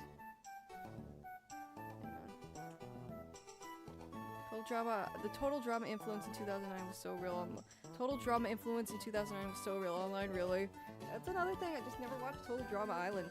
I was never on that boat. Never on that island. I could say. Yeah. Makes sense with the. Oh, I get it. Total Fruit Island. Yeah, see, I didn't even connect the dots there. So what the fuck? What the fuck is an object show? What am I? Oh, jeez. Alright, let's see. Yeah, I know. She was so it's just surprised. like a... Really? Oh, for sure. I mean, it wasn't very big. Just a little bug, but Flower went crazy. OMG, Flower is really afraid of bugs. 16 years ago. Flower thinks she's so fabulous. Like the time she asked Icy if she was beautiful. So it's just basically like a Total Drama Island style show, but with different things. Okay. Interesting.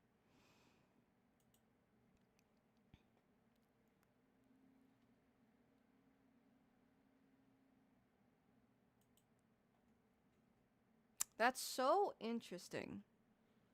And this was, I guess it was popular. Yeah, I miss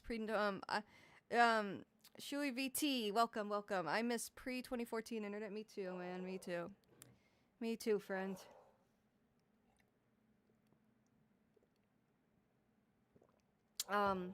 Link to the Fruity Cuties. Whatever a Fruity Cutie is. Oh, these things, okay. They look like, Suika game fruits.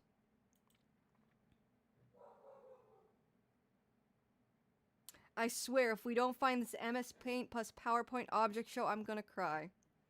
I love lost media, man. I love lost media. 97% sure this is fake.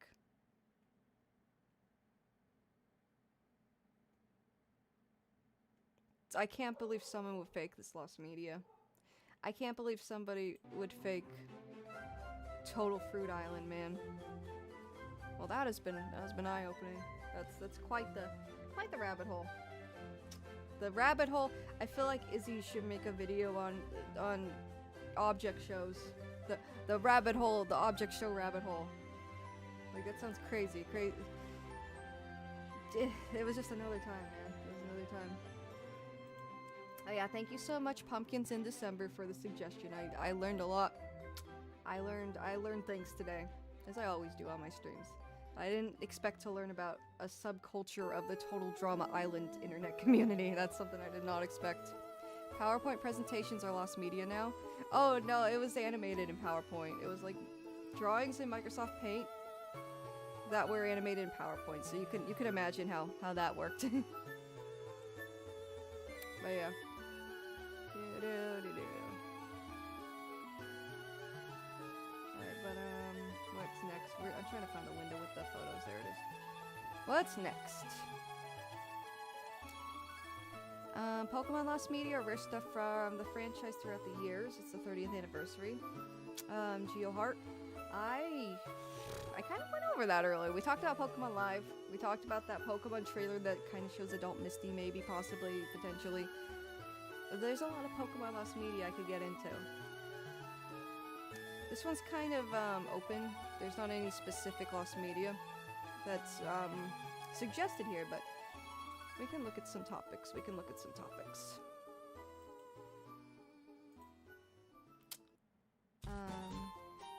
Let's just do this.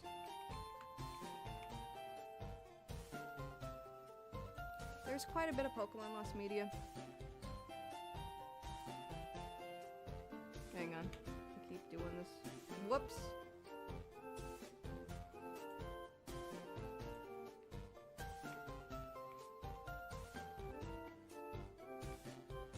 There we go. Okay.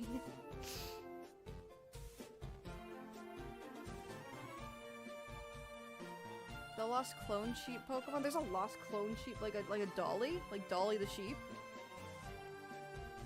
Does the racist Gengar distribution count as lost media?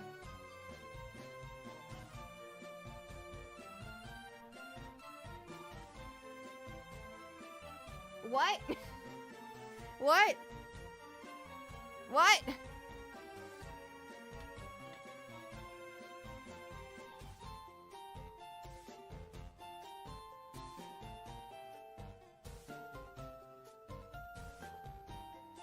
Give me a second, guys. I think I'm getting a phone call.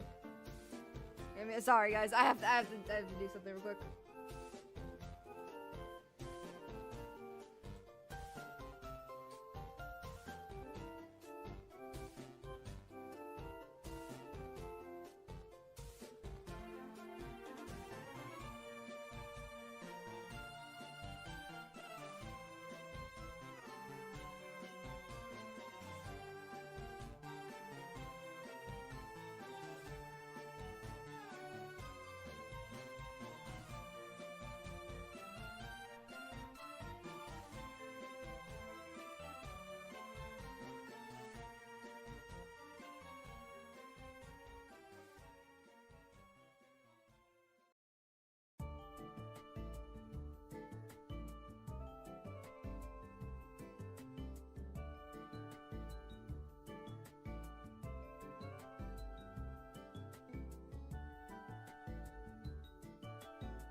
I am so sorry for that, guys.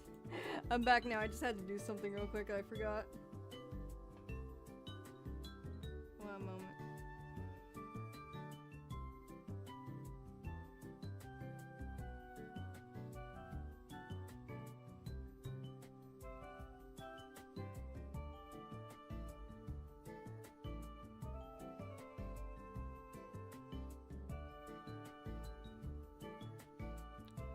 All right. Yeah, what's with the Gengar, though? Oh! Thank you for the gift subs, Nolan. Thank you. Do you mean the Gengar someone released at a Pokemon event? Yeah, let me read about that before I... before I put it on screen. I'm not really sure the context here. Give me 1 minute.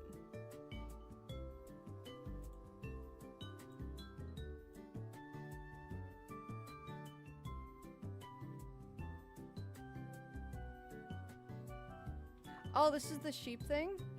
Here, I'll just put it on screen. It's not a big deal. Alright. I love Bulbapedia, man.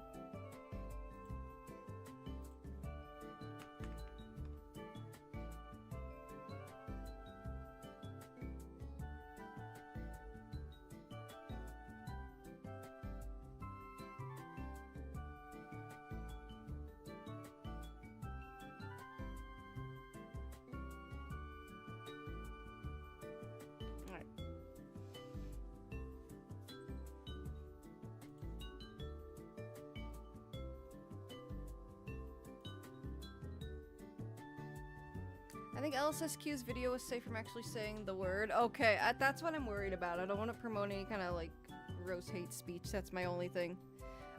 What's this? Oh, I see. Okay, we can read this real quick. This is Lost Media from 2011.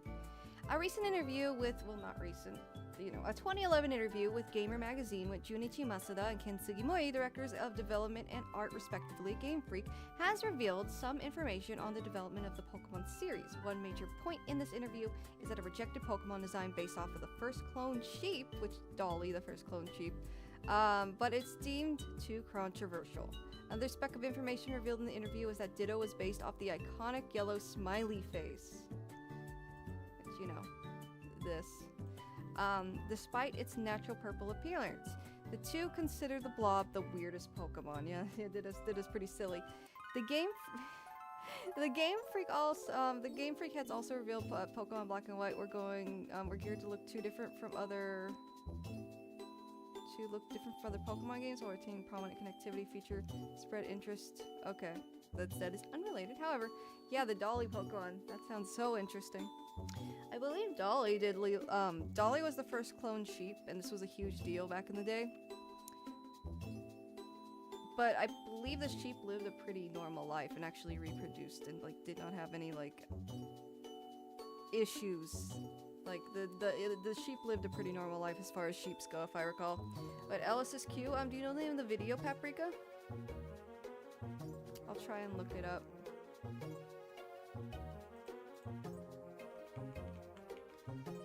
And then, let's see. I also want to just search Pokemon and see what comes up here, if there's anything cool I forgot about. There's a lot of lost anime stuff. Legend of Dratini.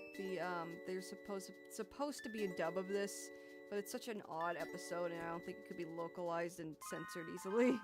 There's a scene in this one where they dude points a gun at Ash's head. So I don't know about that. I don't know if it was ever dubbed. Same with Computer Warrior Porygon. There's rumors that they did dub this and it was never released, but I think that's also just like whatever. Oh, you know what? I'm confusing them. So, Computer Warrior Porygon, I don't think was ever dubbed. According to most sources. I believe Eric Stewart said it was, but he might have confused it for something else. It's up in the air. Was this recorded? Broadcast news. Okay, so yeah, this was never dubbed either. That's what I thought. Pokemon Learning League. A Cream of the Kokunk.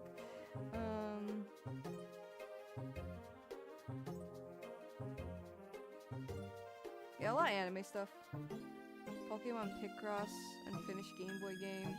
Picross is just like a puzzle game. Poke-Rom. Interesting.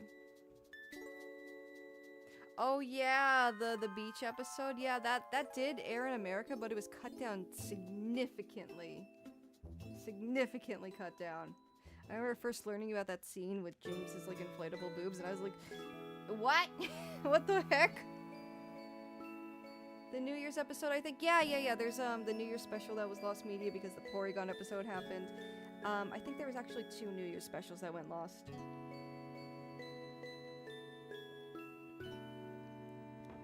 James is a wacky guy, yeah. James just, I like Team Rocket. I just love, whatever the heck is wrong with them, I love it. Not sure if a compliment or not, but, you're a great second monitor streamer, thank you. Thank you. I do my best. I have a hard time multitasking, but I do my best. Let's see. And yeah, you know, does anyone know hang on. Most racist Pokemon ever. Okay, thank you, Paprika. I knew you would. I knew you would come through. Okay. Let's type in racist Pokemon. LSSQ.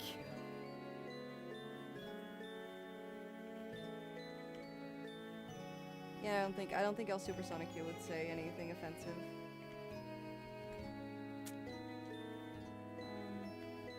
Now that video should be good to go.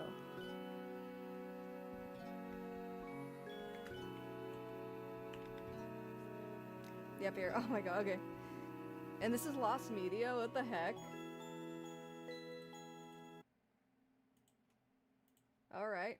Let's do it, let's run it. Franchise. Give me a minute though. I don't want to mess with the video, so let me just... There we go, okay, okay. Is and always has been loaded with rare and elusive Pokemon that you can only obtain from events. Within the current generation of Pokemon, you can directly connect to the internet from within your home to download these special Pokemon, or obtain a code card from GameStop or other participating location. But back in My Pokemon Prime, Nintendo didn't always distribute Pokemon over the internet or give you a redeemable code. You had to manually travel to GameStop or Toys R Us during a usually very limited time period and download the special Pokemon from within that location. Oftentimes, the Pokemon that were distributed commemorated real-world happenings such as the release of a new movie or the launch of a new game. These events ran for years across the entire DS generation of Pokemon and were generally well received on account of their frequency and consistency. Back in the day, that's cool. However, over the many years these kinds of events existed, there was one time in particular that a certain event Pokemon was distributed when in fact that Pokemon shouldn't have existed at all. 2009, at Nintendo's flagship store, Nintendo World, the venue decided to host a launch party for Pokemon Platinum version, which is something they're known for around big game releases. In order to drum up anticipation of the event, a promotional poster was released, highlighting some of the features and activities the event offered. And this was a common thing then. It all seems pretty straightforward and obviously would attract interest. Little tidbit of the little facts, little supplemental fact here. That Nintendo store in New York used to be a Pokemon Center, just a dedicated two-story Pokemon Center, just a really big Pokemon Center. And then they made it into a Nintendo store around this time, I want to say. So, yeah. There's a history of, like, Pokemon distributions here. Take notice of no mention of any kind of mystery gift Pokemon. So now on the actual day that this launch party was supposed to happen, new flyers went up around the Nintendo World building, now promising an exclusive mystery gift Pokemon. Well, that makes sense, right? Wouldn't Nintendo want to release a special Pokemon to commemorate this event? So upon opening up your game and downloading the mystery gift, you actually could receive a Pokemon. Except, it's actually nothing Nintendo authorized, and it's highly offensive. That's crazy. So this is the infamous racist Gengar that was illegally distributed to players through the mystery gift channel at this Nintendo World event. I think I see what's going on here. That's so fucked up, dude. What makes this Pokemon racist is the fact that all of its customizable features are references to African American stereotypes. That's so Though fucked, arguably dude. its infamy comes from the so fact gross. that it was given out to children at a Nintendo-sponsored event. So the whole situation is rather disturbing. Do we know who did this? Nintendo distributed event Pokemon during this generation through DS carts, which acted as the server themselves. Simply put, the ROMs to these carts were leaked and the data from them can easily be edited, making it possible for anyone to distribute whatever they want.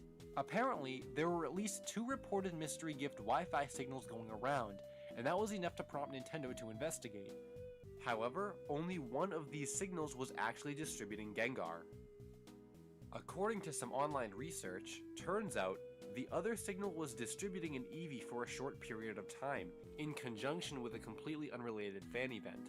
On the same webpage, it's also revealed that the fake flyers hung up around Nintendo World were also completely unrelated to Gengar and were intended to be used for this Eevee event as well. That's It was just a coincidence that both unofficial distributions happened at the same venue. What the hell? Reports say that the culprit behind the Gengar distribution was a rotund, bearded, generally unkempt individual who was dressed as a Team Rocket grunt. It shouldn't come as a surprise that he was escorted out of the venue and promptly arrested by police. Now, this picture of a James cosplayer is often connected to articles of the event with claims that he was the guy distributing the Gengar, but he doesn't completely match the previous description, and there's been some discrepancy between the James outfit and the reports of an actual Team Rocket if grunt that guy outfit. has nothing to do with that. Not to mention, I found this post in the comments of a related article.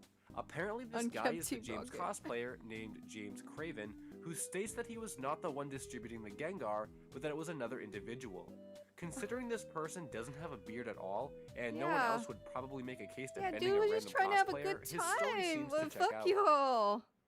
As you can imagine, though, That Nintendo was not happy. There's nothing to do with this. It reminds me of when, people were there was like a news source who used a photo of Hideo Kojima in when Prime Minister Abe, or former Prime Minister Abe, was assassinated. Some news source used a photo of Hideo Kojima by mistake instead of the actual assailant. And it kind of has that energy, just like, this is not the person involved, leave them alone. About this, and issued a statement to attendees as follows. Apparently they even went over the in-store intercom with a similar warning not to download any mystery gifts. Unfortunately, there were still many people who downloaded this Pokemon, whether that was through curiosity or by accident, but as you can imagine, most of them are probably gone now. Oh because my God, first, it's obviously not an official Nintendo product, but two, it's racist, and I can't imagine many people who had it actually wanted to keep it around. Despite this, there is actually an interest in a rarity factor surrounding. Listen, I feel like this could be easily faked because the Pokemon was already hacked. So, like, even if somebody did have a genuine thing, how could you prove it? Like, this is blasphemous, Pokemon Lost Media. Oh my God. The person who suggested this, like, oh, I have Pokemon Lost Media, that'd be a cool suggestion. Let's talk about the racist Gengar. Oh, this is crazy. I can't believe I've never heard of this. While it is hardly racist and, like Nintendo said, could damage your game, some people seem to be interested in it for its collectability and history. If anything, it just shocks me that someone would have an idea that twisted and use a limited time event space to distribute it. The whole thing is kinda eerie, and I'm surprised this kind of thing didn't happen more often, to be honest. But there you go. Next time someone tries to make a statement about Jinx, just tell them the unsettling story of the fake mystery gift Gengar. That's, oh my goodness. Oh, okay. Well, at least they got the dude. It's unkempt. I'm not surprised bro is unkempt. You need a photo proof of you at the event with the Gengar, but I question why you posted. Yeah, I would question why you took a photo with the racist Gengar. Could easily be faked. Absolutely cursed case of lost media, yeah. Attention shoppers, please do not download the mystery gift. Yeah, like, I feel like over the intercom, if someone told you not to, that would make kids want to do it more, right? That's crazy. That's crazy. Oh, Chadot, that's right. Oh my God, couldn't it, like, repeat what you were saying or something as, like, a call?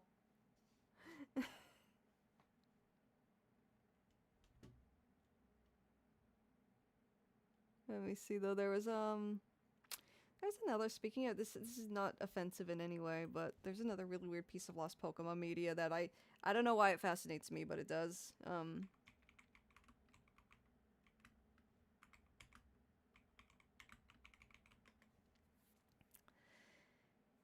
I think I might have been the one who, no. So, this is so obscure, dude. Let me turn the music back on. Since we're talking about Pokemon Lost Media and all, you know. Already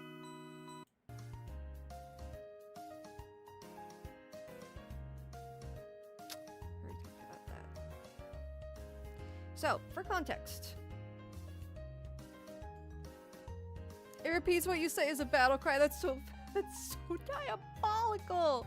I mean, I do remember that, but I you know, I never used it for what I'm assuming a lot of people used it for. Oh, this Pokemon Snap thing? Okay, so it gets more obscure than that. It gets more obscure than the actual station itself. Anyways. Does anyone still have the Gengar? I imagine probably not. I don't know, it's such an obscure event. And it was so many years ago now. I don't know. But yeah. So, during the run of Pokemon Snap for the Nintendo 64, at select Blockbuster locations, there were these stations. And you could essentially bring your Pokemon Snap, your tape right here, your cartridge. Try to full screen this, hang on. Sorry, Hachimar. Oh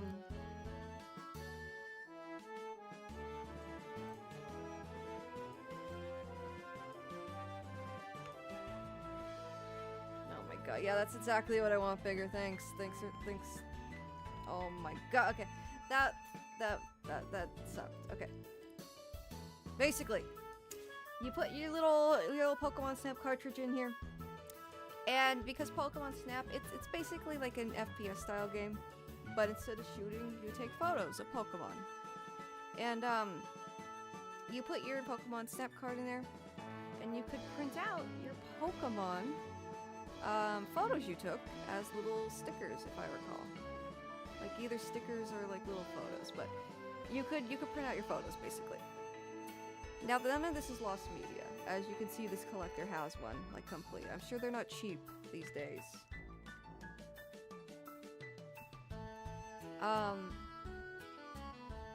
But yeah. Yes, you printed out stickers. And yeah, like, they're around. They're around still. But the thing that's lost is the setup video that came with it. See, this is where it gets incredibly obscure, gamers. There's a game store a little far from me that has one of these. Oh, that's so cool, dude. I haven't seen one in person in years. Viewing images in Reddit is a nightmare these days. Need an extension which automatically redirects to the old Reddit layout. Oh my god, so you can't use old Reddit anymore? Oh, that's lame. I remember they still gave you the option like a little while ago. But yeah, essentially, I'll just read this. It's so obscure, dude. It's so obscure. But I was like super into this search a few years back. This may go in the lesser known category, I'm not sure. But apparently, when Blockbuster video stores got a Pokemon Snap Station kiosk, they also received 2 VHS cassettes featuring visual instructions on how to set it up. Like, as in set up the kiosk, the Pokemon Snap Station. I first read about this on their Amazon listing, which is apparently no longer listed. It may be archived on the Wayback Machine, but I have no idea how to find it that way, because searches obviously don't work on archived versions of their sites, and the search result pages themselves are typically not archived, or are archived in a way that's too specific to help you. Hang on, I have to itch my eye. Sorry. Simply not, but I was able to find a mention of the tapes here, which we'll check in a second. One of the thread's participants claims to own them, though they offer no proof. A classic scenario in the lost media community, unfortunately. I have this thing, refuses to prove it, refuses to show anything of it. Going back to the Amazon listing, it was always unavailable. I never once saw any marketplace sellers offering it. So it is a listing for the VHS tape. I've also never seen an eBay listing for the Pokemon Snap Station itself that includes these tapes. And I have seen a handful of people selling the kiosk there, often repurposed by Nintendo into a Pokemon Stadium station, which allowed you to print screenshots of battles in Pokemon Stadium. Unrepurposed kiosks are somewhat rare these days. That makes sense. I've never seen a Pokemon Stadium one. Do you think these actually exist? If so, what's the best way to find them? I know they probably don't have the most exciting content, but it's a nice little oddity that's currently missing. Yeah, like, I don't know, it's probably like not interesting in the slightest, but I want to see it. I want to see it.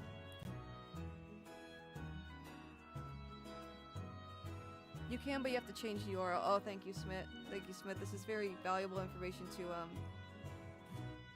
this person. But yeah, essentially. Hang on. I don't know what this means, but give me a minute.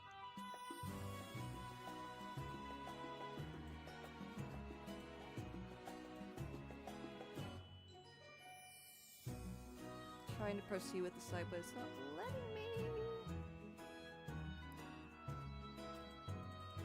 I don't know if that's a good or bad thing. I just want to see.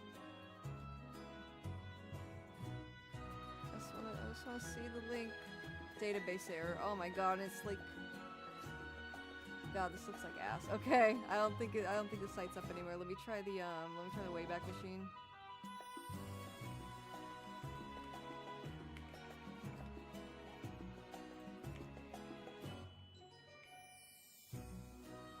Let me try the Wayback Machine. All right. There we go. Yes, Grimace. I turned my emotes back on and now I keep toggling between outfits by mistake.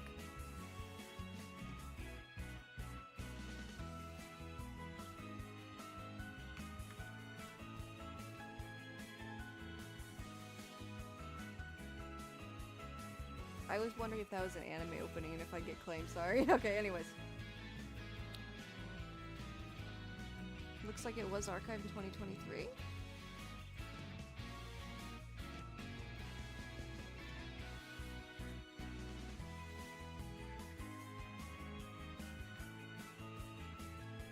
Okay. There we go. Alright. So, yeah. Was wandering in the empty thrift store the other day and noticed that it had a few VHS about N64 games like Banjo-Tooie, Perfect Dark, and Diddy Kong, I think. They all have Blockbuster exclusive logos on them, and I was wondering if anyone has seen these. Yeah, I remember getting the DK one.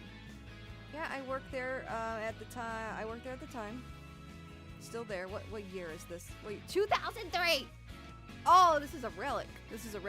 I worked there at the time, still there, but I didn't even get one. I do, however, have the Banjo-Kazooie and Donkey Kong 64 Jet Force Gemini ones from Blockbuster.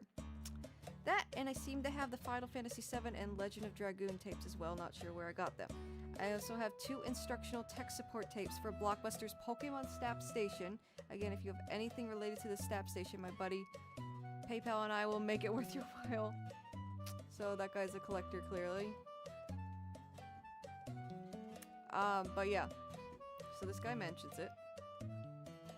Found these today. Are they worth anything? I don't see any images.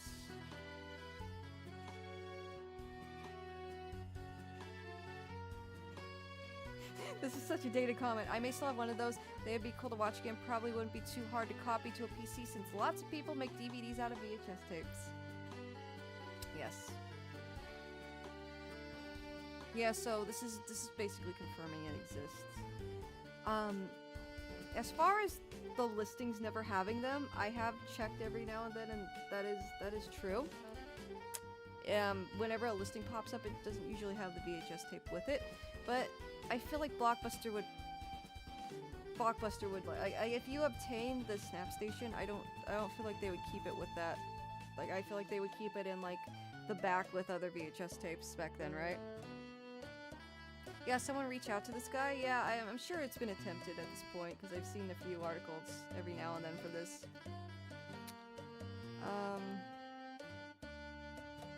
And yeah, someone found a photo, if I recall. Hang on, I'm gonna way back machine it again.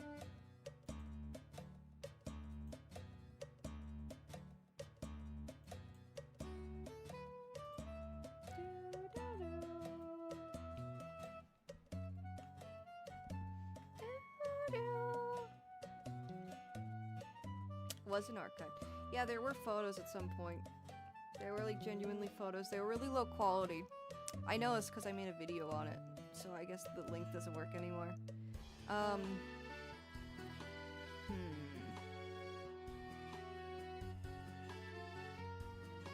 Blech.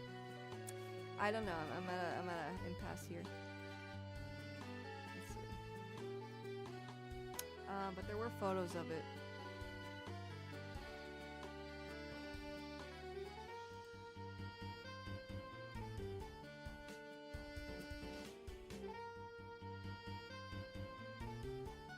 Let me try Google Images, maybe?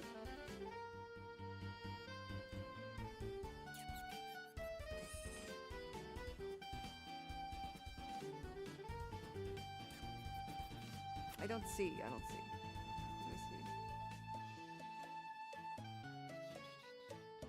That's the video I made.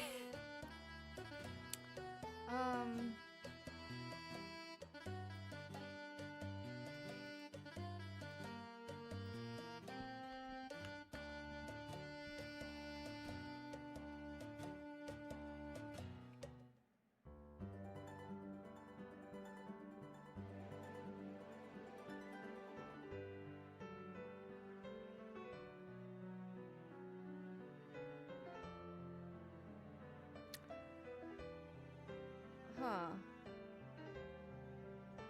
Yeah, I don't know. Let me see if it's a... Wait.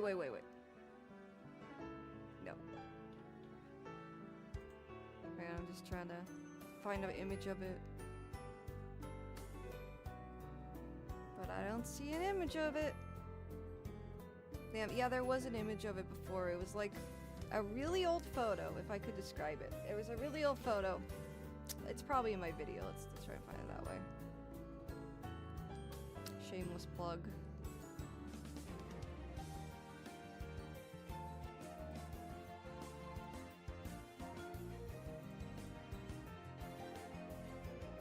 Yeah, give me a moment, and I'll just find the timestamp over here.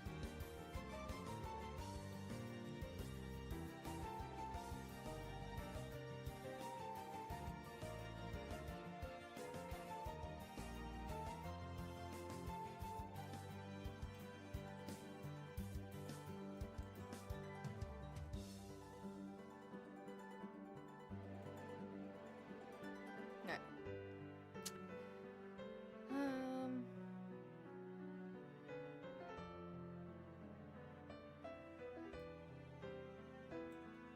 Give me one. Sorry, I'm working on it.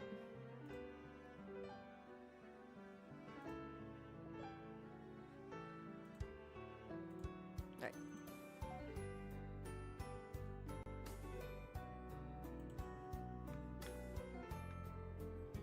They're just trying to find the timestamp. Don't mind me.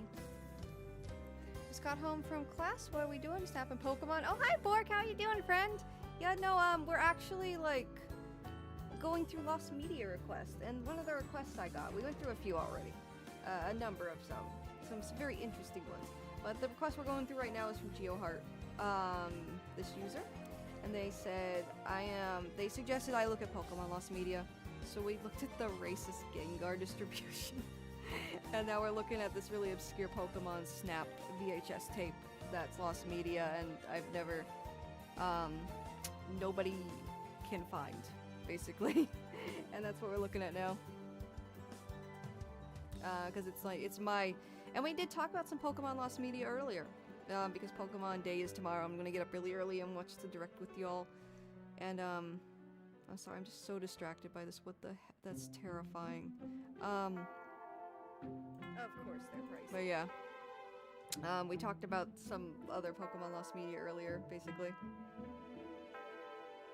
Yeah, there's a photo of the tape. Where is it? There it is. So this is the photo I've been trying to find. I'm really glad I made this video now because I guess the photo's nowhere to be found anymore. Let's see. It's like a setup. It's a setup with Pokemon Snap, and it has like all the things that came with it in the box to the Blockbuster employees, and that's that thing right there with the Pikachu. It's the key to the kiosk, and supposedly these are the tapes to like how to set it up. And these tapes are Lost Media. No, they're just completely lost. And you can kind of see the Pokemon Snap logo behind them. So these could be the tape in question. These could be the tape. Yeah, there's a photo of it. But yeah, that's some obscure Pokemon Lost Media I know of. And who knows what's on it. It's probably just how to set the thing up. It's probably super boring. But by gosh, it's still Lost Media, and it should still be preserved. I mean, I feel it should be, but it's just how to set this thing up. Hi, Ludicrous. How you doing, friend? How you doing? But yeah, that's my Pokemon Lost Media suggestion. Let's look at the next suggestion from the other suggestions and the things that are suggested. Who else we got? And if anyone here wants to suggest anything, I recommend going over to my socials and I post and I do call outs for these like suggestions, and that's where I get them. So let's go to the next one.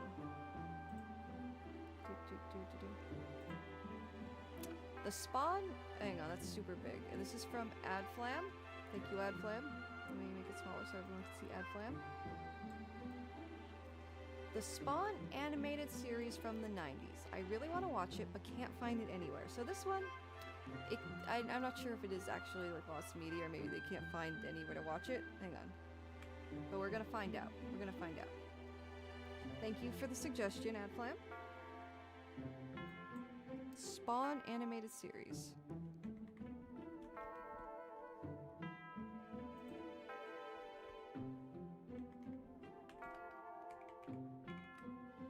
Whoops.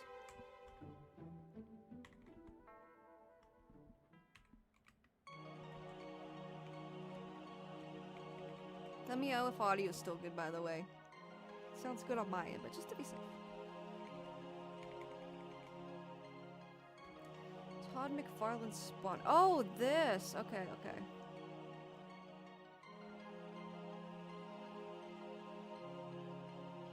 Spawn anime series on HBO. Masterpiece now.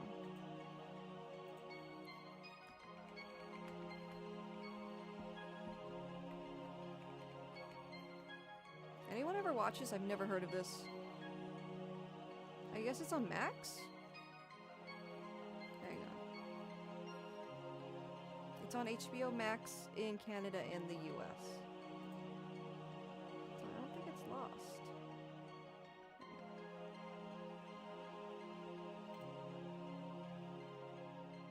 Yeah, it looks like it's there. It's good? Oh, that's cool. Pretty sure it's not lost, just not available on most streaming services. Okay. It's not lost, episodes are available online. Okay. That's what I assumed. But I wanted to go through everyone's suggestions just to be safe. So yeah. To go back to this suggestion. Yeah, I'm just trying to fix myself again. There we go. Okay. So to go back to AdFlam, the Spawn animated series. It's on HBO Max apparently, in US and Canada at least. So if it's there, it's probably up to watch other places. So that is not lost media, luckily. Media preserved. Media preserved. Anyways, next suggestion. That was a quickie.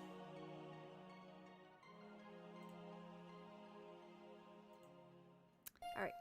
My favorite bit of lost media. Oh, this is from Ginty the 3F, I think.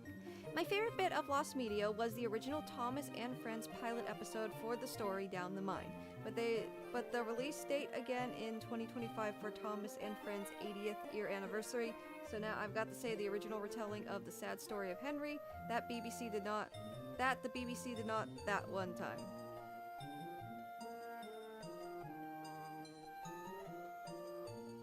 I think I got what you're saying. Thank you. Thank you, friend. Sorry, I'm having a little trouble reading that, but Down the Line, that is a really infamous piece of lost media. The audio is good. Oh, sorry, Pop Rock. I thought you were telling me Spawn series is good. But yeah, let's see what they're talking about here. Down the Mine's a really infamous one. I'm not a Thomas the Tank Engine fan, so I'm not really a fluent. Whoops, I just searched the word.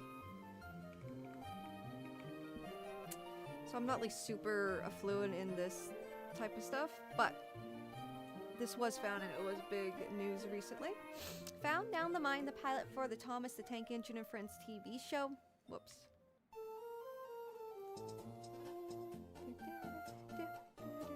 Sorry, I got lost in the sauce for a bit there with the Rustboro City thing. I gotta turn off the toggles again or just change them. Hang on. There we go. Alright. We're back. We are back. But this was a huge lost media case, like a lot of people's like big holy grail. Down the Mine, the pilot of the lost Thomas the Tank Engine and Friends TV show has been officially restored and released. So, from what I understand, this wasn't officially found in full. It was like restored and pieced together. Apparently one of the engines fell off the track in the BBC one from like the 30s. A hand came on screen and put it back on? That's crazy! It's so not lost, you can buy it on DVD. Oh, you can buy the Spawn show on DVD? Okay, yeah, it's definitely not lost then. Definitely not lost. Thomas the Tank Engine was my favorite show when I was a wee lad, really? It aired in 1953. Oh, okay, so it was the 1953 one. Alright. Yeah, no, I don't really have, it's not nostalgic or anything to me. I've just never really, I don't have a lot of experience in the realm of Thomas the Tank Engine. Anyways, this is, or was, my personal white whale. For 42 years, I've been waiting, passing from rights owner to rights owner until today. In honor of the 80th anniversary of the first publication of the Railway series first book, and in memory of Britt Alcroft, the woman who brought Thomas to TV, a professional restoration of the pilot is now at last found media. In fairness, it's not 100% the original pilot from 1983. Mike O'Donnell, one of the original composers from Thomas the Tank Engine, made an entirely new score for the special release. So yeah, it's been pieced together because some things just aren't found or available to put in it. Also, I count 2 instances of footage from the real show standing in for scenes from the pilot that are likely too worn to be restored, unfortunately. I'm not sure if Ringo Starr's narration is original or from the TV series when they remade the story into a full episode. So yeah, it's not like officially found in its official original incarnation. But yeah, it's really cool.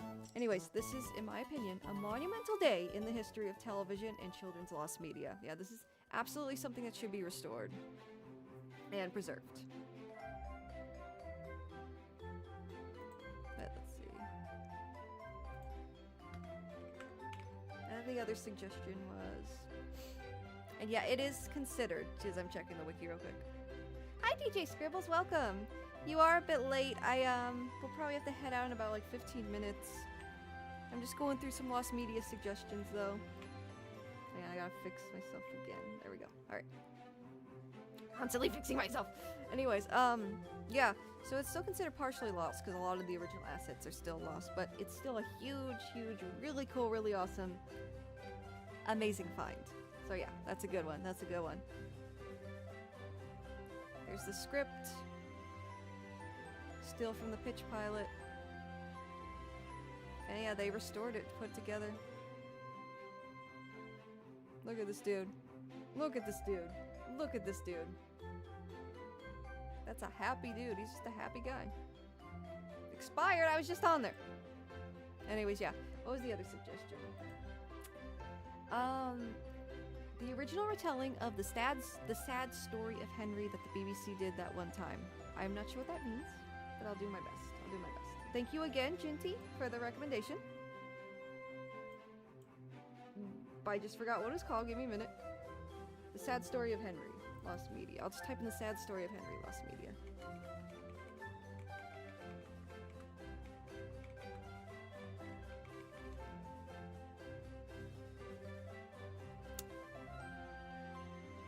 Lost episode creepypasta wiki. Oh my gosh, that's crazy work. Thomas Lost creepypasta. Alright.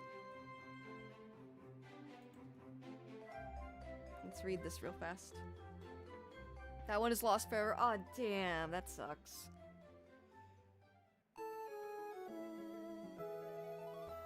The script for the pilot was leaked before the actual thing. Oh, okay. The script for the pilot was leaked before the actual thing. The details, the production, and the handling of the filming process. Interesting. Interesting, that's cool. And that probably made it a bit easier to piece everything together, I'm assuming. My new sub goal. Oh, my sub goal was completed 40 minutes ago. I'm sorry, I forgot to update y'all. Thank you very much. But yeah. Let's read. Let's do it. Let me just drink some water. And zoom in a little bit. Never mind, it's doing that silly shit.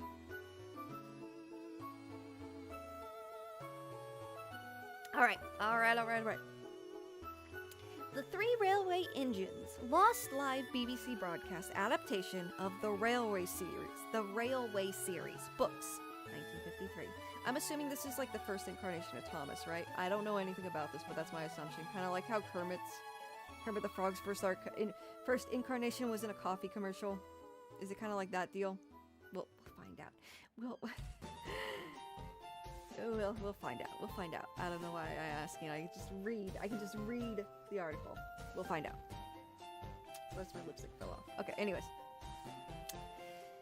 Thomas the Tank Engine and Friends is by now one of the world's most iconic and beloved children's TV shows. Originally adapted from the Reverend Wilbert Awdry and his son Christopher Awdry's Railway series stories. The TV series began airing in 1984 and has continued in some form or another throughout the 2020s. While this is certainly the most famous adaptation of the Awdry's anthropomorphic train tales, it was not the first, having been preceded by a live BBC broadcast in 1953. Unfortunately, the technical difficulties associated with this adaptation would prevent a full series from being commissioned or the intervening 30 years. want to know about these technical difficulties. You do a very good narration. Thank you. It's probably from all my time as a YouTuber. I worked very hard. I've even taken voice acting classes. I worked very hard on my narration, so I appreciate that a lot. Background. In mid-1953, the BBC approached the I keep saying okay. In mid-1953, the BBC approached the Railway series editor, Eric Marriott, and inquired about the possibility of adapting at least 2 stories to television. Marriott and Reverend Audrey, I keep wanting to say Andy, improved the proposal on the condition that the adaptation be as faithful as possible, in particular to the authentic technical details. Thus, the broadcast was to be done using specifically modeled 00 gauge Hornsby models of the actual engines pictured in the books, with the Trek layout and painted backdrops likewise designed to ensure maximum faithfulness to the original illustrations.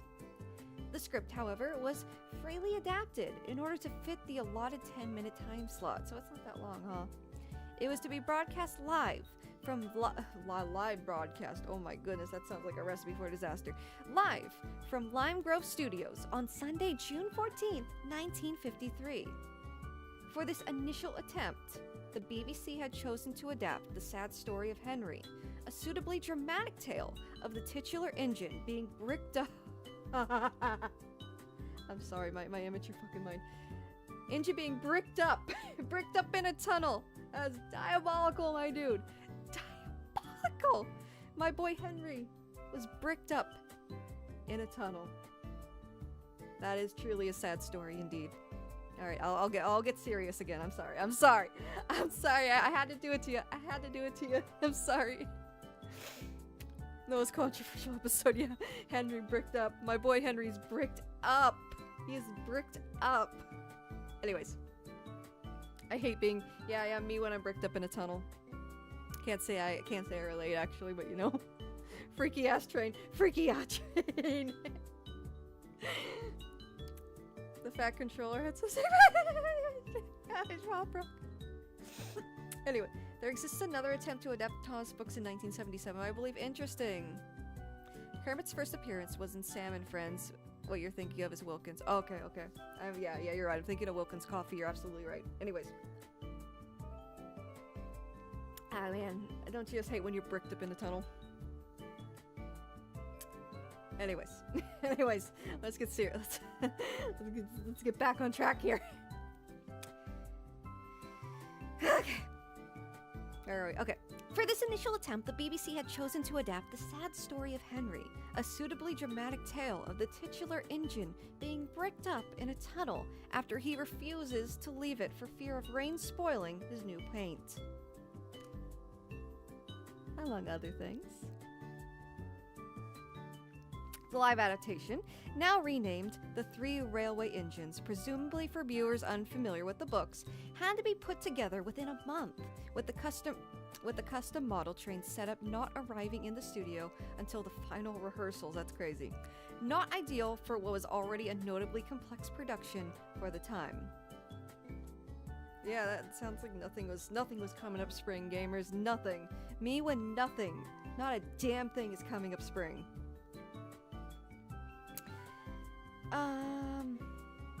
Also including superimposed rain and other effects overlaid by music and narration by Julia Lang. On the day of the broadcast, the model movement was still said to be a bit jerky, but all started off well until one of the engines derailed. The train set operator having missed switching the points before the engine arrived at them. To the great surprise of viewers, including Marriott and Rev, Audrey, a human hand picked up the errant engine and put it back on the rails instead. I love it. Not only was he bricked up in a tunnel, but a disembodied human hand came from the heavens. We got the master hand in here, guys. We got the master hand in here, gamers. They came from the heavens and picked him up and put him back where he was supposed to go. Just an amazing day for Henry here. Just the craziest day Henry could ever have, right? Hello, chat. I just came back from my therapy about my trauma with trains, tunnels, and bricks. What we got here. Ah! I'm sorry.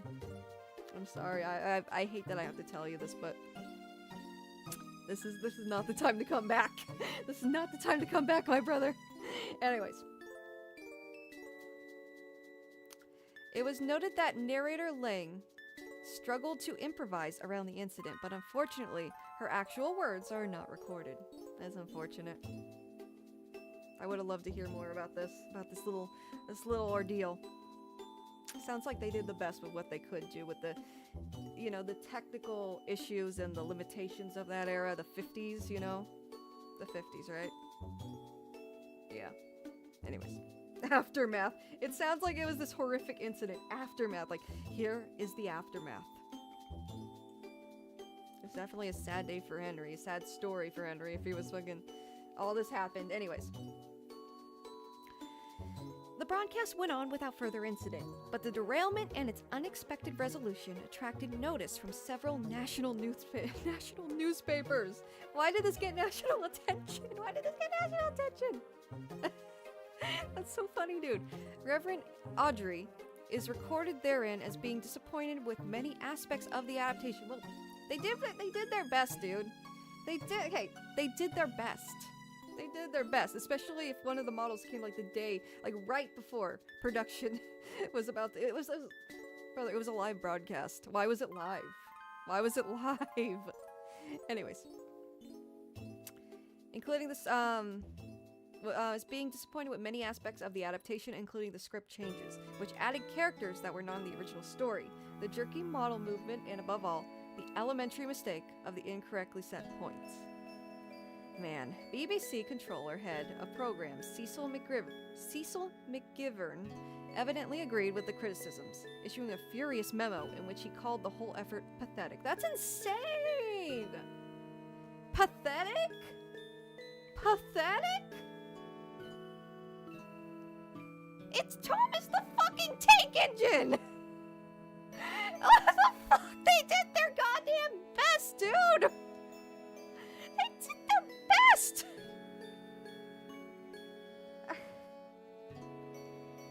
Yo, what did I miss? What did Thomas Gunn do, dude?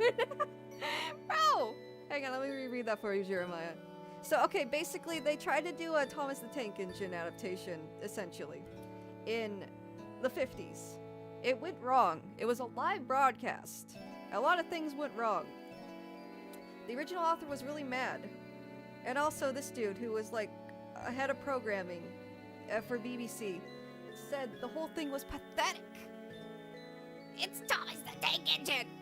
Which, they did their fucking, it was the 50s? A live broadcast in the 50s? They did their goddamn best, dude. They did their, pathetic. Pathetic.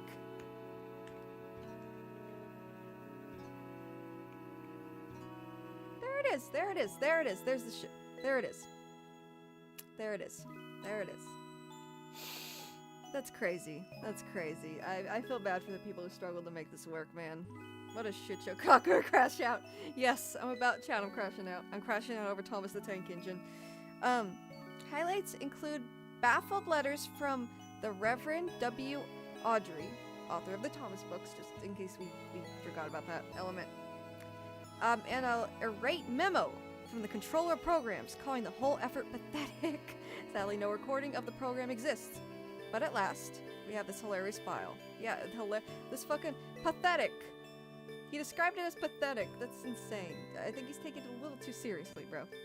I mean, I understand. Okay, granted, I absolutely understand changing story elements against the wishes of the creator. But didn't the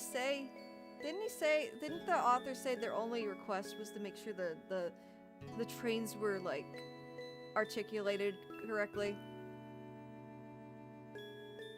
Yeah. They approved on the proposal on the condition that the adaptation was as faithful as possible. I guess that, yeah, if you change the script, that would be annoying. I was under the impression they more so meant the train details, but yeah, I don't know. Man! That's crazy. Calling it pathetic. That's insane, dude. Calm the fuck down. They did their best. And Audrey demanded guarantees that a similar blunder would not happen in the second broadcast, scheduled for June 28th. Oh, there's a second broadcast. Damn. Well, there's hope. There's hope. There's hope. There's hope. That's insane. That's insane. Not happen the second broadcast scheduled for June 28th. Instead, presumably thanks to the official scorn, it was put on hold and later canceled. Okay, so it never happened. It never went. There's not hope after all. There isn't hope. There wasn't hope. I mean, there's hope now. We know who Thomas the Tank Engine is, but you know. Instead, presumably, it was put on hold and later canceled, although numerous attempts were made. I mean, they didn't even were made to revive the Railway series for television. All were unsuccessful until the current series began production 3 full decades later. That's insane, man. That's insane. Very interesting. I don't know jack shit about Thomas the Tank Engine, but this has been very fascinating. Availability. As the show is broadcast live, the chances of it surviving in the 50s. We talk about live broadcasts. We talk about like live broadcasts in the 70s being hard to find. Oh my goodness. Imagine a live broadcast in the 50s. We ain't that shit gone. That shit is gone. Gone. As the show is broadcast live, the chances of it surviving are very, very, very low. Even if the BBC by some odd chance did record the broadcast, it is very unlikely that the recording survived long, given their track record of wiping their archives. See the Doctor Who article for more info on that, about those shenanigans. Because there's a lot of Doctor Who lost media for those reasons. Since home recording was non-existent at the time, it is highly improbable that any of the public who viewed the broadcast recorded it themselves, unless one had a video camera and just like pointed that fucker at the... Yeah, I doubt that. In the 50s, I doubt that, man. Any claims or clips to the contrary floating around online are either recreations or proven incorrect recollections. Yeah. However, in more recent years, the BBC has developed a sense of humor about the incident. A brochure produced for their 100th anniversary highlighted numerous related documents preserved in their written archives, including the controller's memo, Audrey's letters, and at least one contemporary image showing James's model ironically. The character Audrey objected to most strongly, as in not the original sitting on the track layout. A higher quality version of the photograph, several letters relating to the program directed to the BBC and Reverend Audrey, along with the pilot's camera script, would later be publicly displayed at the Tallinn Railway's 3rd annual Audrey Extravaganza event on July 22nd, 23rd. That is a lot of words. Holy crap. The Tallinn Railway's 3rd annual Audrey Extravaganza event on July 22nd, 2023. That's a lot of words. Oh my lord. Were implemented into the episode as a way of extending its length. Wait, I just skipped the sentence. The script confirms that elements of Edward's Day Out and Edward, Gordon, and Henry were implemented into the episode as a way of extending its length. Additionally, a first-hand account was provided by a volunteer at the Tallinn Railway who saw the episode as a child. That's crazy memory. Oh my god, I just reached 950 followers. Thank you guys. Oh my gosh. Oh guys, thank you so much. Thank you so much. That's a huge milestone. I can't wait for 1,000. Oh, you guys are amazing. Thank you. Thank you so much. And yes, Igoshi1, thank you for the follow. Thank you so much. Thank you, Nolan. Thank you, Pop Rock. Yeah, I just got some confetti on the Twitch dashboard. That was crazy work. That was fun. That was neat. Thank you guys. Thank you so much. Wait. Yeah, a first-hand account was provided by a volunteer at the Tallinn Railway who saw the episode as a child. That is so crazy. Like, people talk about seeing things that are lost now. Imagine witnessing this. Damn, poor Henry. Poor Henry, man. Does this model still exist? I'm assuming not, because it's not on display or anything, but... Damn.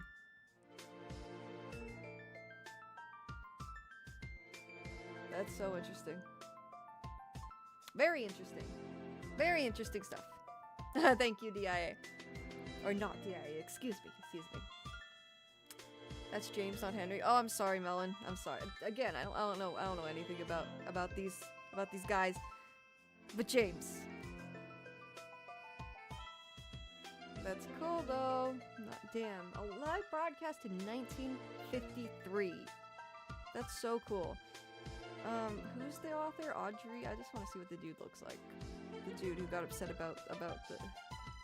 Wait, no, that was the... Well, hang on.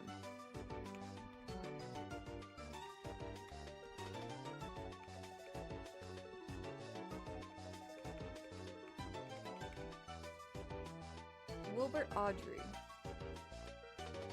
This guy. This is the guy we have to thank for Thomas the Tank Engine.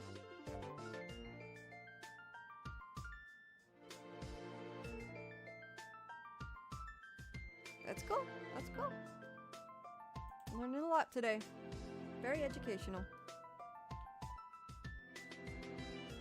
Anyways. You know what? Fuck that. Thank you. What is a Rule 50? What is Rule 55? Do I want to Google that? It's like Rule 34. Hang on.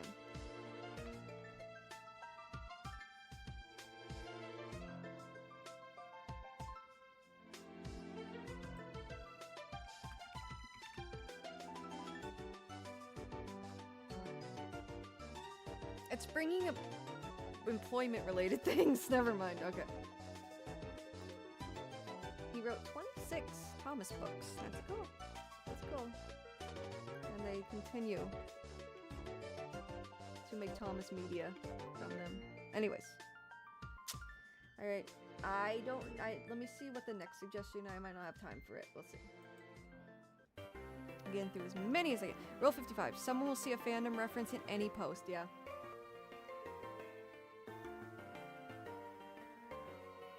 That makes sense.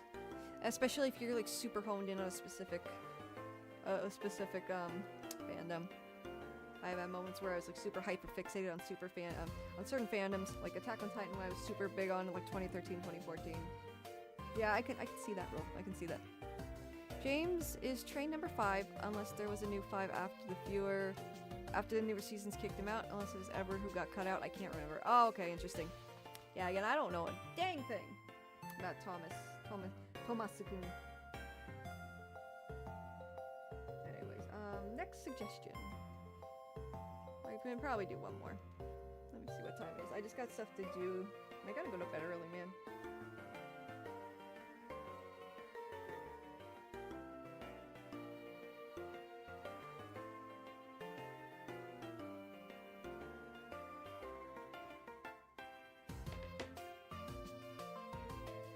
Alright. What else we got? That's a serious song the internet would take a minute to go through. We'll do that next time. I'll put some of these aside for next week. The soccer show. Deleted NSYNC cameo for Attack of the Clones. That sounds crazy. Oh, thank you, Nolan. Basically, he was complaining about how engines need to follow railway protocol. He complains to rowdy kids and affirms the importance of railway realism. It's hilarious. Oh my god, really?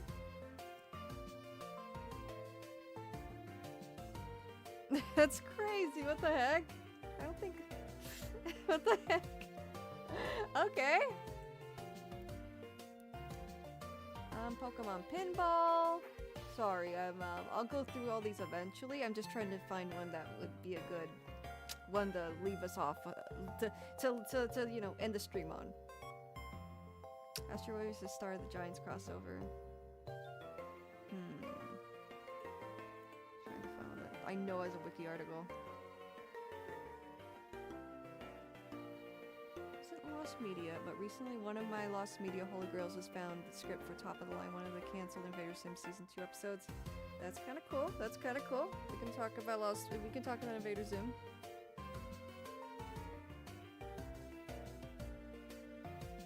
Let's see. this is more of a question, which I can ask you guys.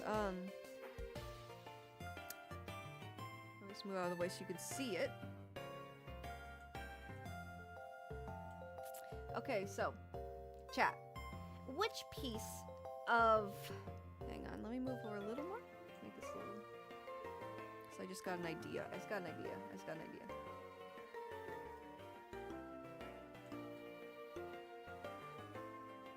Right, chat.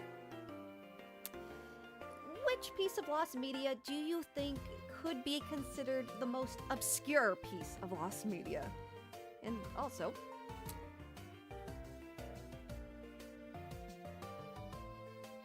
If time travel was a thing, and you could go do it, what piece of lost media would you go after first?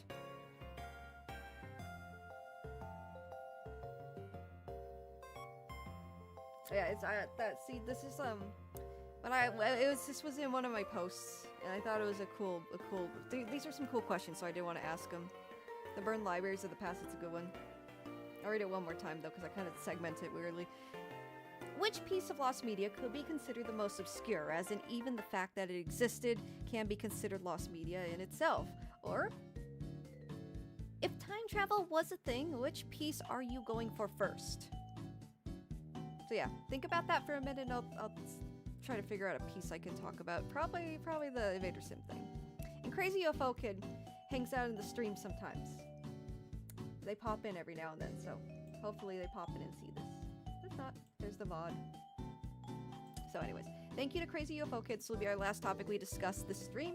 Next stream will be Pokemon stream, my very first Pokemon Nuzlocke, so check that out tomorrow. But yeah, the one to send us off for tonight. This isn't lost media anymore, but recently one of my... Hang on, I'm checking... Okay, I was just checking how long I've been streaming.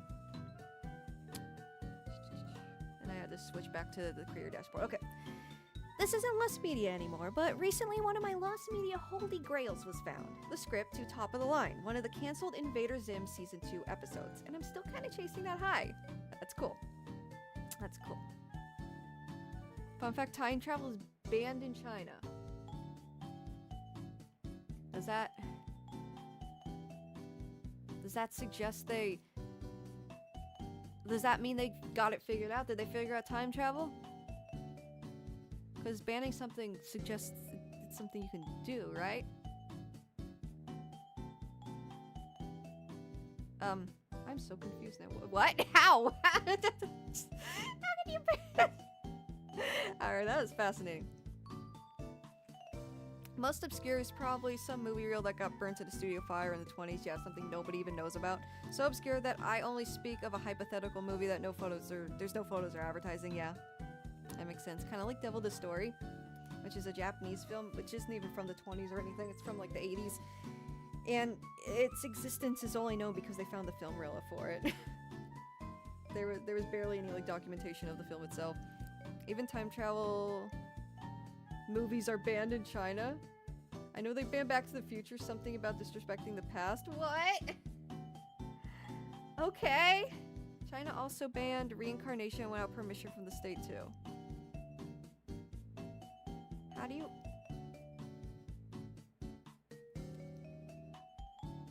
How do you ban that? How do you ban that? How do you ban transitioning from one physical form and being reborn into another? How do you ban that? Did they know something?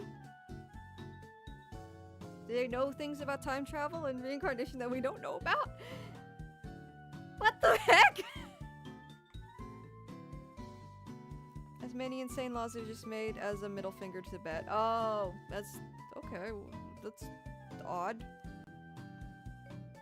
The Life of Pancho Villa. Oh, ludicrous. I looked it up a few streams ago. That's like the oldest movie, right? Money from that movie helped fund the Mexican Revolution. Yeah. We read about that a little while ago, and also there was footage of like some NSFW stuff, like bodies and stuff. So I probably won't look that one up again. It's lost now, yeah. But yeah, we did look that one up a few streams ago. It's an interesting topic aside from the stuff I can't show on stream. But yeah. Let's look up top of the line. This will probably be our last topic for the night. And as far as requests, I'm not taking requests from chat. For this stream, I'm going from the ones I posted on social media. I'm just going from like those ones first, getting them out of the way. And then I'll make another post soon, and then we can just go through it again. Go through more topics. It's just a lost media appreciation stream, basically.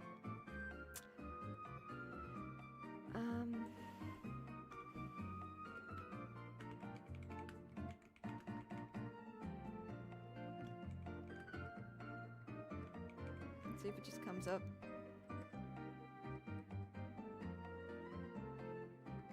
What was it, down the line? Top of the line. Vader Sip is such a fucking weird show, dude.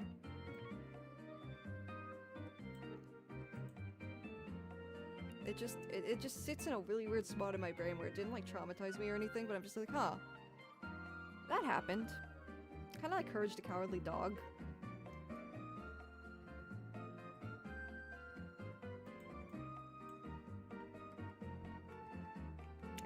But yeah, thank you again to Crazy UFO Kid, I believe, I don't remember, I shouted him out, I probably did. Yeah, Crazy UFO Kid, thank you so much for the suggestion.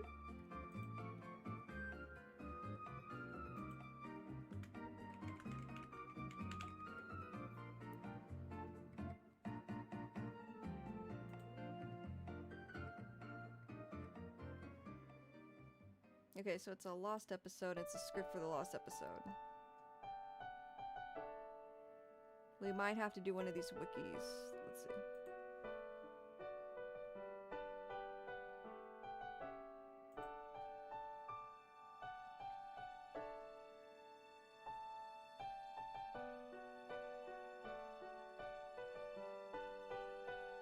I'll just do Invader Sim wiki, I guess. I guess that's all we got. Alright.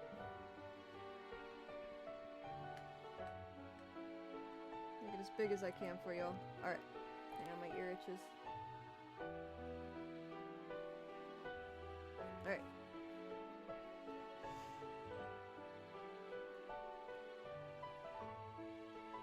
The movie is easy to wait, the movie for what? Did I ever tell you about Revenge of the Nerds 4? The movie is easy to find on DVD and Blu-ray, but the broadcast version had prompts that used 3D glasses and scratch and sniff cars. That is so 80s sounding, dude. The broadcast version is lost. That's so interesting. I'll write that down for next time we do a lost media stream, because I've heard of the movie, but I didn't know about that.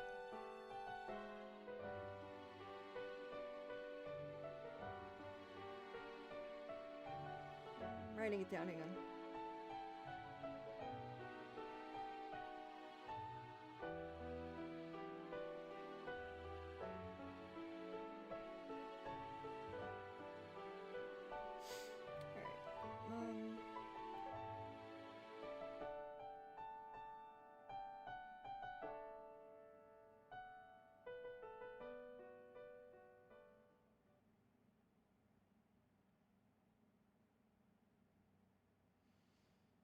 Alright, got it written down. Sorry, I just had to go through some hoops.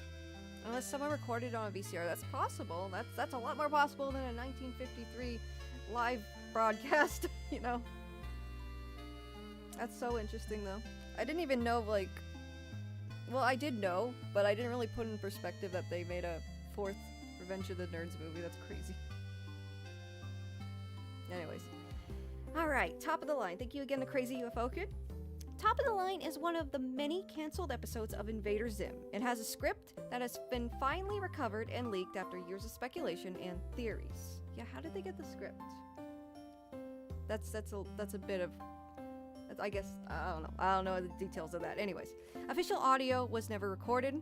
Prior to the script's reveal, the largest and most exciting piece of info known was the fan Q&A section of the medium-sized book of Zim Scripts Volume 1, Pigs and Waffles by Eric Trueheart. That's a crazy name. Confirming that this episode would have included an appearance from Tack. Who's Tack? Oh, this dude. I remember him. Okay. The official premise for the episode, written on July 24th, 2001 states thus. Zim tries everything to upgrade Gur to make him the envy of the upcoming Sur show on Conventia. It is expected that each invader would have made modifications to their base Sur units, so there is no telling what to expect in the competition. Zim must compete with fellow invaders who have done incredible things to their robot henchmen, and has to ensure that his Sur's success is in the show's many contests, despite Gur's mechanical inability to maintain any upgrades. Damn, poor Gur. So it's like a dog show, I guess. Anytime Zim tries to equip Gur with some impressive piece of hardware, Gur inevitably loses control, causing more havoc than good. Zim finds himself losing miserably to all other invaders and watches Invader 10 and her eerily familiar Sur easily take the lead. 10 reveals herself to be Zim's Irkin nemesis Tak in disguise. Rather than turn Tak in, Zim's desire to win gets even more insane. It becomes not just a contest to beat the other invaders, but also his most hated invader wannabe rival. Gur, meanwhile, goes on a typically insane spree through glutton-friendly Conventia. That convention food, man. That overpriced convention food. Zim tracks Gur down to find that Gur is found where Tak has hidden the real Invader 10. 10, hungry for vengeance, tells Zim how she will not only use her latest advances in Sur upgrades to win the contest, but she will also use them to destroy Tak. Damn, okay! The final day of the competition all looks bleak for Zim, as he is dead last. Damn. Strangely, Invader 10 does not show up, despite her obvious desire for vengeance. During the final contest, Zim activates an incredible new upgrade on Gur. The upgrade lasts long enough for Gur to wipe out the competition. Zim exposes Tak to the audience, leaving her shunned for impersonating an Irkin invader.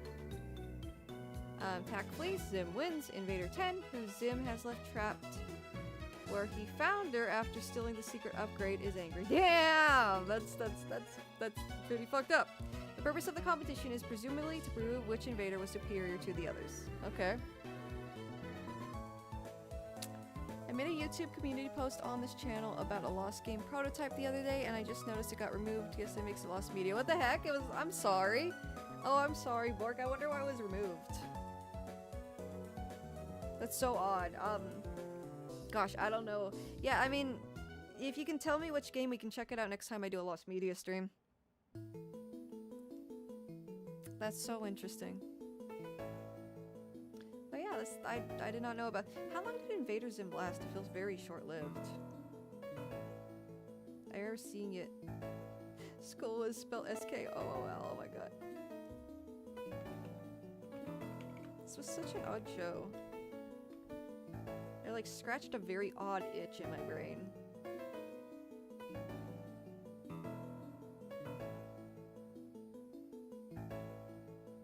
(2001). Oh, only ran for 2 seasons.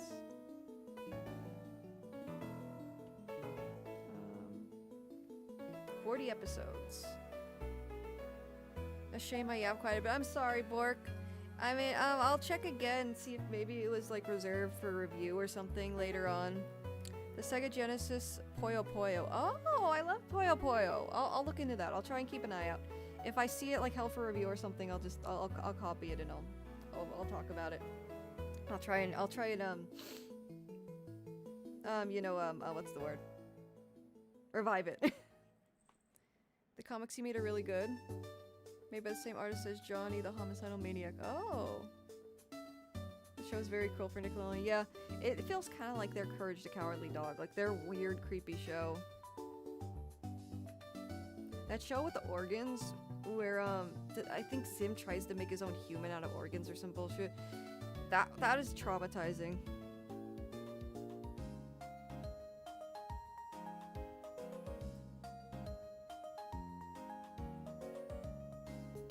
I'm trying to think of it. I just want to see what happened to the show. Was it canceled? And then the Hot Topic just, you know, profited off all of the merch. All of the Invader Zim merch. It lived on more in merch than it did in the actual show, dude.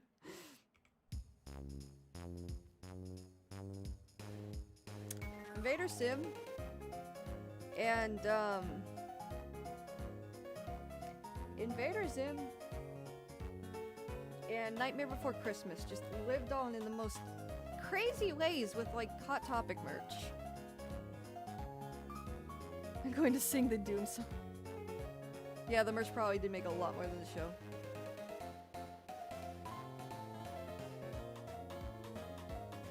Oh, so it came. Okay, so number of seasons. First season was in 2001, and then another one came out in 2002. I mean, 2006.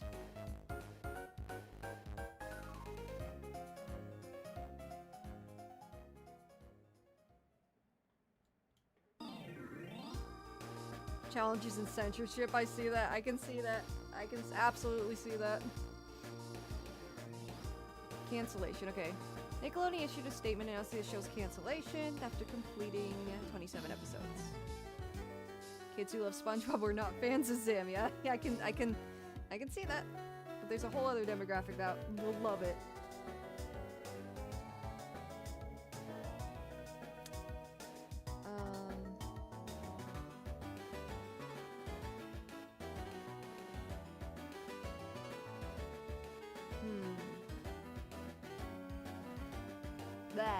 I don't know.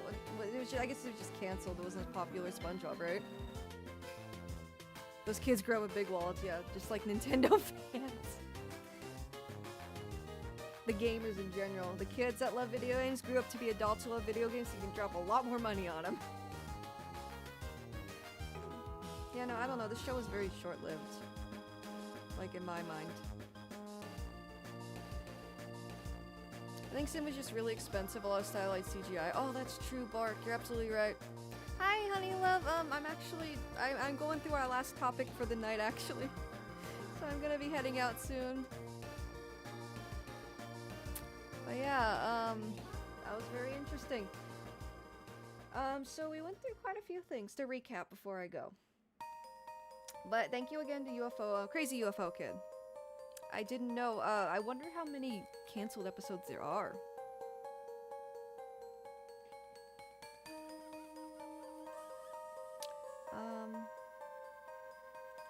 And the script was found. Actually, I didn't show you guys that really that much. Let me go back.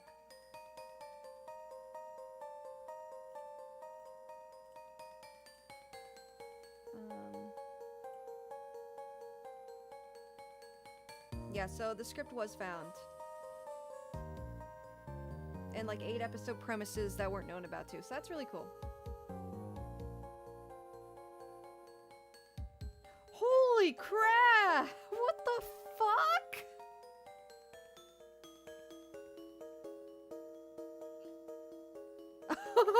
Oh my god, that's so fucked up, dude. I do not think that would go past the censors. I think Nickelodeon be like, hey, change this. I'm not reading it. I'm not reading it. That's diabolical, dude.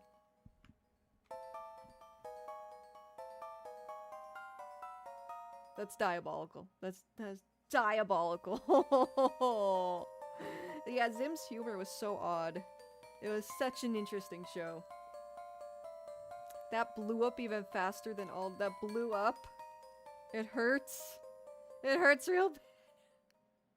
It hurts, Daddy. Oh, that's so bad. That's fucking diabolical. Anyways, the script was found. Anyways, yeah, so to recap what we looked at. We looked at this Invader Zim episode, which I guess never made it in production, but the script was found. I haven't looked at that yet. Anything we haven't looked at, we'll look at next time. Let's see. And then to Jinty, the 3F, I think is your name. We talked about some Thomas stuff. We talked about Down the Mine. We talked about the sad story of Henry, my boy being bricked up in the tunnel. That was an interesting read. The sad story of Henry was a very interesting read. Spawn anime series that's actually not lost. It's on HBO and there's DVD. It's on DVD, so it's not lost actually, but we talked about that. We talked about some Pokemon Lost Media. Quite a bit actually. We kind of went on a little Pokemon tangent. And tomorrow we will again with my very first Nuzlocke, so be ready for that. Total Fruit Island. We went down a weird rabbit hole of Total Drama fan series on YouTube in like the early 2010s. That was a weird rabbit hole. Yeah, this is Lost. The original American pilot for Sailor Moon. You know, Sabad Moon, the Toon Maker Sailor Moon pilot. We talked about that a bit. We talked about the Beanie Babies 2.0 website, which is basically a Webkins type site, and it's lost now. We talked about this really awful music this person found. This is their own little lost media quest. And then we also talked about the early builds for Persona 5. We went into that too. So it's been a very fruitful day today. It's been very fun. I've had a very fun time hanging out with all y'all. Yeah, Raymona, yep. I highly recommend her video on all that. And by all that I mean the Toon Maker Sailor Moon. And there's some other stuff she uncovered in addition to the Toon Maker Sailor Moon pilot. So I highly recommend checking out that whole saga. There's a lot of good stuff there. There she is. Okay. I'm just trying to move her to the middle. Alright, we're good. We're good. Yeah, you're welcome, Nolan. You're welcome. I'm glad you had fun. I hope you guys enjoyed talking about Lost Media. If you want to suggest Lost Media for me to discuss next stream, I did write down some suggestions, but I didn't get them all, unfortunately. But if you do want to give me some suggestions for next time I do a Lost Media stream, don't get bricked up in the tunnel, everyone. Yes, absolutely. Don't do that. That is dangerous, and you could find yourself in a bad spot. It's fun hanging out with you, so I'm bailing out. No worries. Now I'm gonna head out too. I'm gonna go to sleep early for the Pokemon stream tomorrow. Yeah, bye everyone. And if you want to suggest Lost Media, go on my socials, and I will do a post asking for more for next week soon. Just keep an eye out. Anyways, yeah, I'm gonna head out. Thank you for joining me. I love you all. You all are amazing. And yeah, I'll see you next time I stream, which is tomorrow morning, very early, 6 a.m. Pacific time. 6 a.m. Pacific time. I'm going to watch the Pokemon Day Direct, and then I'm going to be doing my very first Nuzlocke. So look out for that. Yes, tomorrow Pokemon Slop, Pokeslop. I love my Pokeslop though. I love my Pokeslop, man. You can't drag me away. You can't take me away from it. You'd have to over. I like Pokemon. Anyways, bye guys. Bye guys. I'll see you tomorrow or whenever. Love you all.